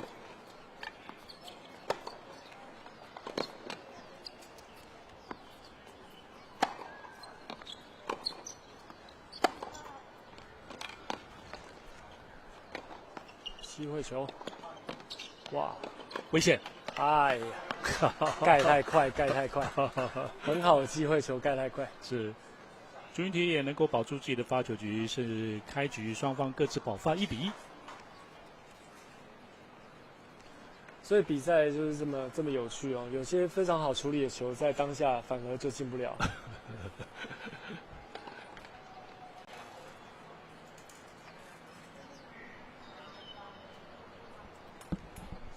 好，看看许可杰，就比如说他力量上呢是占了上风，他经验也是绝对是够的啊。是，就是看他能不能发挥自己的长处。没错。但是朱云缇反而他压力比较小啊，朱云缇就放开来，然后就是借力使力。对。通常这样子的情况下，真的是在上一届冠军或者实力本来就比较好的选手身上压力会更大。压力大哦。对。哦，0-15。朱云缇最近是连得4分，最近的6分他拿下了5分。朱云缇就是现在我们12岁的青少年排名第1。哦，对 ，OK。所以他7月就是会代表台湾的 U12的代表队。所以也算一个传承了，一个是去年的 U12代表队，对，一个是今年的 U12代表队。OK。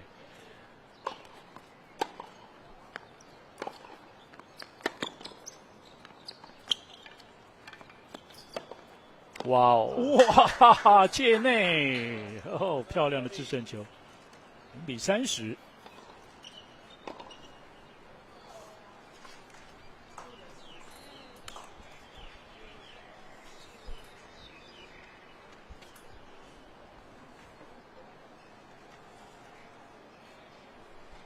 这样看起来，这徐可杰的压力啊，感觉好像蛮大的。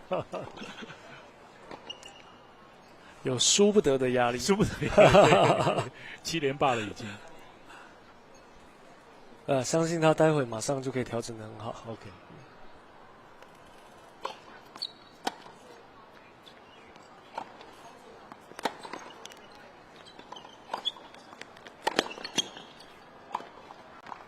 哎呦，这个有难度的哈，半场的哈，直接截击空抽，对，空抽这，而且球不算是很高哈，这真的就是抢第一时间了哦。因为他只要等到球落地了，可能对手又回防到正中间了，对他的赢球几率也相对降低了。这打法现在女生也是有这样的有感觉，而且其实教练都会要求他们这样做了。对，因为女生只要把整个球速再拖得更慢的时候，赢球机会更少。经常看到是都在底线那样多拍来回，就很难有致命一击。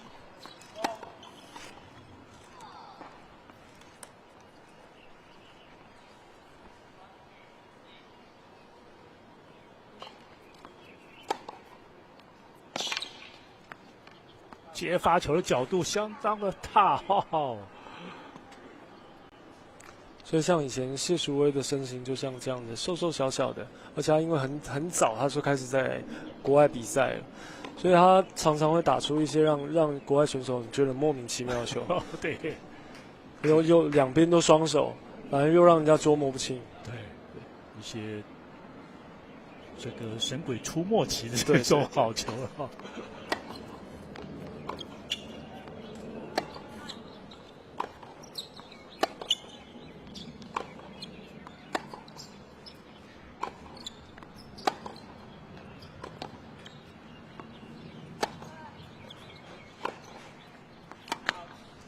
球出界哦，这样是徐可杰是遭到了破发，现在反而是朱云婷呢是率先破发呢，取得了2-1领先。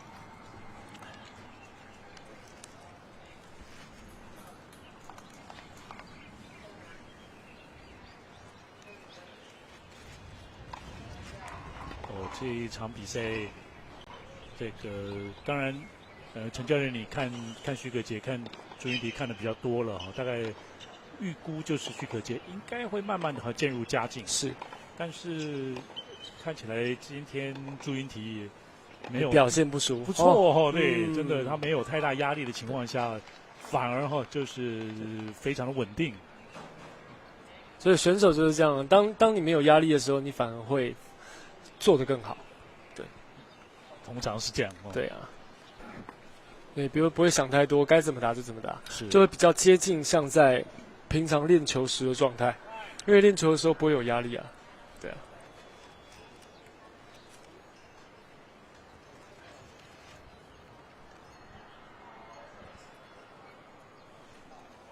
好，现在准备要发球的朱云婷呢是率先破发，当然在女子的比赛一般来讲呢，破发率呢也会比较高一点。保发会有一些难度。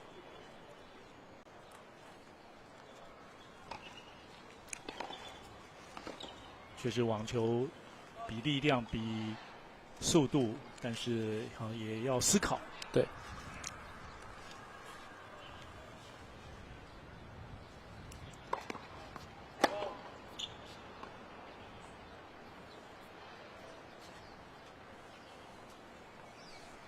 这样2发。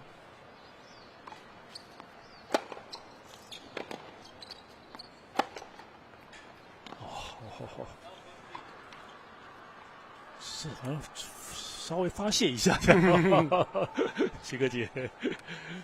但重要还是他已经很明确的知道他接了发球，接到哪里进到哪里之后，下一颗要打哪边。对，这个节奏也许他喜欢的哈。对，这就是他的战术了。战术对，又能够执行成功，没错，会让他稳定下来。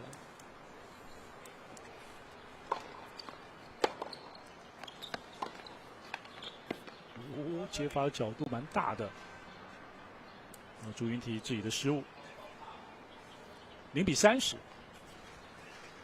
慢慢的，徐可杰在加温了。没错，把速度调得更快。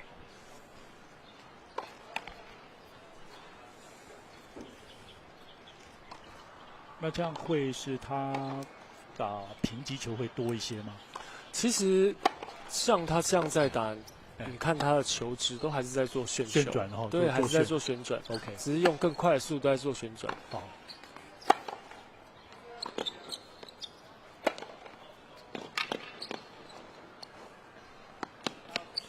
对，然后另外我们在做旋转的时候，也有分成是向上做旋转跟向前做旋转。像比如说刚我们前一场的6年级男生廖佩雅，对，他就比较做向上的旋转，这叫上旋球。上旋，所以你会看到他球落地之后往上喷很高。对，那像可杰他做就比较向前的旋转。OK， 对，都是有旋转。对，都是有旋转。好，现在许可杰有3个破发点。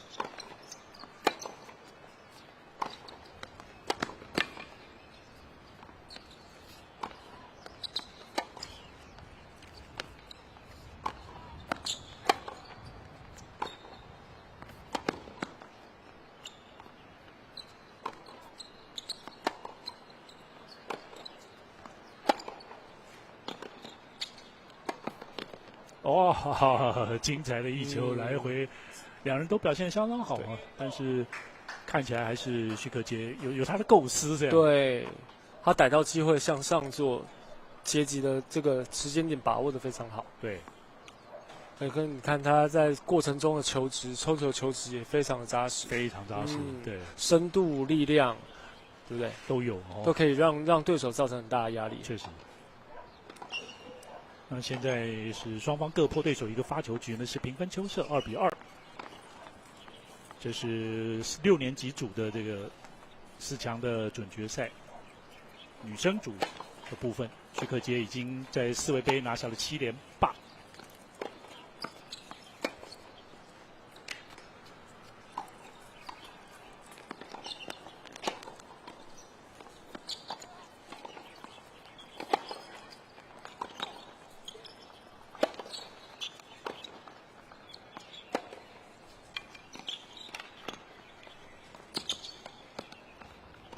哇，这球本来朱云提感觉有机会救起来，就是先前的几球，但是最终还是被许可杰掌握了。所以你看，在这么多年下来，其实台湾的女选手没有像谢淑薇这样子的打法，还是很难产生。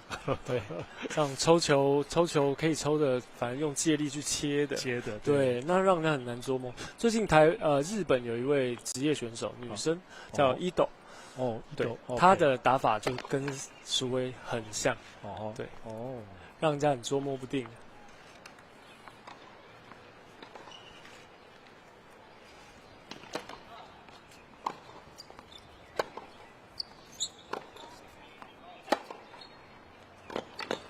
当然，相较之下，朱云提呢还算是这个中规中矩。对，然后先稳定的在底线呢做好基础。对，没错。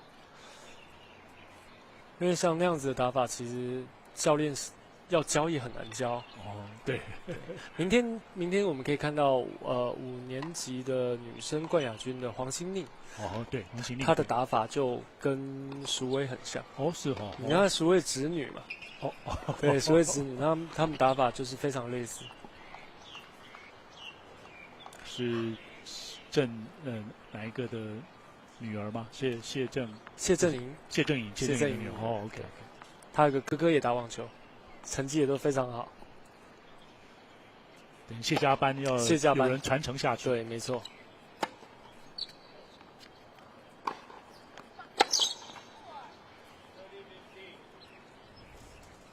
然后在连丢了6分之后，朱云提呢拿下了这一分，也止住。30-15，许可杰的发球局。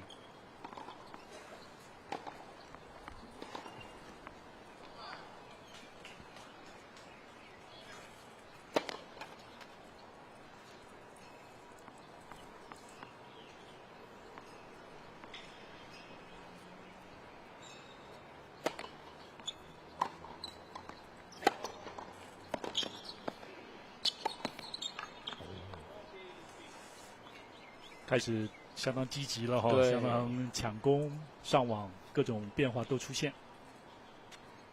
40-15，这个他结局他可能还不是很满意了，不过就是跟我可能多想一点，他那前面还是有一颗球在那里。好了，也许他结局地方不会那么前面。是。但第一时间没播也来不及播了，也只能让他在那里了。对。比赛过程的时候能去碰那个地面上的球吗？可以，好哦，可以把它拨开，然后再打下一球。但是当然你在做那个动作的时候，也会影响到你现在出手。对，那个网球速度非常快。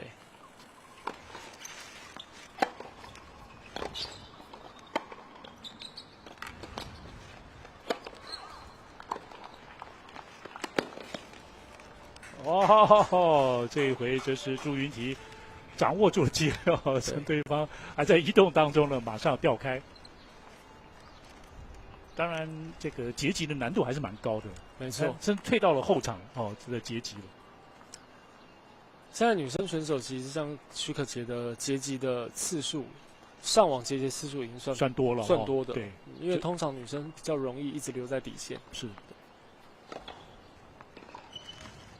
这样也有助于许可杰的变化会多一些。对，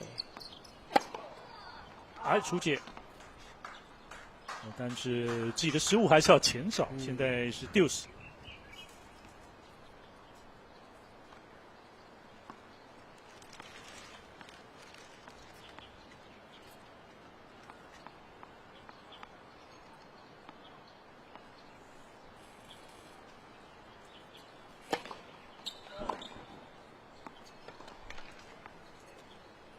爆发，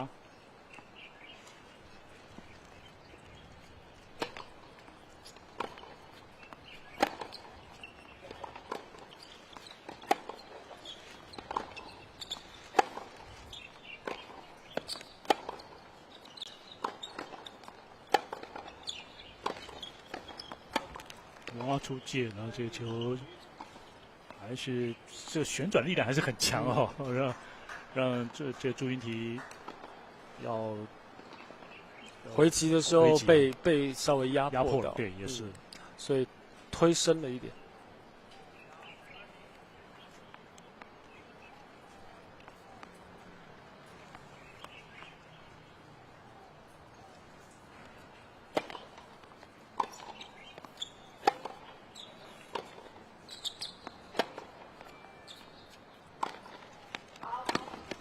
好，这样许可杰还是守住了自己的发球局。目前在第一盘比赛是3-2。3-2。许可杰慢慢的渐入佳境了，连拿下了2局。以他的经验，他的实力，会有应该是有这个能力的。是好的选手，他是要有能力去掌控比赛的节奏。他会把比赛节奏掌控在他自己比较习惯的方式上，不管是快还是慢。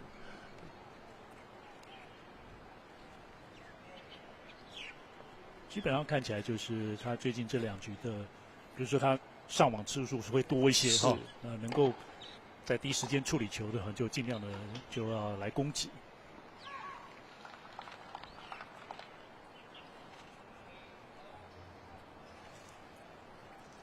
当然，朱云缇也不轻言放弃，也绝对就是当然，因为现在比分还非常接近，很接近，就是3-2，那就轮到那个朱云缇自己发球，然后保发的话，我们就是来到3-3。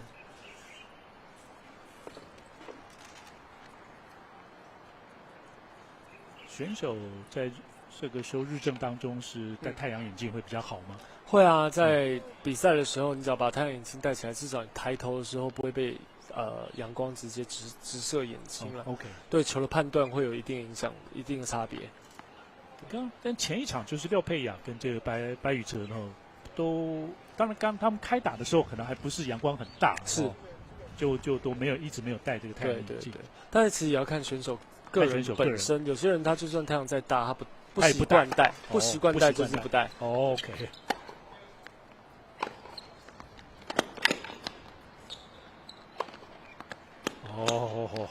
展现了许可杰的强力进攻。他们两个其实相当熟悉自己的打法。OK， 对。所以不可能就是不太容易，就是一两拍就结束这样。那许可杰也还是要费一番手脚了哈。其实，在台湾的网球青少年打到后半段，打的都那些人了。对，可预测性很高。OK， 对。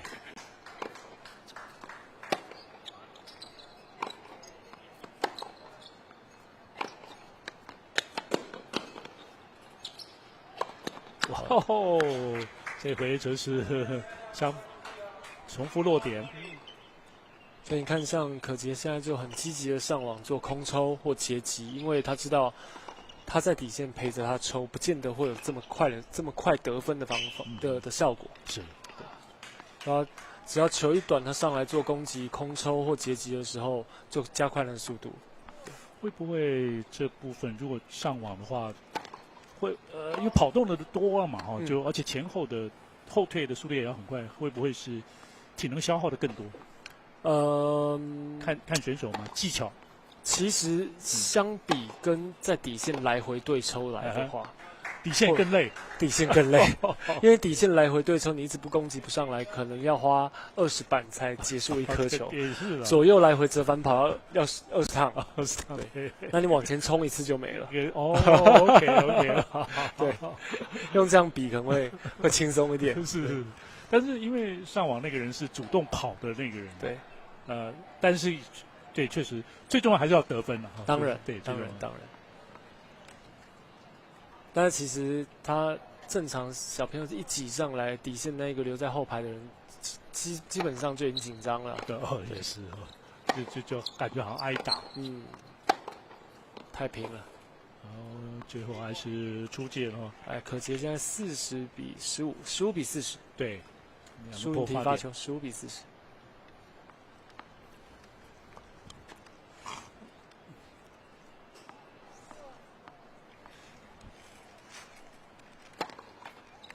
就是我都想说去印度比赛，这个到底要吃什么东西？就是他们那一趟回来的时候就说，他们去了2周，印度去了2周。OK， 第一周4个台湾小朋友吐得稀里哗啦的，拉得稀里哗啦的。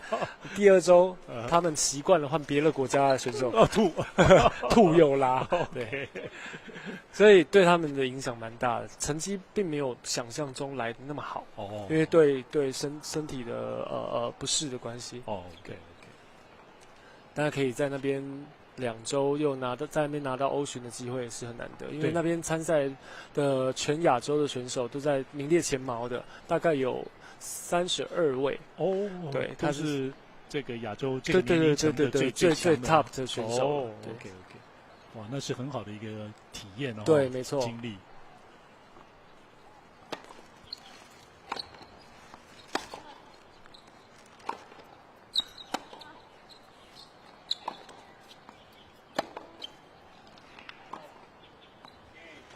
哎呀，但是这个球最终呢是朱云缇呢一个抽球出界的情况下呢，使得现在许可杰呢再次的破发成功。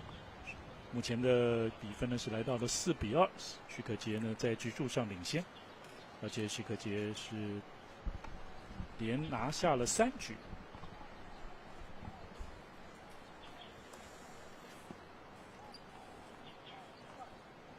轮到许可杰的发球。中立网球场明天还会有3场的最后冠军战。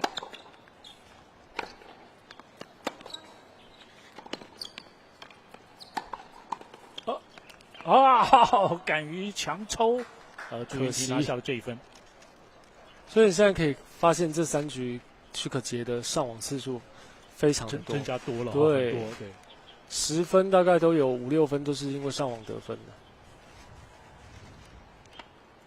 那也代表说朱云缇的底线稳定性很足够。是，对。那现在这次的上网遭到对方的这个抽球而失误，但也不用太害怕。没错，没错，就是其实正常的对手一定会想办法突破，对，但自己的节奏还要保持住。没错。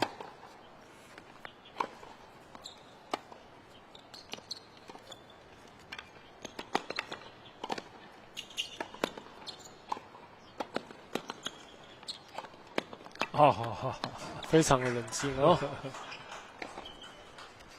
当然，相较之下，朱云缇上网次数就比较少一点。对，就变成一个是比较主动式的上网，一个是被动式的上网。对，因为他是球太短了，他救完球队才上网这样。这样许可杰的打法很需要这些3、4年级、4、5年级的小女生去学习哦，因为她是一个很好的模仿对象。哦 ，OK。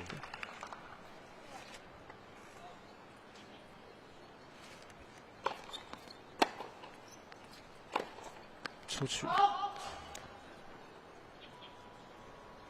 自己的发球局现在15-30落后许可杰。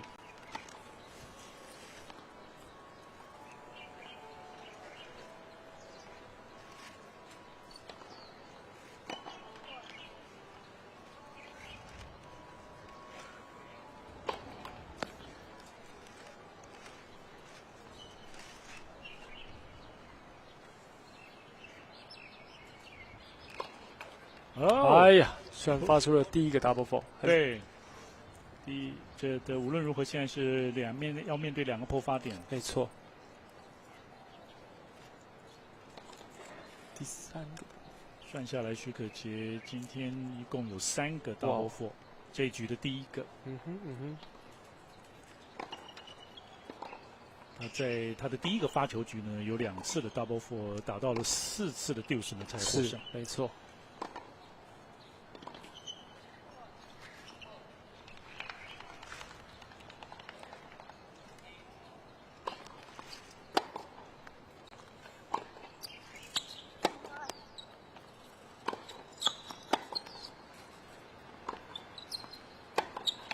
哎，可惜了，可惜，还有一次机会，还有一个破发点，对，保住的话4-3，还有机会可以追回来，对。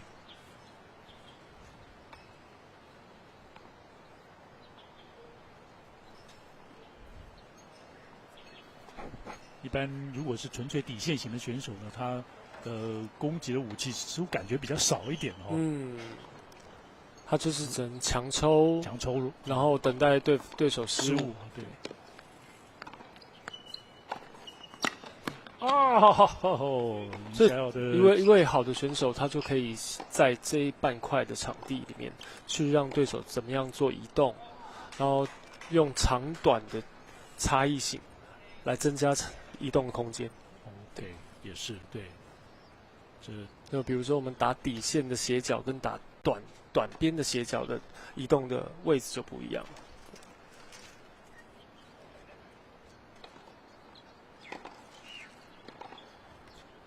就2个破发点来到deuce，许可杰的发球。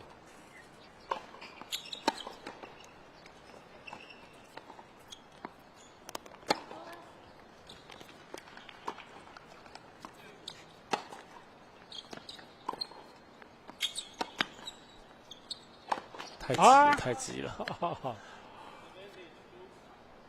这么多分的上网空抽，这是少见的，他是少见的没有得分的一球。对，但还好是发生在这一分啊，不然就失掉一局了。是，还是有难度的哦，因为是在后场直接截击出界。哦，这样是破发成功哦，朱云缇。现在也回破了一局，现在追成了3-4。空中抽球是有相当的难度，因为球还在飞行当中，你只要一个没有掌握好，没有像是在底线的回球那么的稳定，那么顺利。对，因为只要稍微慢了一点点，被球挤压到的时候，你进球率就会受影响了。我们常听到就是选手在练习的时候，他们会找一个对手来一起练哦，甚至都是巡回赛的选手一起对练这样。那这种，当然相信这种直接截击的球也平常还是可以练习的啦哦。可以，这是一个项目之一啊。OK， 对。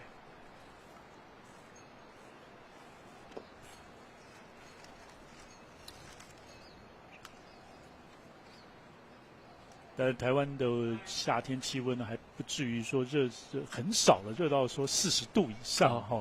对，不太可能，不太可能，对，不太可能。因为我记得澳网曾经有过41、2度这样子，然后是暂停比赛，就户外球场。对，以前像我们在打 ITF 的时候，埃及也有 ITF 的比赛。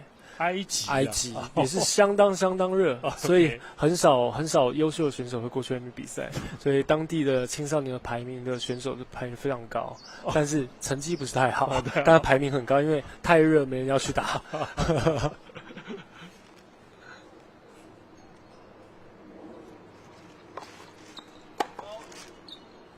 近几年都还有小朋友跑到非洲，南边非洲打 ITF。非洲的话，南非会比较多吗？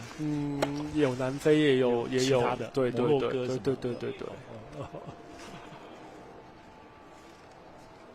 因为起初在刚开始要打 ITF 的时候，你没有分数，你必须要走一些比较偏的国家，先把分数拿高一点，你就可以走一些比较热门的国家，分数也高。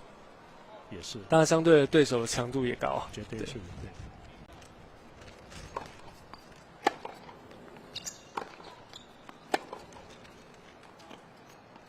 哎，好，15比15 ，OK， 15平。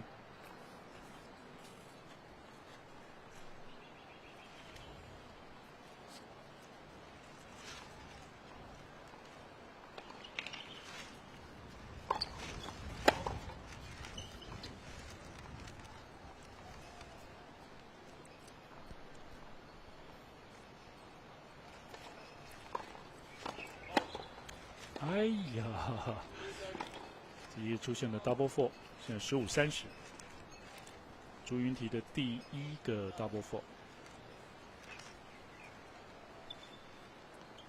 也是天气热哦，这真的是一定要好好补充水分哦。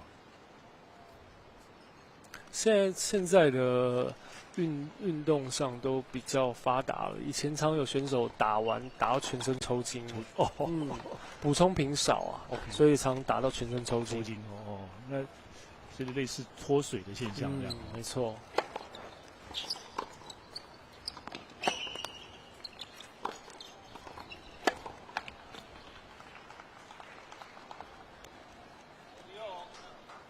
好，现在是30平。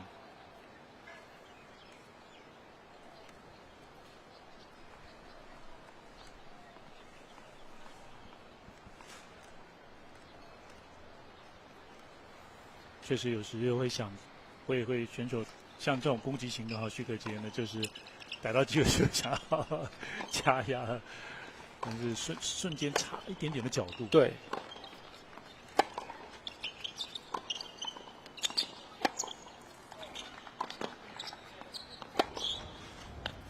哇，这个重复落点呢，回马枪，而且相当有质量，有一个破发点。所以你看，可杰在抽球的每一颗球，不管是攻击还是防守，它的质量都还是在的。就是分成说，在攻击的时候，它的力道稍微再重一点点，角度再大一些些。OK。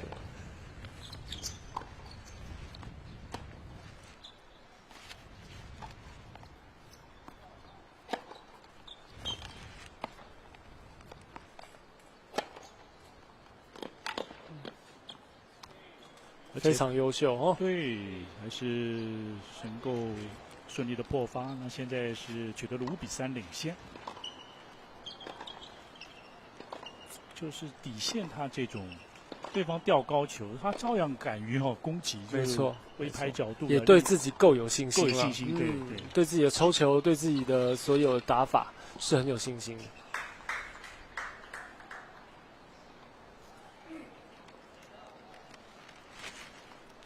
但对许可杰来讲的是 serving for the set，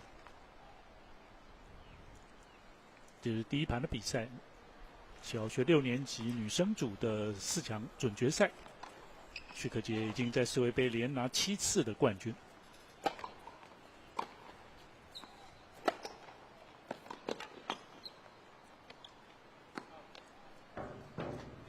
顺利拿下了第1分，还是一发进之后的掌握积极进攻。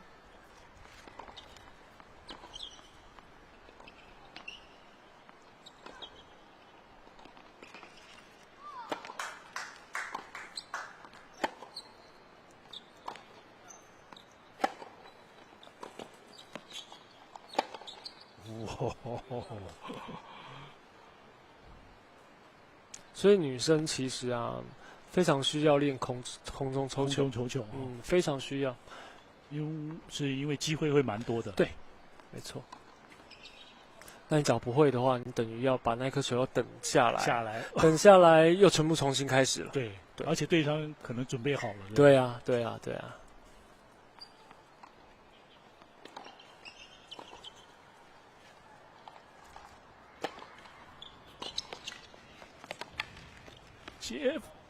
OK， 接发球相当不错的落点，能够拿下了这一分呢，30-15。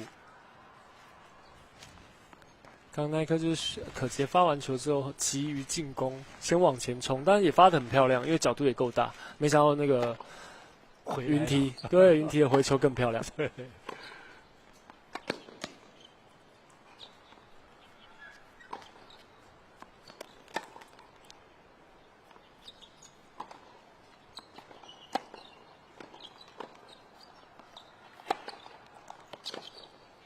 哇！连得2分哦，朱云缇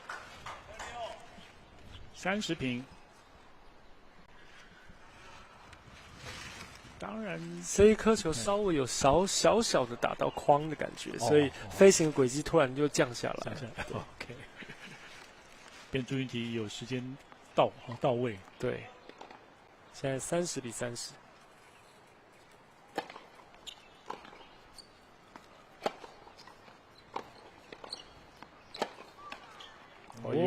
连丢3分的情况之下，现在是30-40，反而是朱云缇的破发点。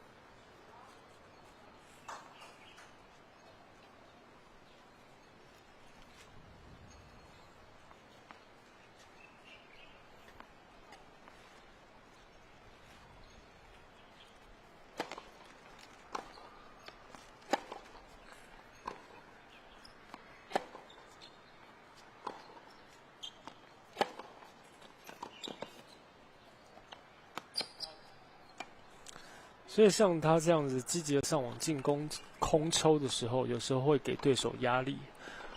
在他一挤上来的时候，对手就想要把球打得更强。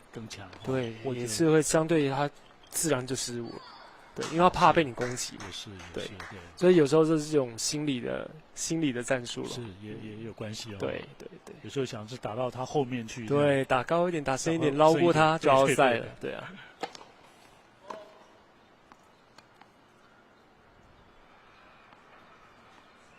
慢慢的，许可杰他一发的进球率也比较高了。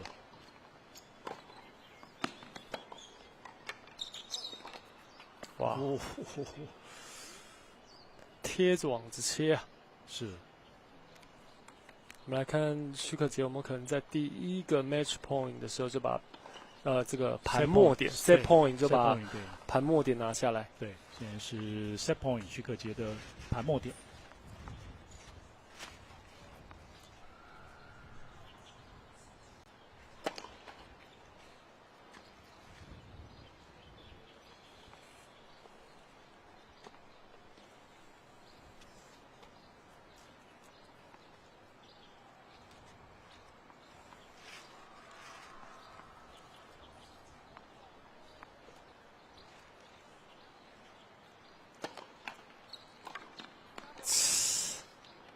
Lucky ball 啊，触网镜，触网镜，所以他的ace 啊，盘末点是用触网镜来解决的。哦，像在第一盘的比赛是许可杰是以6-3拿下，领先了朱云缇。触网镜对，刚刚朱云缇可能也是来不及够到了，对，最后这边没有上前。对，因为非常的短了，那已经是在网子前面的位置了。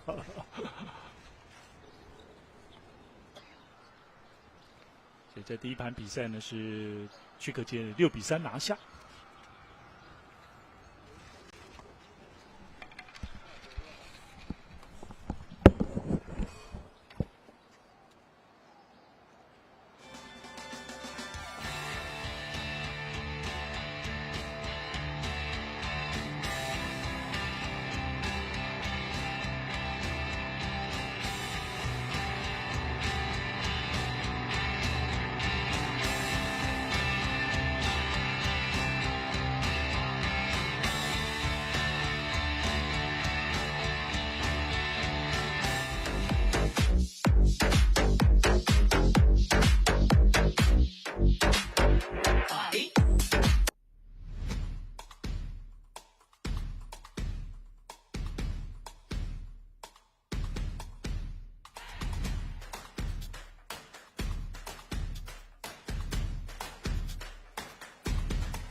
1分都没有，现在都没有0-0，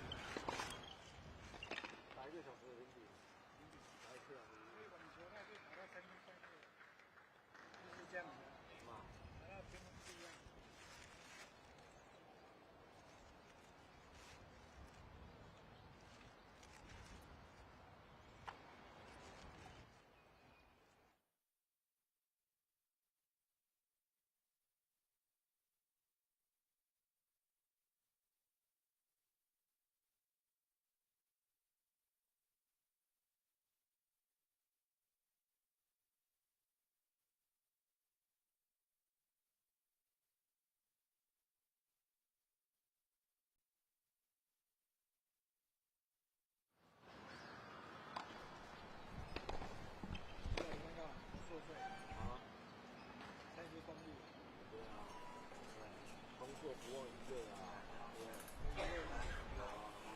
好，非常欢迎大家在持续锁定四维胶带杯第59届的学童网球锦标赛哈。那么今天是大会也很用心安排哦。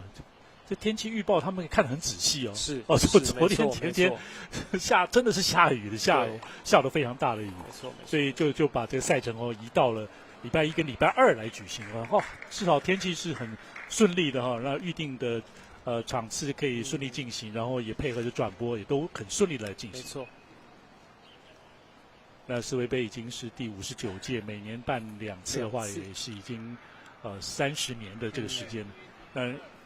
那这些过去的记录呢是都有，大家可以去翻官网上面世卫这个基金会，都可以找到大家耳熟能详这些网球选手的名字。基本上你所有看过认得出的这些选手名字一定在上面。真的，对。好，现在是第2盘的比赛开始。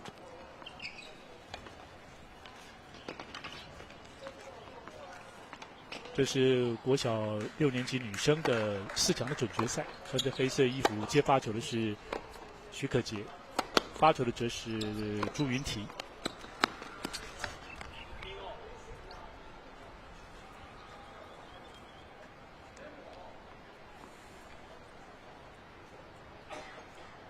运动比赛，攻击的一方哈，也许呢是掌握主动的一方，而且也能够占一些上风。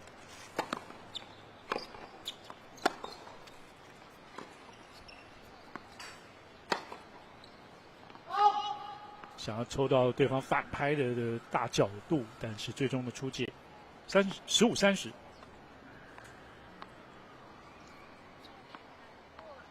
慢慢许可杰这个加强的进攻以后啊，是他占的优势。对。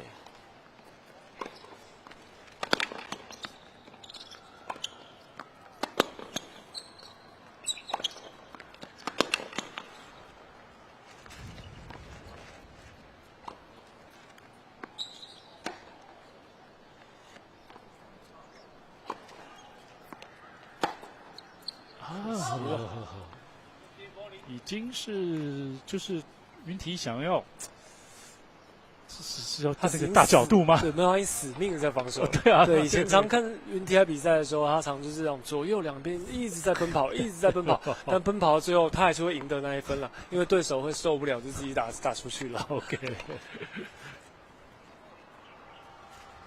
你回的球质量比较普通的话，又是挨打了哈。对，那你想要打了更角落更大哈，或变刁钻，但是就是跟出界就一线之隔。对，没错。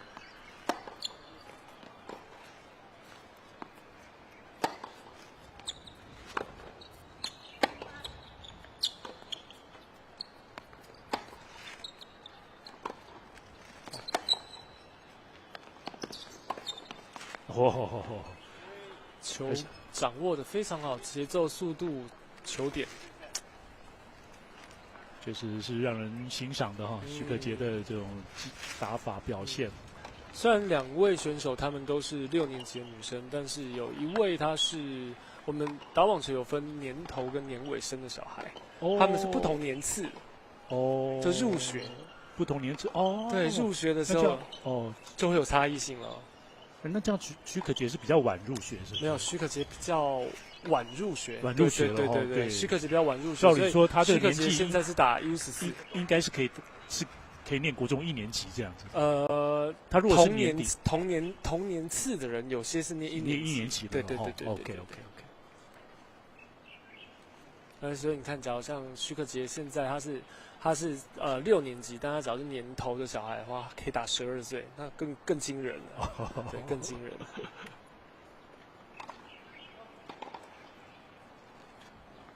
那今天早上我们看到蔡强恩也是一样，对啊，他也是年尾的，年尾，对，还是比较大的，就是同一个年纪但年纪比较大的 ，OK， 但实力够就没有什么影响了，他往上打还是可以拿冠军。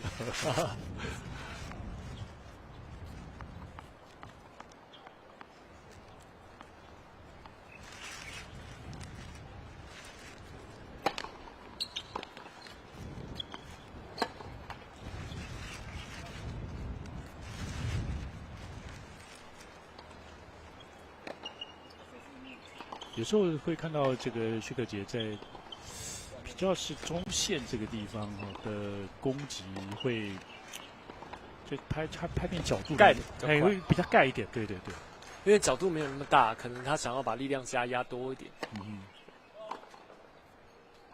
因为攻击嘛，要么不是速度，要么就是位置，对，所以你打在相对比较中间的时候，他可能就把力道加得比较重一点。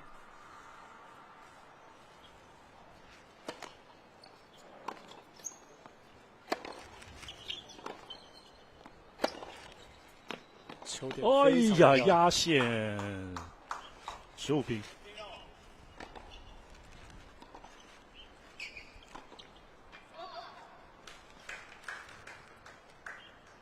就是以许可杰的实力来讲的话呢，可以慢慢的往国际赛来，没错，这个更提升，多看看多。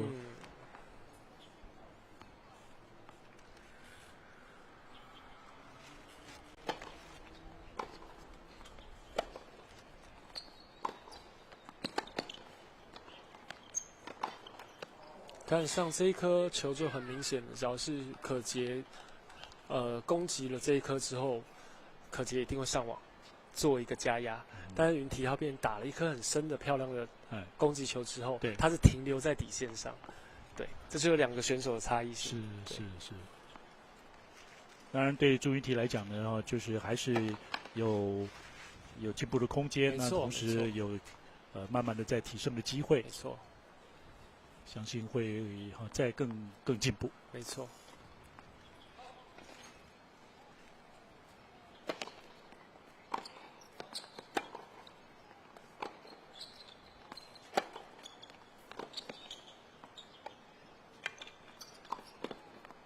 好球！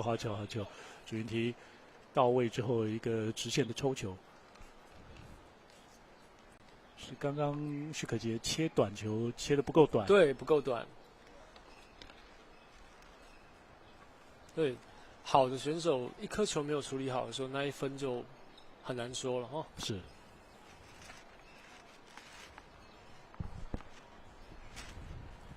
因为刚刚跟陈教练聊了，就是这个您跟红蓝呢也都是，甚至已经算是亲戚了哈。是。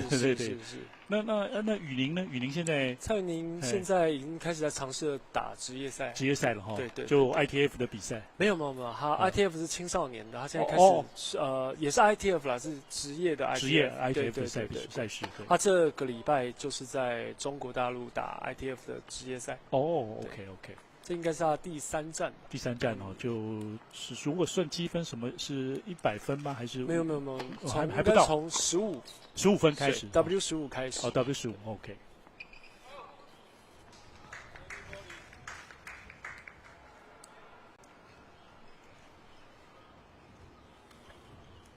30-40，现在是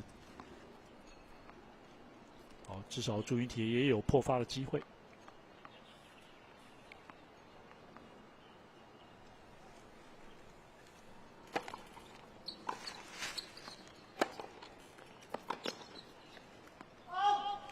所以像这一分就是很明显的，他在攻击完之后向上做一个进攻，向前挤压的时候，对手就会自然把球打出去，有压力了。对，有压力。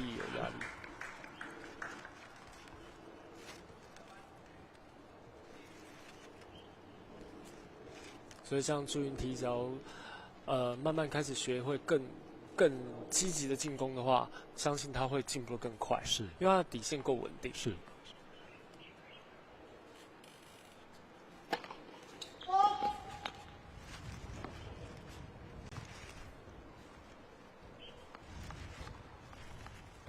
Deuce。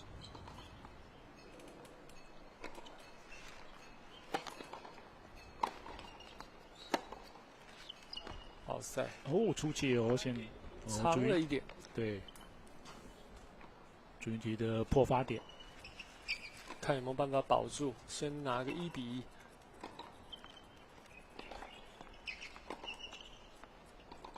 在第一盘，朱云提曾经破了许可杰的2个发球局，破了2次，但许可杰回破了3次。那事实上，现在许可杰已经连破了朱云提4个发球局。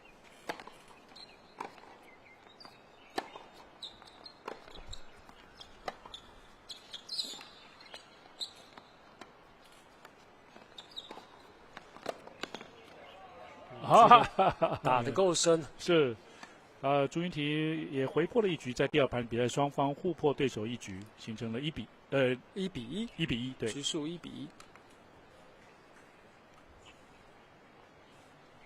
所以这也在我们在转播这样的赛事的时候，也可以让我们的家长或者教练或选手自己可以了解说，怎么样在做进攻、防守或打在哪一个区域可以加强自己得分的效果，也是他们很好的一个所谓学习的机会。对，一个学习对。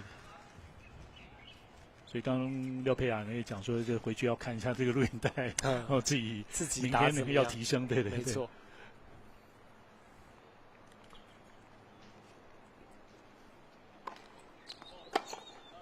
这 double four 出现，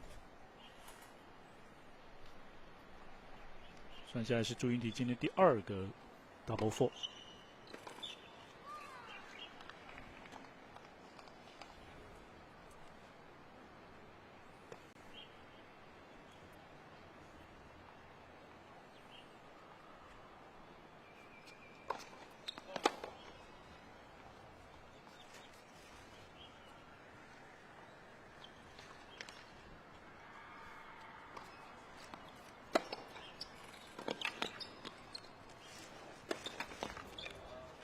好，15平，可惜。这是蛮难，就女生来讲，这真的是蛮难的一个对这个直接的阶级。你光连男生你都很少看到他一直上来。今天看了2场比赛，很少看到男生是一直挤上去做空抽。对。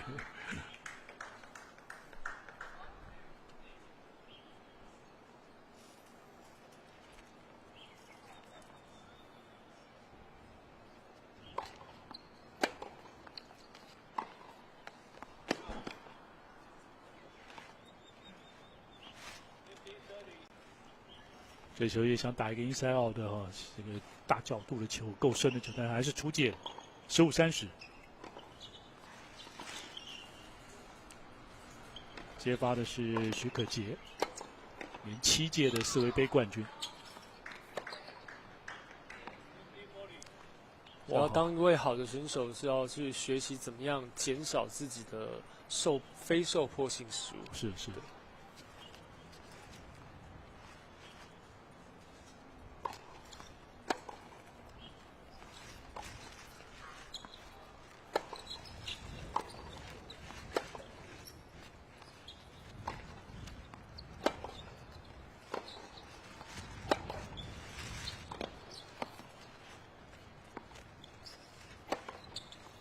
好，稍微等一下，然后再一个攻击的得分，又再次破发成功。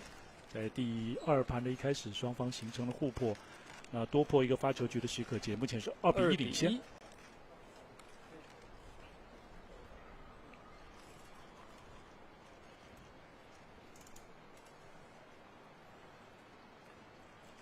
看起来徐可杰，让人欣赏的就是蛮全面的，然后这是攻击型的这种选手。没错。哇，这他爸妈又不是专业的这个网球选手啦，然后他是说这个好像不是嘛，对，就是也许顶多打一些社团的网球而已，但是他自己能够有这样的协调性还有这种爆发力，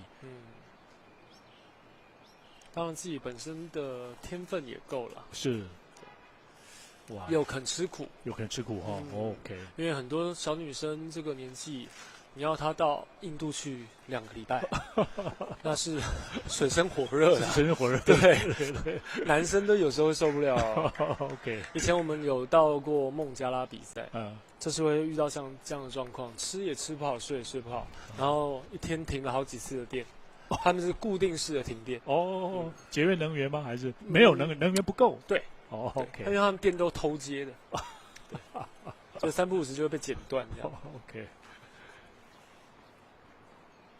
对，好像有一阵子，好像斯里兰卡是不是有被宣布动乱破产这样子？以前我们也会到斯里兰卡比过赛。那斯里兰卡是很漂亮的国家，对，海边很漂亮。他们的天然的和自然的生态其实保护得还不错。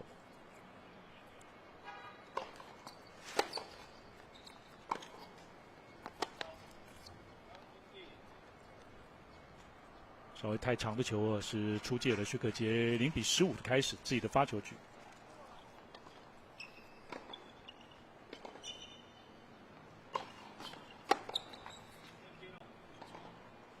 近身的发球有点短朱云提来不及，15平。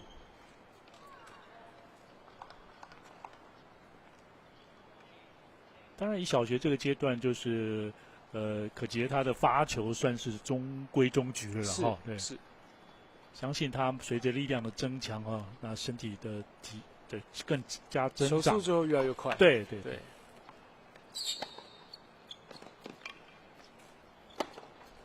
哎呦！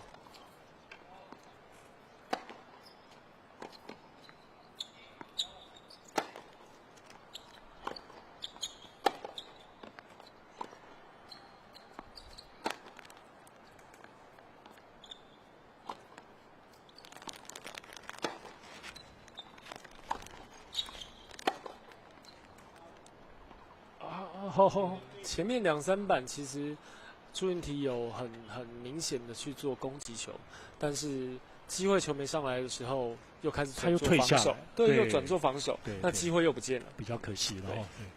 当然，最后这一季这个反拍直线呢，是意识是还不错的，没错，就差那么一点点。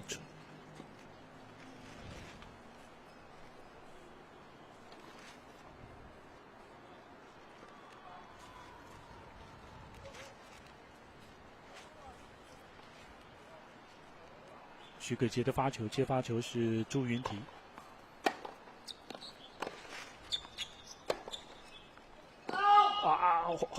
最后对角出界，40-15。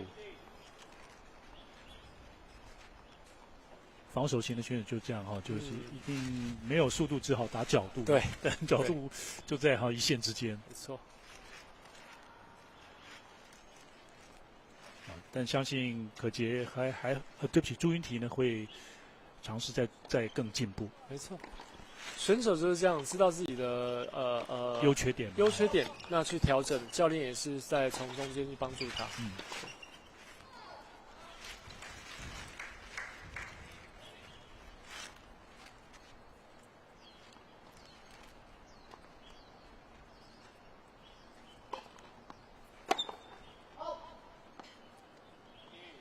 也持续的和徐可杰还是守住了发球局，目前是3比1的领先。第2盘，像可杰这样的蛮全面的打法的话，他有没有说比较适合哪一种场地呢？硬地应该是还蛮适合的。硬地比较适合。OK， 因为他上网的次数、空抽次数，他要的是球速可以更快。对，因为不然落地的放慢了，对手就救得到了。对啊。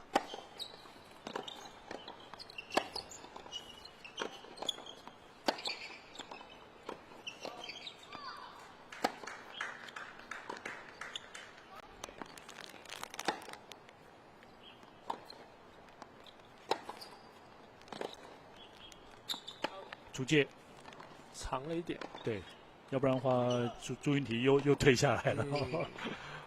我还好，朱云缇拿下了这个发球分，出去了1点。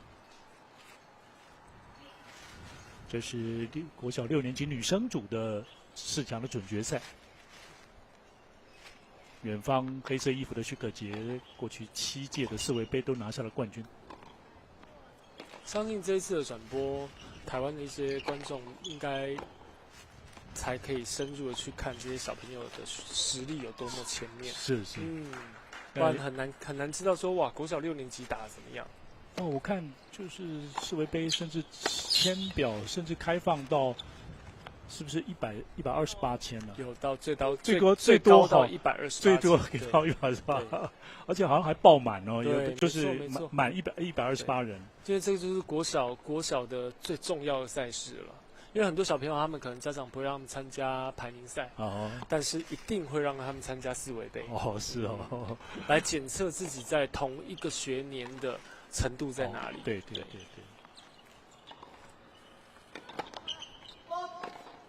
那排名赛就是只有针对小学吗？还是排名赛从10岁到18岁都有？10到18都有。10到18但是每2年一个级别一个岁级，所以这2年就会包含了跨到三个年级啊，不止哦，有可能到3个哦。是哦，3个年级，我想说2个年级，不止3个年级，对，3个年级了。OK。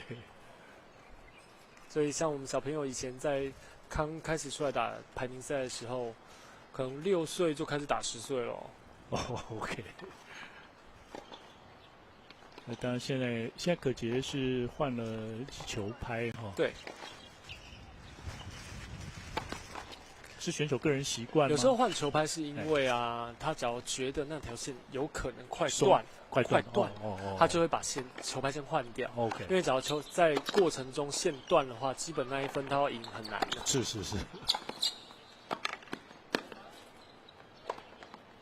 哎呀，左右两边奔跑真的相当不容易。角度够广哦。是。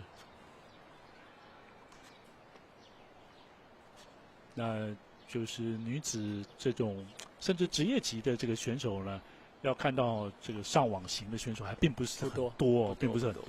那相对因为这2位选手他们的能力程度是有差，对，所以当然可杰更积极的进攻。也是。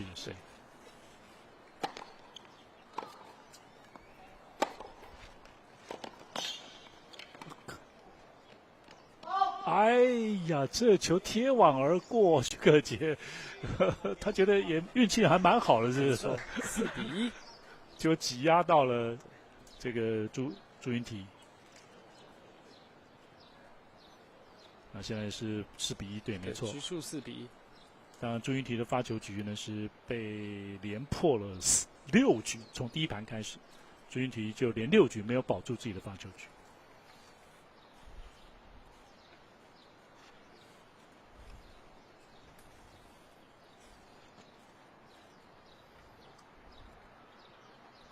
到国外去，如果买不到香蕉怎么办？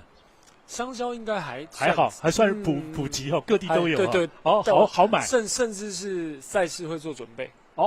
对，他们在大会处或许会做准备，给选手补给。那因为在国外打赛事都是3盘2胜，对，所以选手或家长教练在比赛前一定都会帮忙先准备做好。对，这补充品是很需要的。日本选手会带那个饭团吗？不会，没办法消化。对，最多是香蕉啦。然后像近期有那种日本选手，他们可能就是在过程中很热的天气下，他会跟主办单位要求可乐。可乐，这含糖饮料不是不太好吗？天气非常热的时候，它可以迅速降温，然后让自己头脑稍微清醒一点，然后可能有点咖啡因提神提神，对，就让自己心情好一点，对，有点帮助。所以那个日本选手他自从在那个赛场休息的时候，跟主办单位要了一瓶百事可乐之后，他回到日本就百事就找他代言了。这是真的。OK， 刚刚他的成绩也还不错，还不错，还不错。哦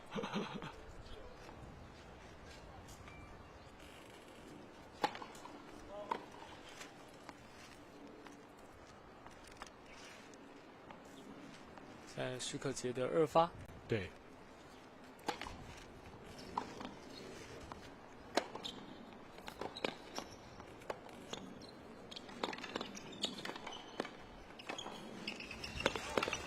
啊，好球，好球！朱云缇没有放弃的情况下哈，拼出了1、2个好球。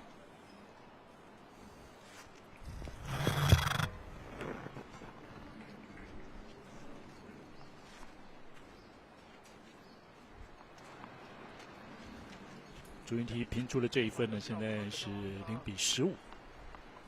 看可不可以再多打几分，可以拿个几局，把赛事再延长一点。是。现在应该比较没有太多胜负的压力。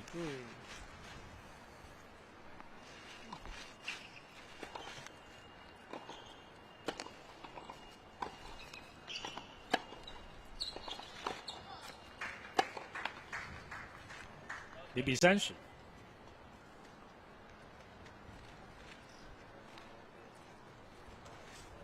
有的时候领先的选手会到了领先的时候，常听他们讲，就是不知道该怎么打球。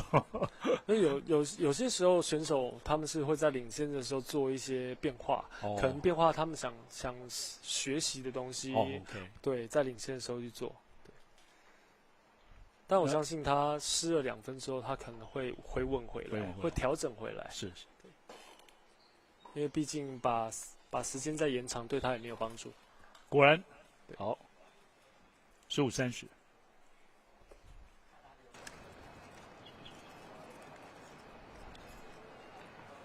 所以一些聪明的选手，他会失误在一些还不太重要的分数上。OK。但当有重要分数的时候，他一定会把它保住。对，确实在 ATP 或者是 WTA 他们也会有个统计，就是这关键分关键分的掌握度。那基本上3大天王的关键分都很厉害，就对。没错。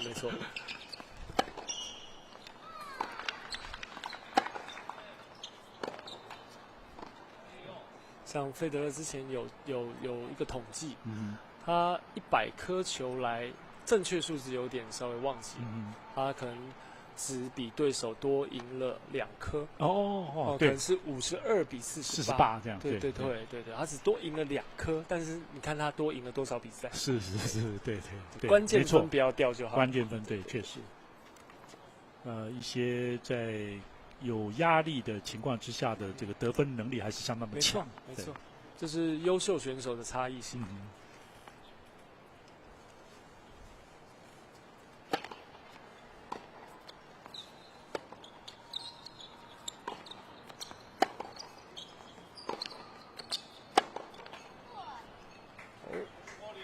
反拍这个可杰好像也想要做强击球，然后来到破发点，对，30-40。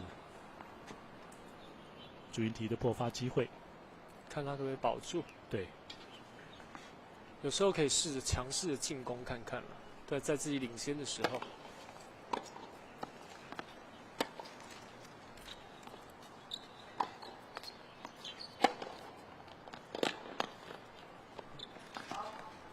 很可惜哦。是。60。但你可以看到许可杰的胆子真的很大哦，在落后的时候，他该拼照拼，敢出手，对，角度该大还是照继续打开来。是。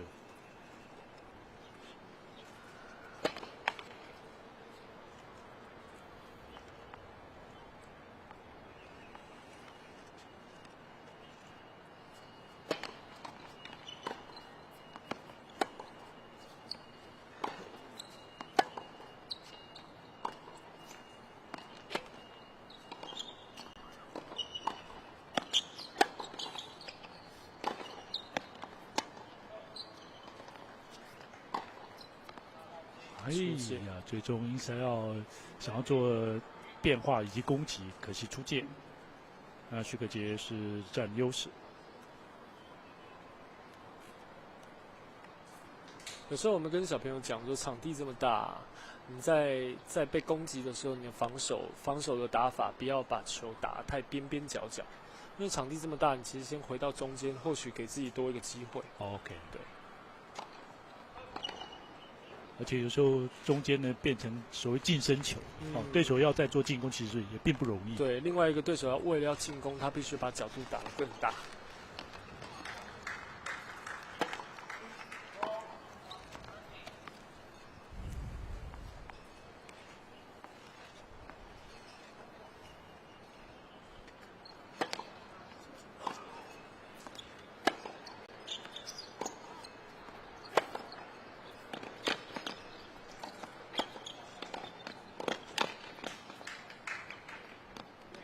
可以看到朱云缇疲于奔命的在救球，在防守。是。现在局数来到5比1，对，许可杰领先。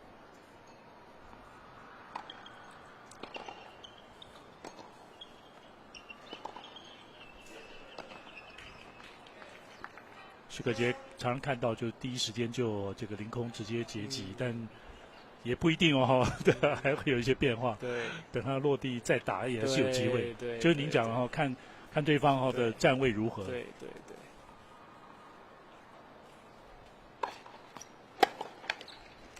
近身的发球，现在是朱云缇拿下了第1分。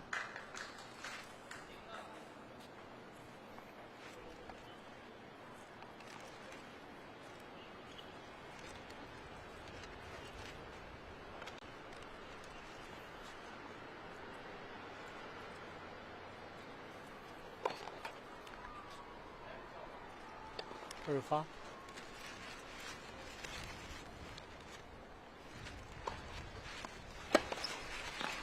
好，出界，太边了，可能见猎欣喜了，想来一记。30比0。在今天一整场比赛呢，朱云缇的发球局没有出现过30比0，这是第一次30比0。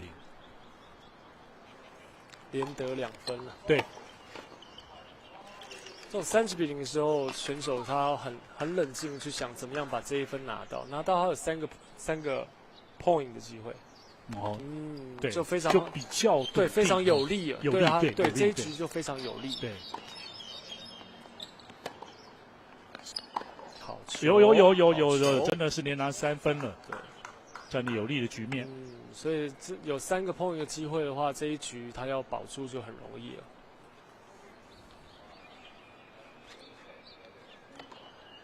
希望他可以勇敢一点来发挥。是。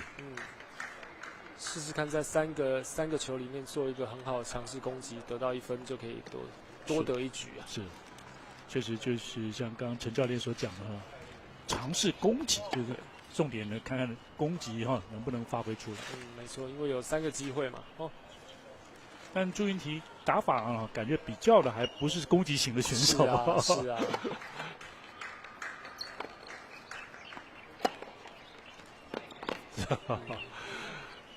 还有2个机会，那因为你有三个攻击的机会，3个碰的机会的时候，你去尝试的做它，或许会有不一样的效果。是，确实就有点像棒球比赛会有3个好球哈，那你第1个好球可以攻，第2个好球也可以攻击，那也许第3个好球会比较保守一点啊，但没错，但就是可以尝试前1、2个机会的时候大胆出手，也可以让对手稍微受点压力，受到影响，因为他习惯你的防守而已，对。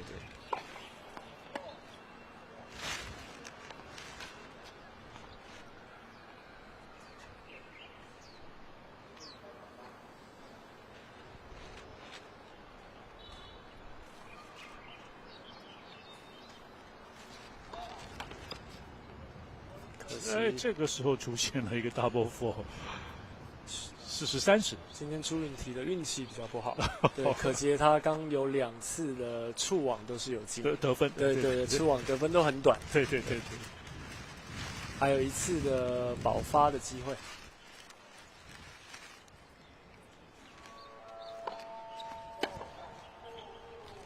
今天他这个朱云缇呢出现了3个 double four， 前面2个 double four， 那个 double four 的发球局都被破掉。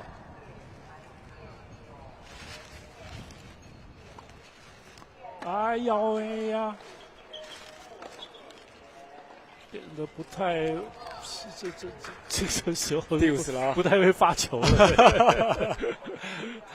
所以你看，假如刚刚3个是死命的拼3个，看看拼看，对，拼了或许就过了，就也许对，没过也是去丢死而已嘛。是。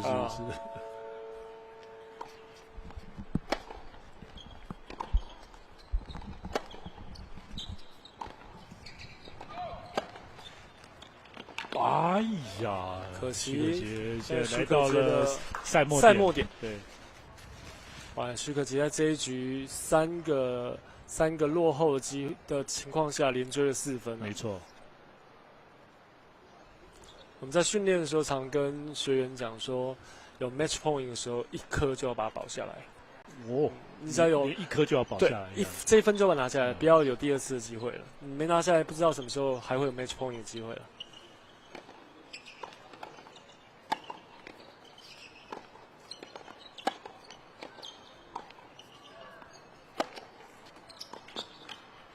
结束。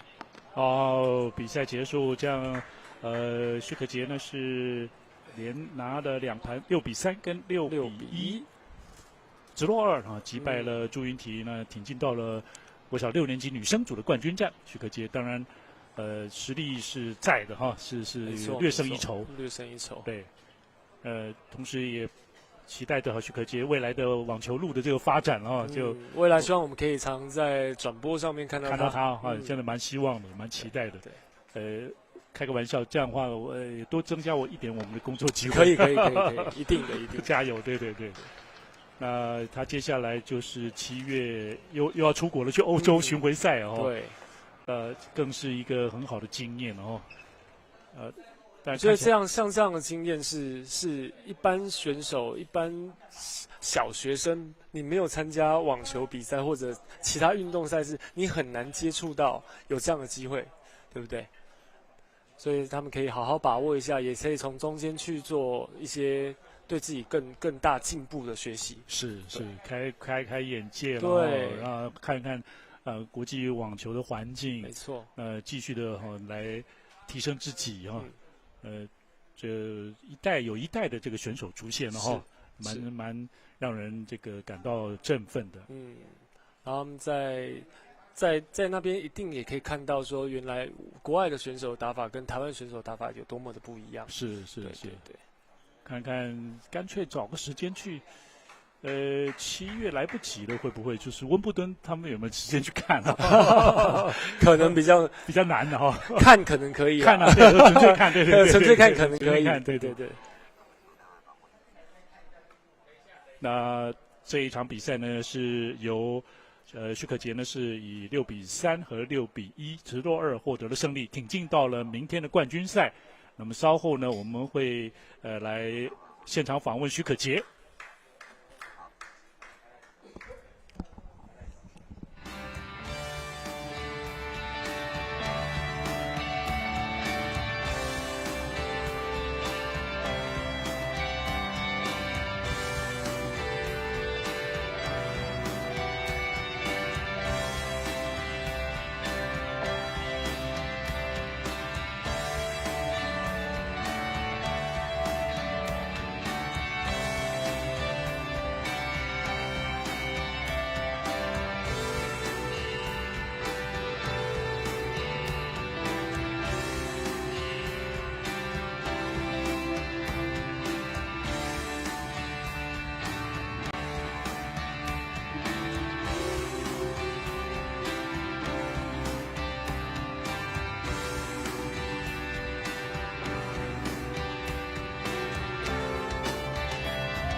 drop, yo.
，Naja Tennis， 最舒适亮眼的网球战袍。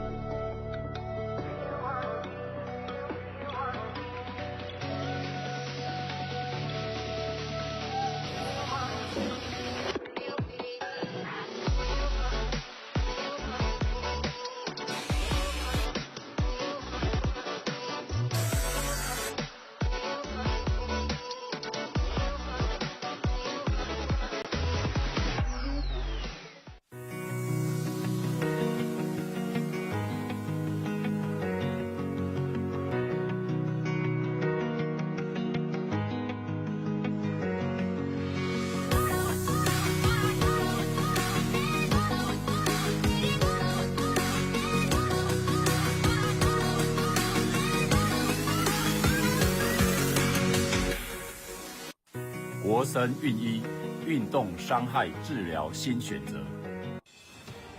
传紧低周波治疗器能改善末梢神经麻痹，促进血液循环。国家认证卫福部核准传紧低周波治疗器。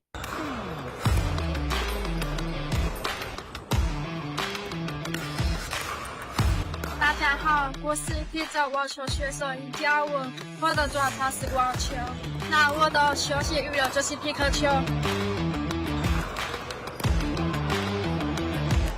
我有兴趣的话，欢迎来找我，大家一起来玩皮克球。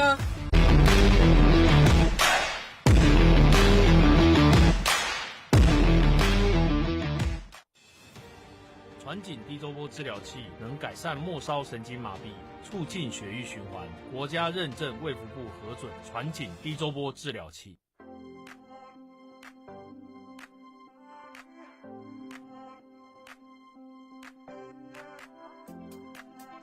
双打有趣的地方就是两个人的默契要配合得很好，相较来说真的蛮有那个依靠性。对，就是我觉得好像他在旁边，我做什么都不怕。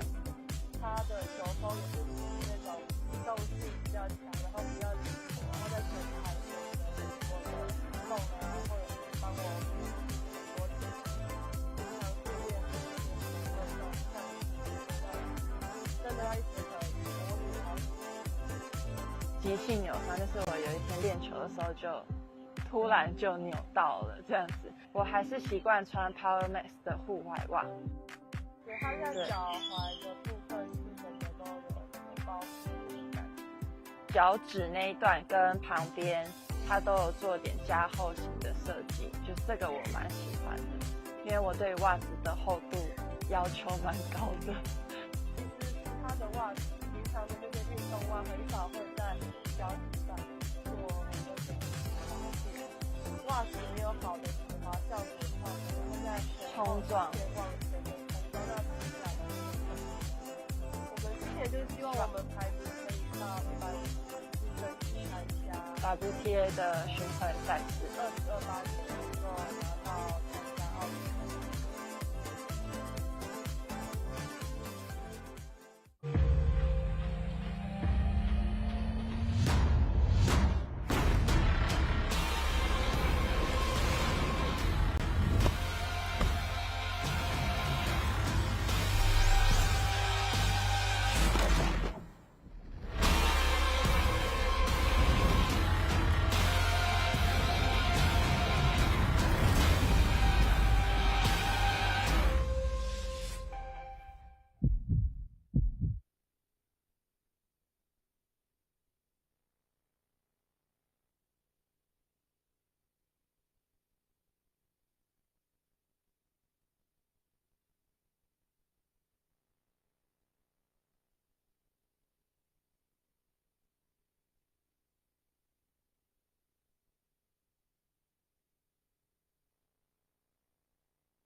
家 Tennis 最舒适亮眼的网球战袍。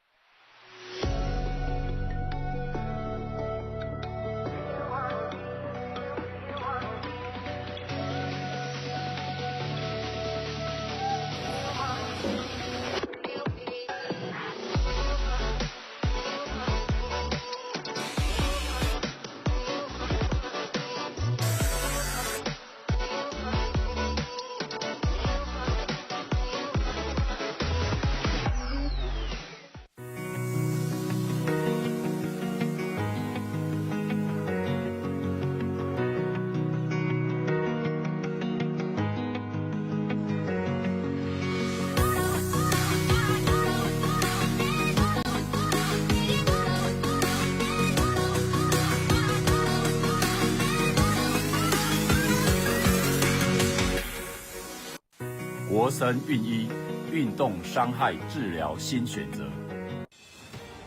传紧低周波治疗器能改善末梢神经麻痹，促进血液循环。国家认证卫福部核准传紧低周波治疗器。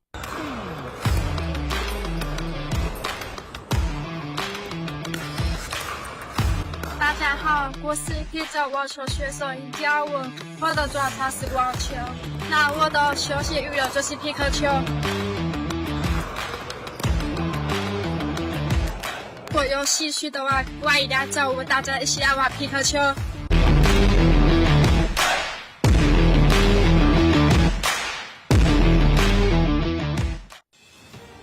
传紧低周波治疗器能改善末梢神经麻痹，促进血液循环。国家认证卫福部核准传紧低周波治疗器。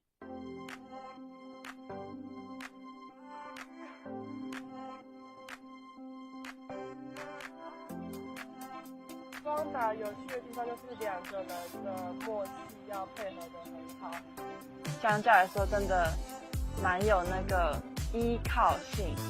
对，就是我觉得好像他在旁边，我做什么都不怕。他的球风也是那种机动性比较强，然后比较灵活，然后在前排有我的梦啊，或者是帮我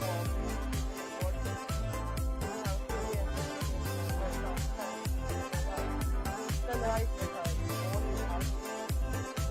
急性扭伤，就是我有一天练球的时候就突然就扭到了这样子。我还是习惯穿 Power Max 的户外袜。对，它在脚踝的部分是整个都有包覆感，脚趾那一段跟旁边它都有做点加厚型的设计，就是这个我蛮喜欢的，因为我对袜子的厚度要求蛮高的。它的袜子平常的这些运动袜很少会在脚趾上做那个袜子没有好的止滑效果的话，可能会在冲撞往前的冲撞到指甲的我们之前就是希望我们牌子可以到150的去参加 WTA 的巡回赛事，2028年能够拿到参加奥运。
Drop, yo.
，Naja Tennis， 最舒适亮眼的网球战袍。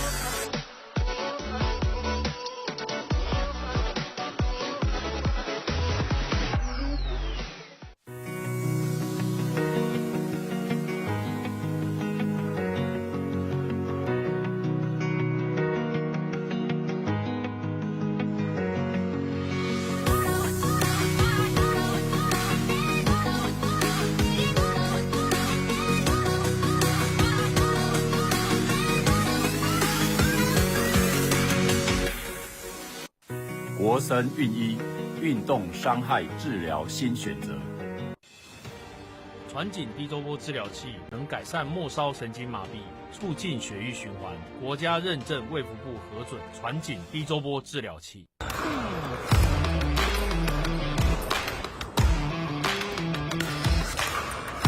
大家好，我是皮特网球选手尹嘉文，我的专长是网球，那我的休闲娱乐就是皮克球。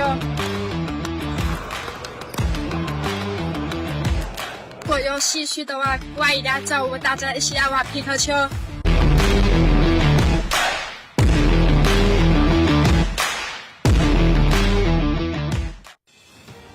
传紧低周波治疗器能改善末梢神经麻痹，促进血液循环。国家认证卫福部核准传紧低周波治疗器。好，我们非常恭喜许可杰第8次进入到我们女单的决赛，恭喜你。那你对今天的表现你觉得怎么样？还有明天你对你可敬的对手，你定定的策略是什么呢？我觉得今天打得还不错，然后底线都有压制，上网接机空抽都有处理好。今天我会把训练的东西打出来，多上网，多做球。希望明天大家上网为我加油。好，非常恭喜8次进入到我们决赛的可杰。好，那我们接下来欢迎另外下半部的签表，我们先掌声鼓励梦彤。来，你这一次进入了决赛，你的想法是什么？今天表现的怎么样？明天有什么策略对付你这个可敬的对手？8次的决赛女单。我觉得我今天打得还蛮好的，然后我的攻击球都打出来，虽然球没有很稳。我明天跟许可杰打，我会全力以赴，然后尽全力打。请大家明天上网为我加油，谢谢。好，我们非常恭喜可杰梦，明天我们决赛见，谢谢。